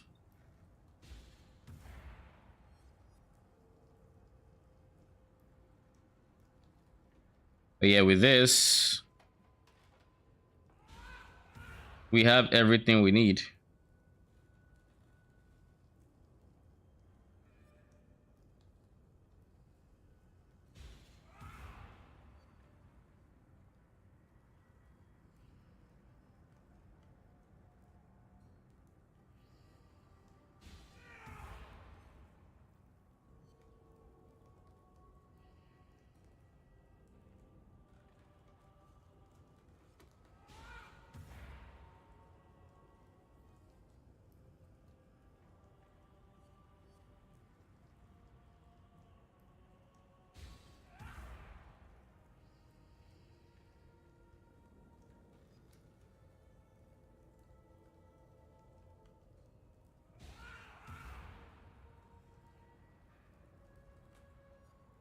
Yeah, it doesn't show for this.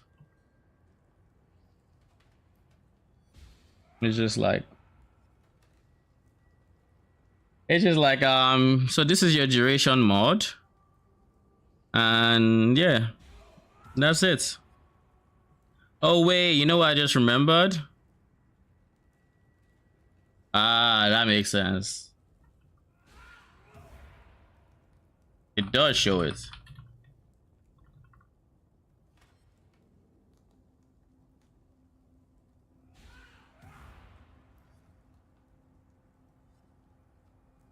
So yeah, it is there. 37 seconds. All right. With 37 seconds of uptime, we're chilling. But my biggest worry is the reflection.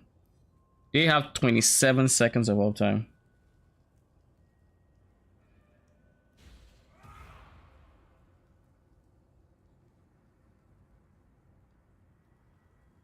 With 28 seconds of uptime, I don't necessarily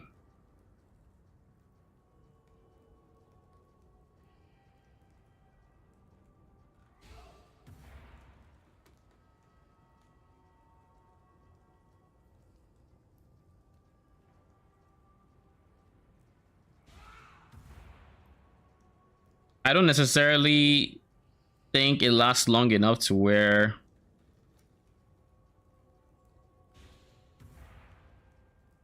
Yeah, I think this is fine, honestly. Having a 76 mana cost and this amount of free mana, I think it's fine. I don't need to min-max that even further.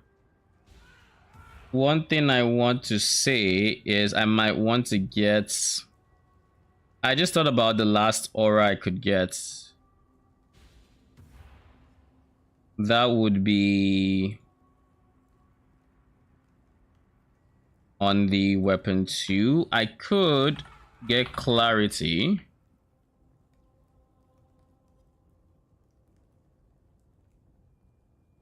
Clarity, Val Haste. And now we've passed dot cap, yeah? No. Okay, we're still 33 million dot DPS with haste. Then we have convocation. In this very socket intensive build, we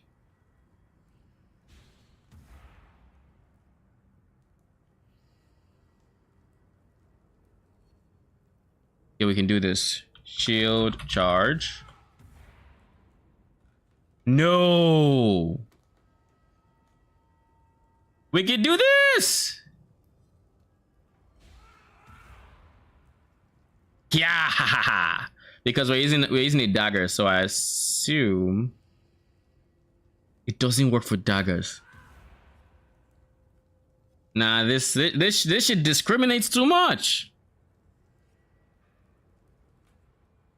It fucking discriminates. Let me leap some of my dagger. Is it your leap? I need to be able to leap for myself, okay? Let me leap if I want to leap. Ah, fine. Shield charge it is.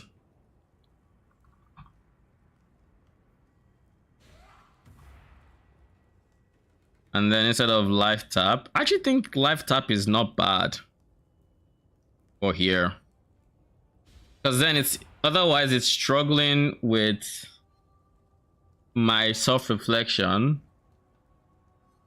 for summoning. I don't want that. I want it feeling as comfortable as possible, and I'm also not going to support them with life tap.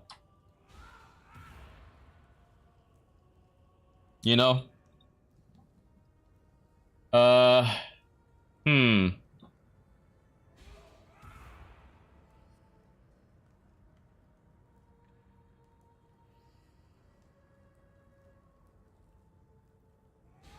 How much mana is this gonna use is the question. Flesh offering. It's gonna cost 217 life. That's not an issue, but if I were to remove this 73 mana with all the reduced mana cost and all of that bullshit. But yeah, I kind of want it to really have life tap. So in that case, we still need to put Valor Haste somewhere. Let me look through my links. Boots are now full.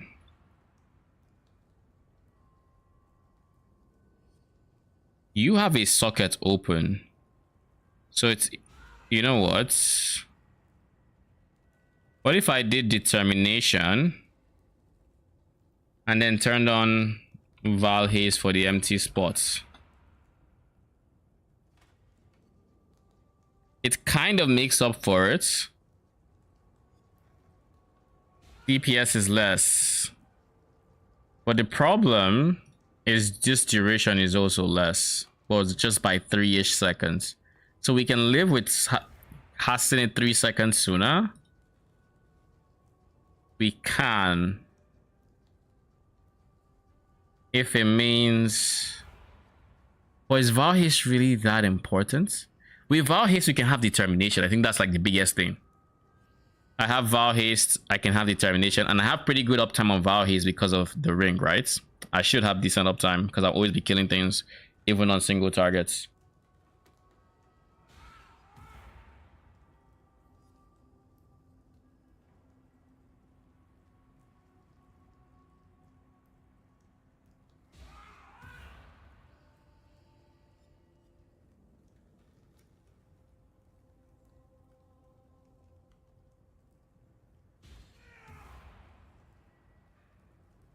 But yeah, with Storm Shroud, we no longer need this one, but we still need it. You see, this is the problem. With Storm Shroud, we still need this guy over there. The top one. You cannot be stunned if you've been stunned, yada yada yada.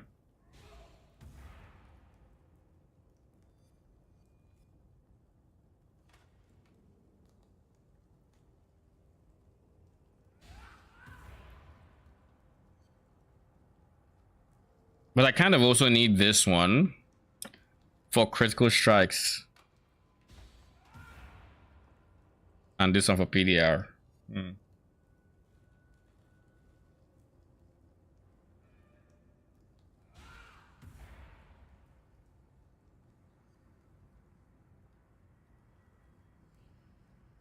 Is there anything on our tree that we can drop? This is giving us max fire res. Wait, we aren't even taking this one? I mean, this is easy plus 3 max res. Increase my early max it by a shit ton. I'd say that's practically non-negotiable.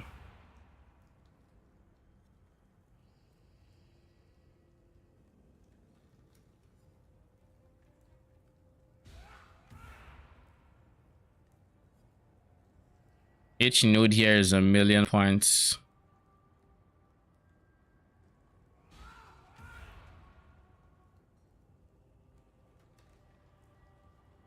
I could drop this, but if I were to drop that, then I'd be spending 1, 2, 3 on this one,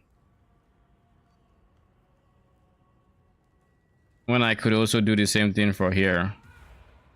But the problem with this one is I don't get mana regeneration, and I need mana regeneration.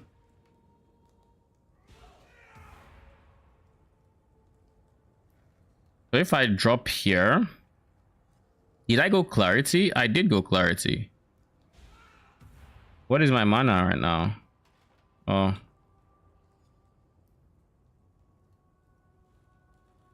With clarity is 64. It's not even enough. What am I doing?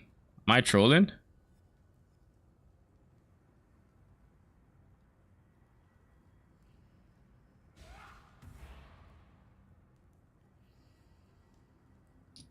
Yeah.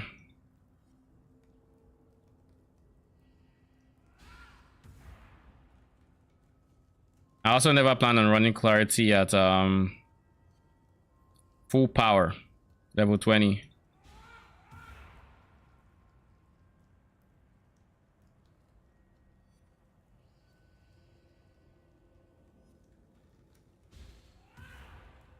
Something like a level 10 clarity is really nice.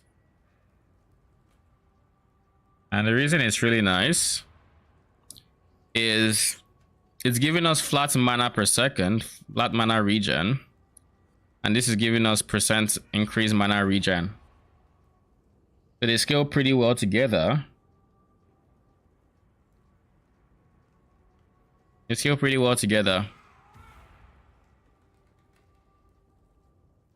And the more mana I have, or the more mana regen I have, the less time I have to wait between each cast. So like now, the weapon of self-reflection, they cost 76. I can, in theory, get a bone ring that would have an empty prefix. So I can then bench craft costs -7. With -7, it is 69, wink wink. And that is just like 138 mana for 2 casts. So it will take me 2 casts to go home. But I also gain the mana back in 3 seconds. I assume this is per second. And because Flesh Offering is not out here just triggering and stopping you from summoning, I feel like it should feel more comfortable. Because at the end of the day, I want this to feel as comfortable as it possibly can.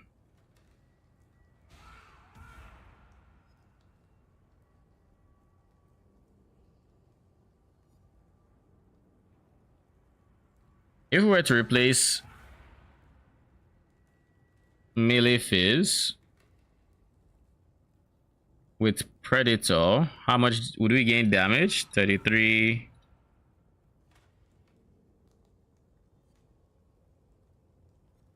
Not much damage. And Predator has the extra. Well, I guess it's 800k damage, right?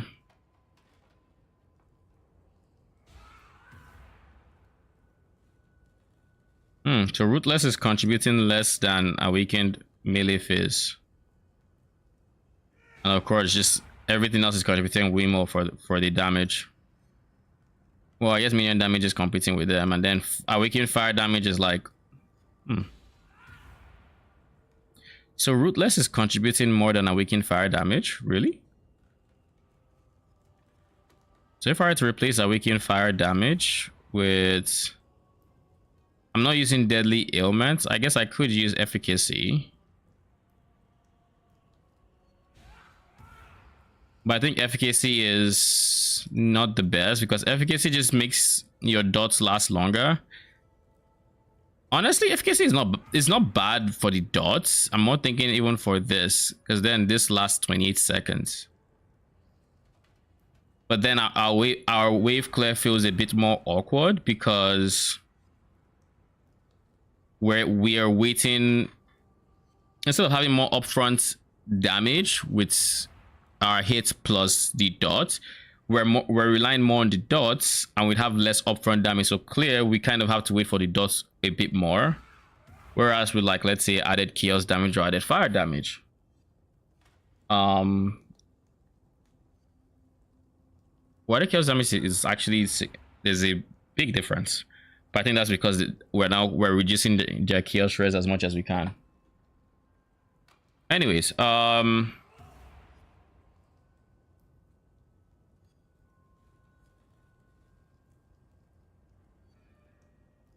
do you call it?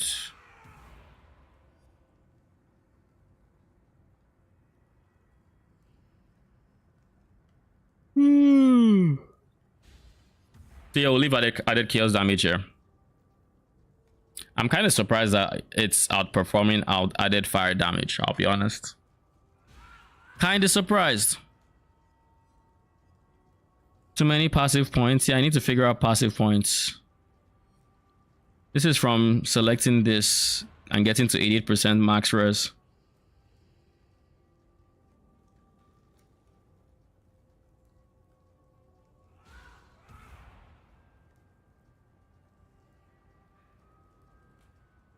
Getting a gem for corrupted blood cannot be inflicted on you should be pretty straightforward, because of the gems we're getting.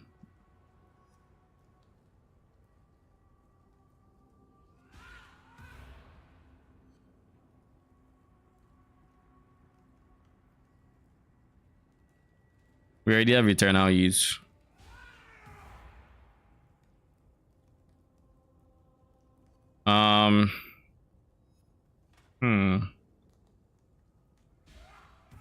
What else do we do?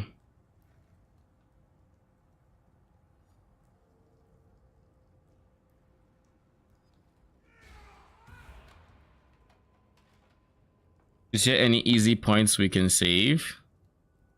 I already removed life from here. I'd rather not, you know.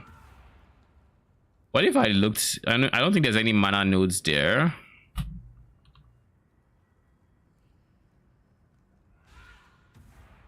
Oh, there is. What is this? Reduce mana cost of attacks. I mean, I guess you could do that, but like, again, that would really suck for mana regen. This value right here.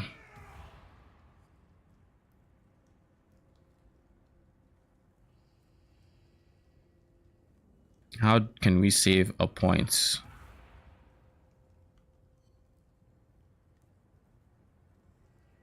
Without the accuracy node there, the accuracy probably falls below 100.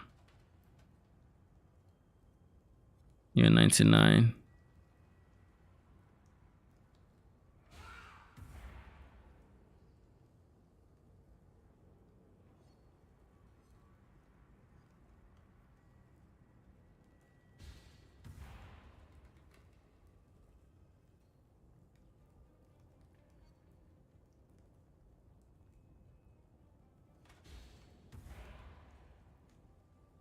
Oh,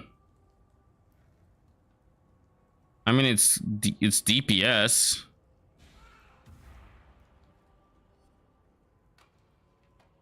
Just not as much as you might have expected. I also kind of really want this AoE node, I'll be honest, simply because we may not be using melee splash, but they can still splash, right? So that's how we're going to be getting AoE. But just increasing their AoE means that that splash can potentially kill more. But then again, if we have 14 enemies, 14 minions that are just always, you know, seeking enemies. Hmm.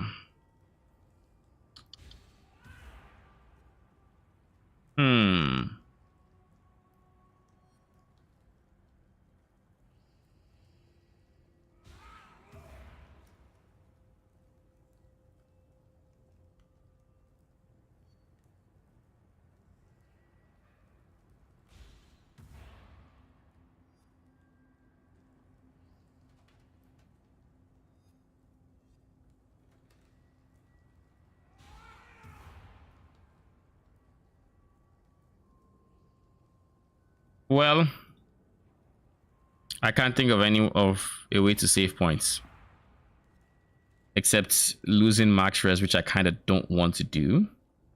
Removing a point from here, which is easily going to cut us 1,000,000 DPS from where we are.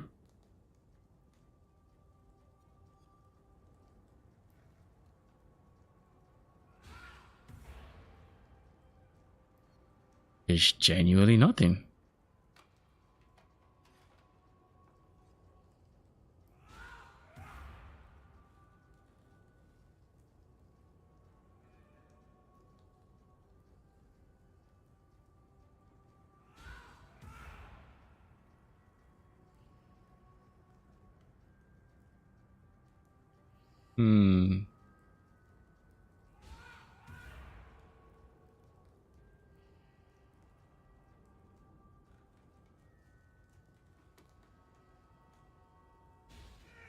How is it that every single point here is important? Like this would have been maybe somewhere I could take points from, but I can't afford to have the AG die. It is not an option. Like it is genuinely not an option, and we need this to cap his chaos res. He already has decent chaos res. Don't get me wrong. He's getting chaos res from his gear. He has chaos res from the shield, replica Victorious Charity.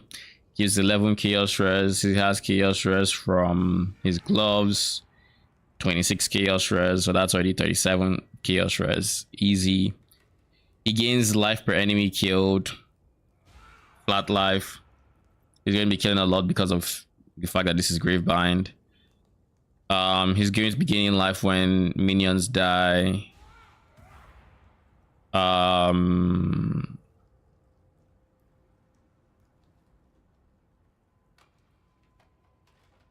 We can get chaos res on his explode chest. I think this is his explode chest. We only went for a Crusader one because realistically that's all we need.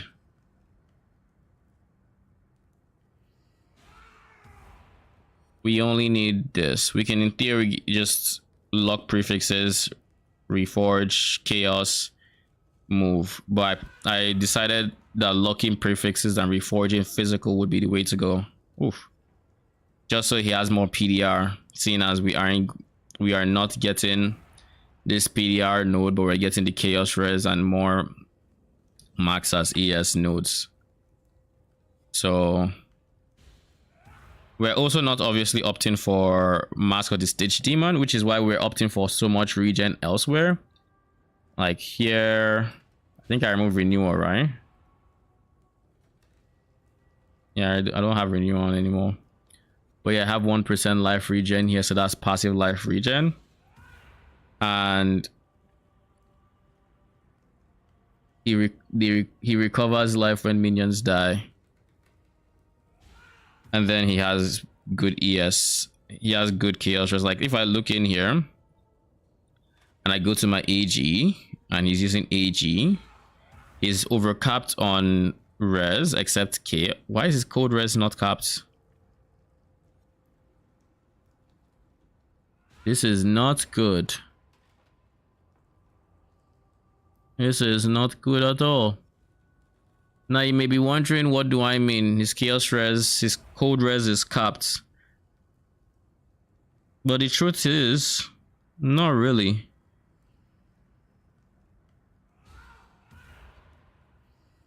It isn't capped. And the reason I say this is the moment I notice this Commander of Darkness line here, it gives 30 res. You think, oh, that's pretty good. And it is. But if you look closer, it says you and emphasis nearby allies have plus 30 to early res. So if for any reason he were to leave your immediate vicinity, he would lose 30 early res. So I try not to count that towards his res. That way, no matter how I run, he should still be safe. But I need to get him cold res somewhere. So maybe, just maybe, I'd try to get him cold res from the chess piece I'm giving him, seeing as that's like the only rare piece he's going to be using. In case you're wondering what he's going to be doing, his helmet is going to have, his helmet is Crown of the Tyrant to reduce all res including chaos. His chest piece is Rare Explode, his gloves are Gravebind, his boots are Windscream, so he can apply temporal chains with his gloves on hit, so we do have access to temporal chains. His weapon is going to be the dagger, and his shield is going to be the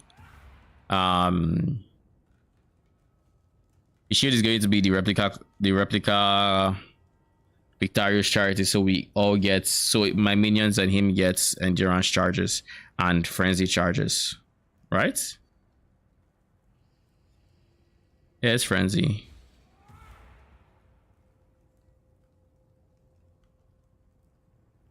Nah, they don't have any source of onslaught. They have no source of like anything else.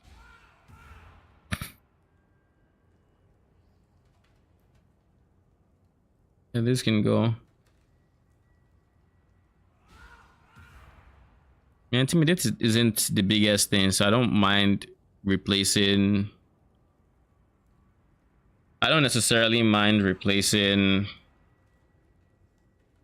Awakening Melee Phase if there's a better support, but I don't think there is a better support that's available to me, at least.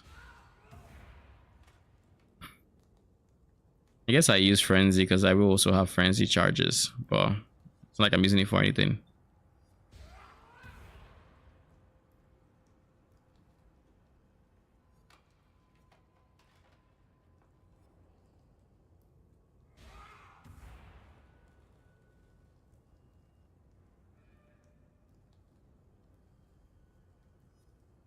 I guess, all things considered, my phase max hit is not bad, but I would still prefer if it was slightly better.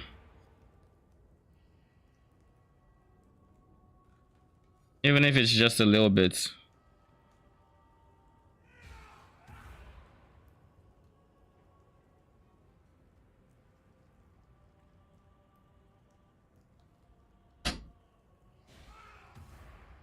Do I think the anime guardian is going to be hitting enough to taunt, consistently taunt? 1 in 5 hits should taunt. If I walk far enough, I think he leaves who he's attacking. He's not defensive or offensive because he has Feeding Frenzy and Meat Shield. I could in theory replace Feeding Frenzy with Elemental Army to give him more max res. But I don't want to. Plain and simple, I don't want to. My dex required is 155.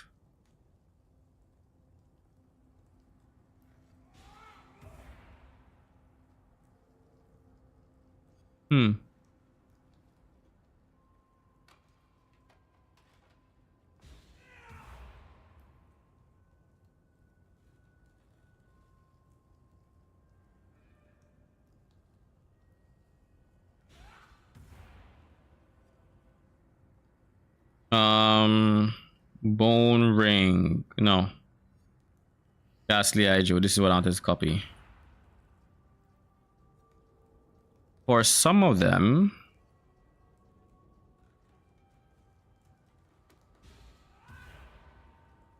I would like this accuracy to switch to... What was the other thing again?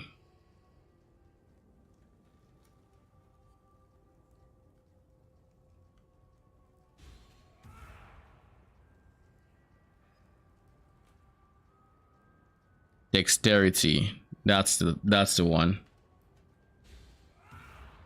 So we can go dex.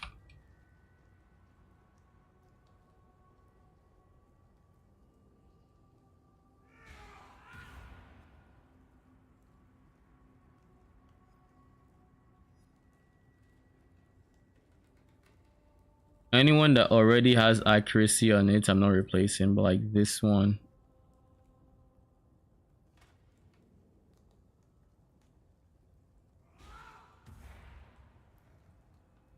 I think if I really wanted to, the small and mediums could also have dexterity.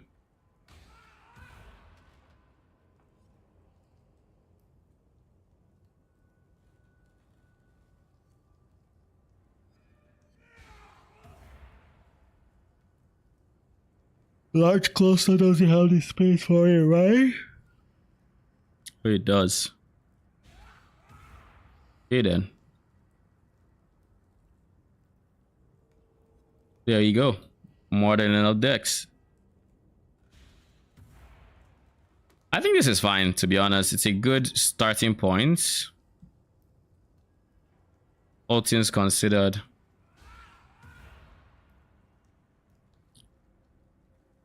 I do think I still need to work on my phase max hits. I don't know how I'm going to do it.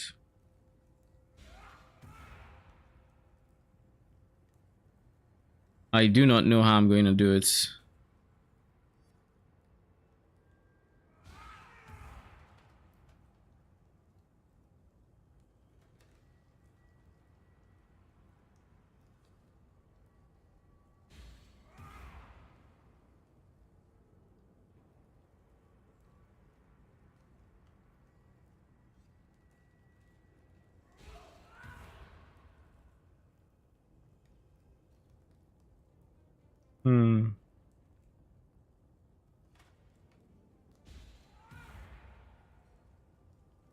We have immutable. We don't have immutable force. We have no space for chance to avoid stun.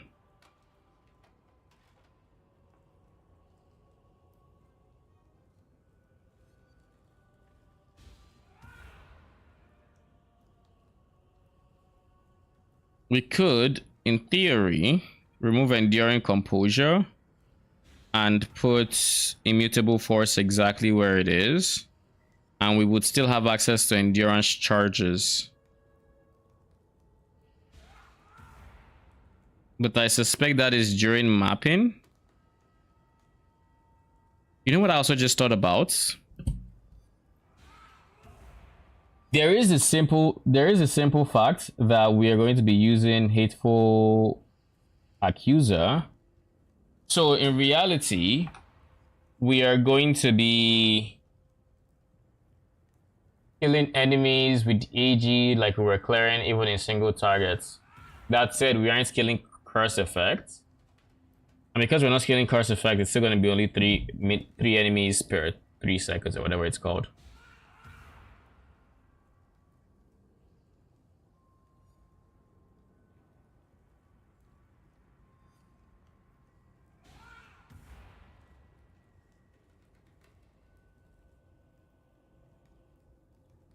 If I turn that off and turn you off, mana regen plummets.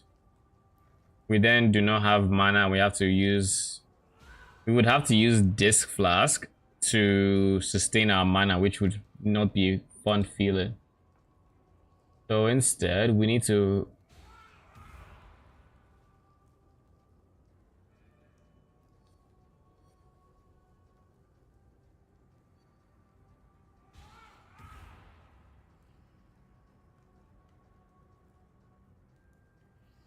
how do we fix this extra point? Only thing that comes to mind is dropping Enduring Composure and relying on other sources. Then putting Immutable Force. It's like, in theory, this is what it's going to look like. Immutable Force. We get the 961 we need. We add it to the build. The small cluster jewel turns to Immutable Force. Now our phase max it goes down, but then we also go to Lunaris. And what am I likely to be mapping with? If I don't need to worry about burning ground. Oh, you know what I just remembered? This last one that has dexterity, it shouldn't have dexterity. It should have chance to avoid shock of at least 40, I guess 44% is exactly where it should be. Because that is what will give us full shock immunity. For the Leviathan Greaves, I've also not added the implicit, so I should do that right now. Could do Flesh Offering has yada yada yada. And that would be decent DPS increase. Could do +2 max fire res. That puts us at 90. Which is exactly where we need to be. I don't think there's anything else that comes even remotely close except maybe a chance to shock. Which I guess we can use to fully cover Storm Shroud in and of itself. We can just wear the boots, that's it, don't worry about gloves. So, but I'm going for max fire res. I don't have access to life regen. I would, in the ideal universe, that's avoid bleeding is probably going to be what I want to do the most.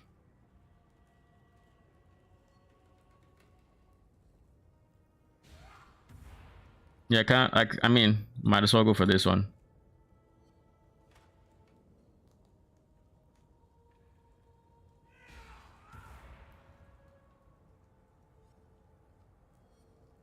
But yeah, phase max hits. Go for Lunaris during mapping. Have you been hit recently? Yep. Number of summon minions. I forgot. This is a source of PDR. Should always have like 14 summon minions at least. Probably more, but it only stacks up to like 10%. So.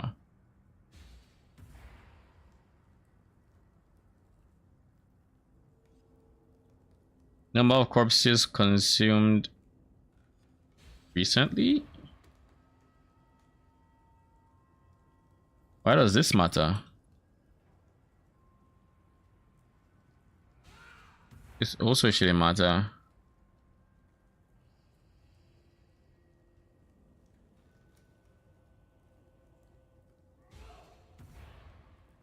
Hmm.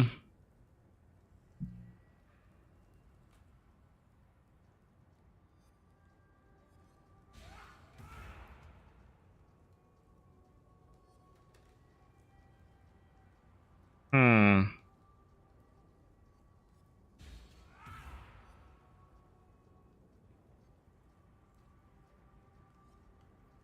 Rootless support mode. Yeah, average, that's fine. How do I improve my phase max hits from here? I guess I could go back to my Forged Warrior build and just look at my phase max hits.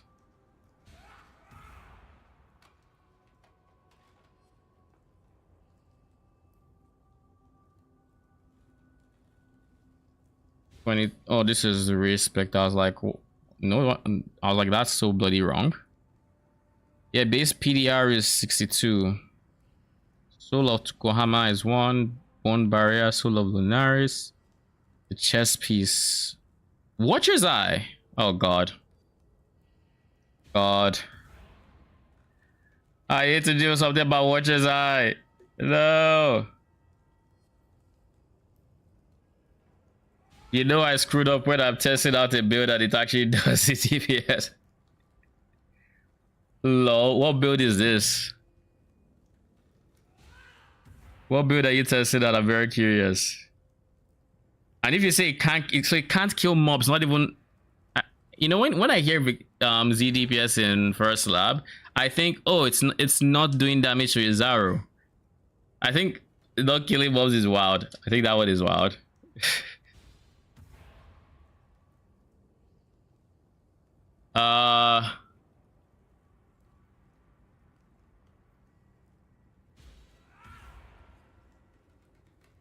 What am I staring at here for? Oh yeah. The ways I could get flat PDR. Like right now it's 30, right? I could get Watcher's Eye. There is no easy way to get Watcher's Eye. I could try to get voices, but that's expensive.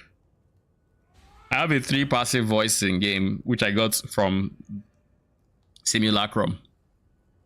But how much are they going for? I know they're not too expensive. Not too expensive means somewhat expensive. Let me see. Voices.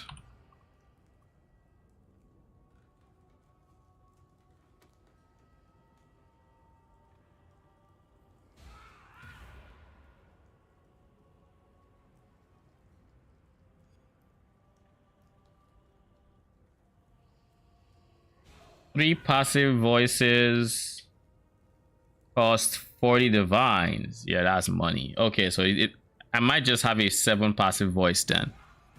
Actually, can check. I have it right here.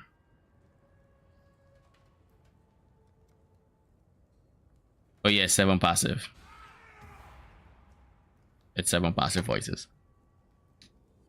So yeah, not worth much. 40 divines. I'm not going to spend 40 divines on fucking 3 passive voices. I'm not doing that. I could replace... Nah. I could replace this with the Megalomaniac. I could. Find a Megalomaniac that has life from death and just put a point in there. But then the Megalomaniac will have to take like here. Megalomaniacs do not have jewel socket, so that takes this jewel socket, or at least this one. Which is a problem because I don't have enough jewel sockets. What is the closest jewel socket that's available to me? This is 7 points. This is 5 points. So this is the closest. There is nothing in this vicinity that is closer. But this is 5 points also.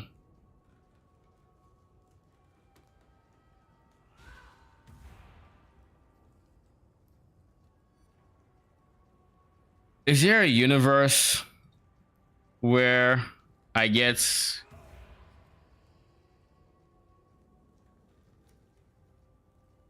I'm gonna try something out.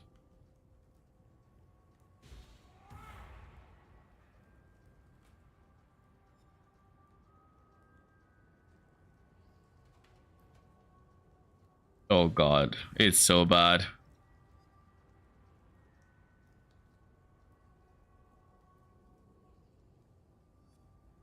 Yeah, it is so fucking bad.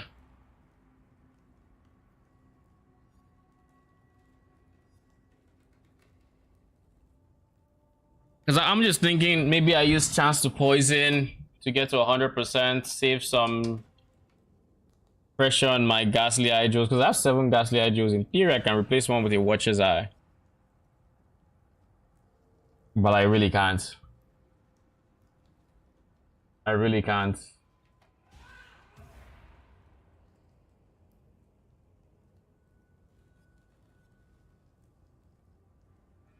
I do have a spare point now though. But it's just a singular point.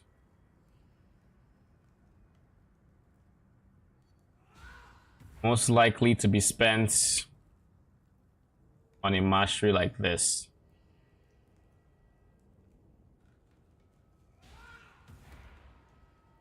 Yeah, I mean, whatever. It's whatever, right?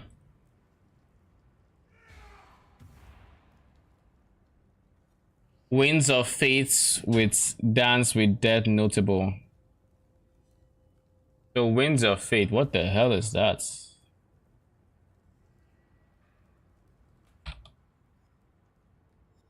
What the hell is Winds of Fate? 75% of phase damage converted to a random element, 25 converted to chaos, max crits is 50, non-crit still no damage. Lol. So just by doing this, you essentially have half your damage because only half of the time you do damage.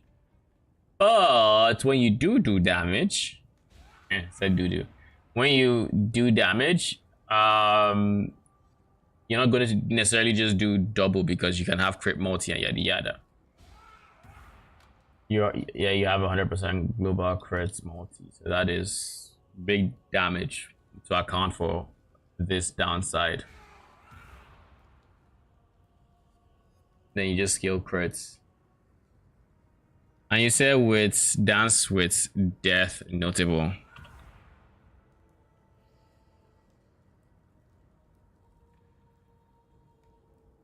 Don't tell me this makes it so you don't crits. Which makes both crit chance and damage with crits lucky at the cost of disallowing the use of helmets and causing enemy crits to be lucky against you. Luck only applies to hit damage, not ailment DPS.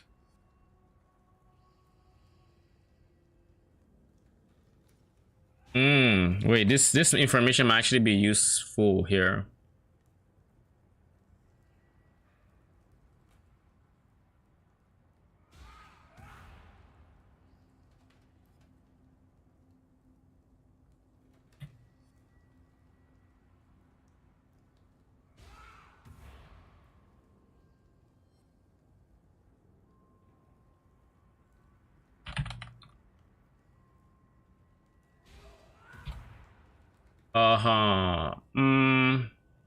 Let's go lucky. Oh yeah, never mind.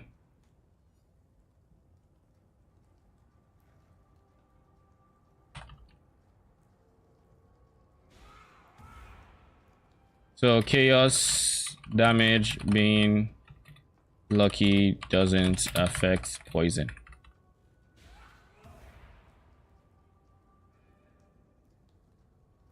This was a question I had for Zurat yesterday. We assumed it would, like it would, but I mean it's very well couldn't. But seeing this,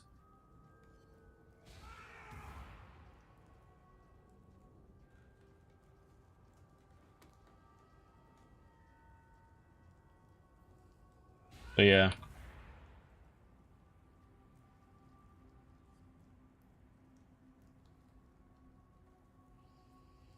Guess I should do this one.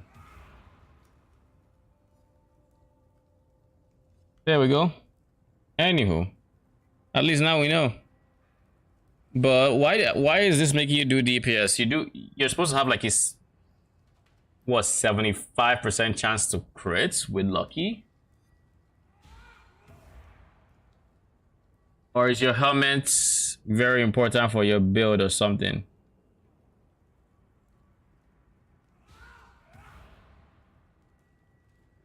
Kind of curious.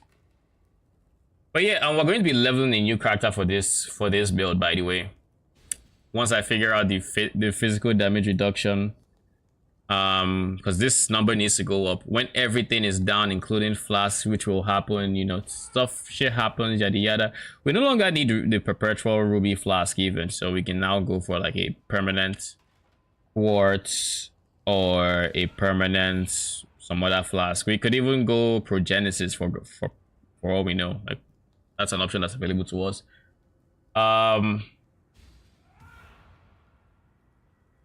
With Gravebind, I can't go explode. I guess if I really wanted to, I could go Oriat's End and just not use Gravebind for my AG, and that would allow me to explode, because poison kills would then be attributed to me, so I could then explode, but that's only during flask effect. But while I'm clearing, I should always have it, to be fair. But it's also just not as good as AG explode. Like, let's be honest, it's not nearly as good as it. So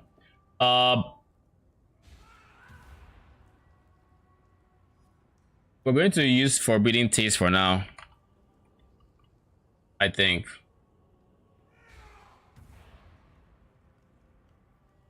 Forbidden Taste is kind of just a don't let me die. It stops me from dying, I should say, from being one shot in worst case scenario. But don't tell me you went something like, well, even if you went like Conk Effect, it shouldn't, it's still Control Destruction, rather, it shouldn't.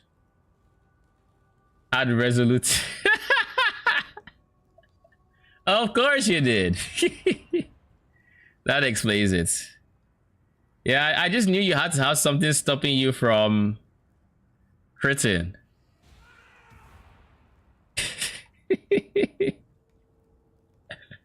Holy shit.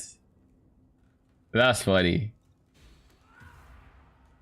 Okay, I think this is where I have to end my stream, because if I don't do it now, then well, I have stuff I need to do. For one, I have a video I need to release by tomorrow, and I need to, you know, work on it. It's going to be probably a longer one, because it's going to be covering the crafts of the medium budget and the high budget, and I still have a lot of work to do regarding it. Like, for one, record it. So that is going to be, I'm probably going to have to do it sometime tonight and tomorrow. It might come out in the evening, to be honest, because at this rate, that's probably when it's going to be out. But it's going to be a comprehensive video on the craft, so it's going to be longer too, because it's a big crafting video. We'll see how it goes. What else? I'm gonna be back on Monday. Like I said, we're going to be leveling up a new witch for this. Leveling up a new witch is kind of going to be interesting, and the reason I say this is when we look at the AG's gear, the things he's using, the highest level requirement is like his chest piece, which is royal plate, but that can be changed, and his dagger, which is level 70, right? So before level 70, or before the AG gem is leveled to the point where you can use items of level 70, we can't go the poison route, and even if we could, we would have no chance to poison. So I'm probably just going to have to use a different minion skill till then. I'm thinking I just honestly bitter dream some crossbearers and trivialize the campaign.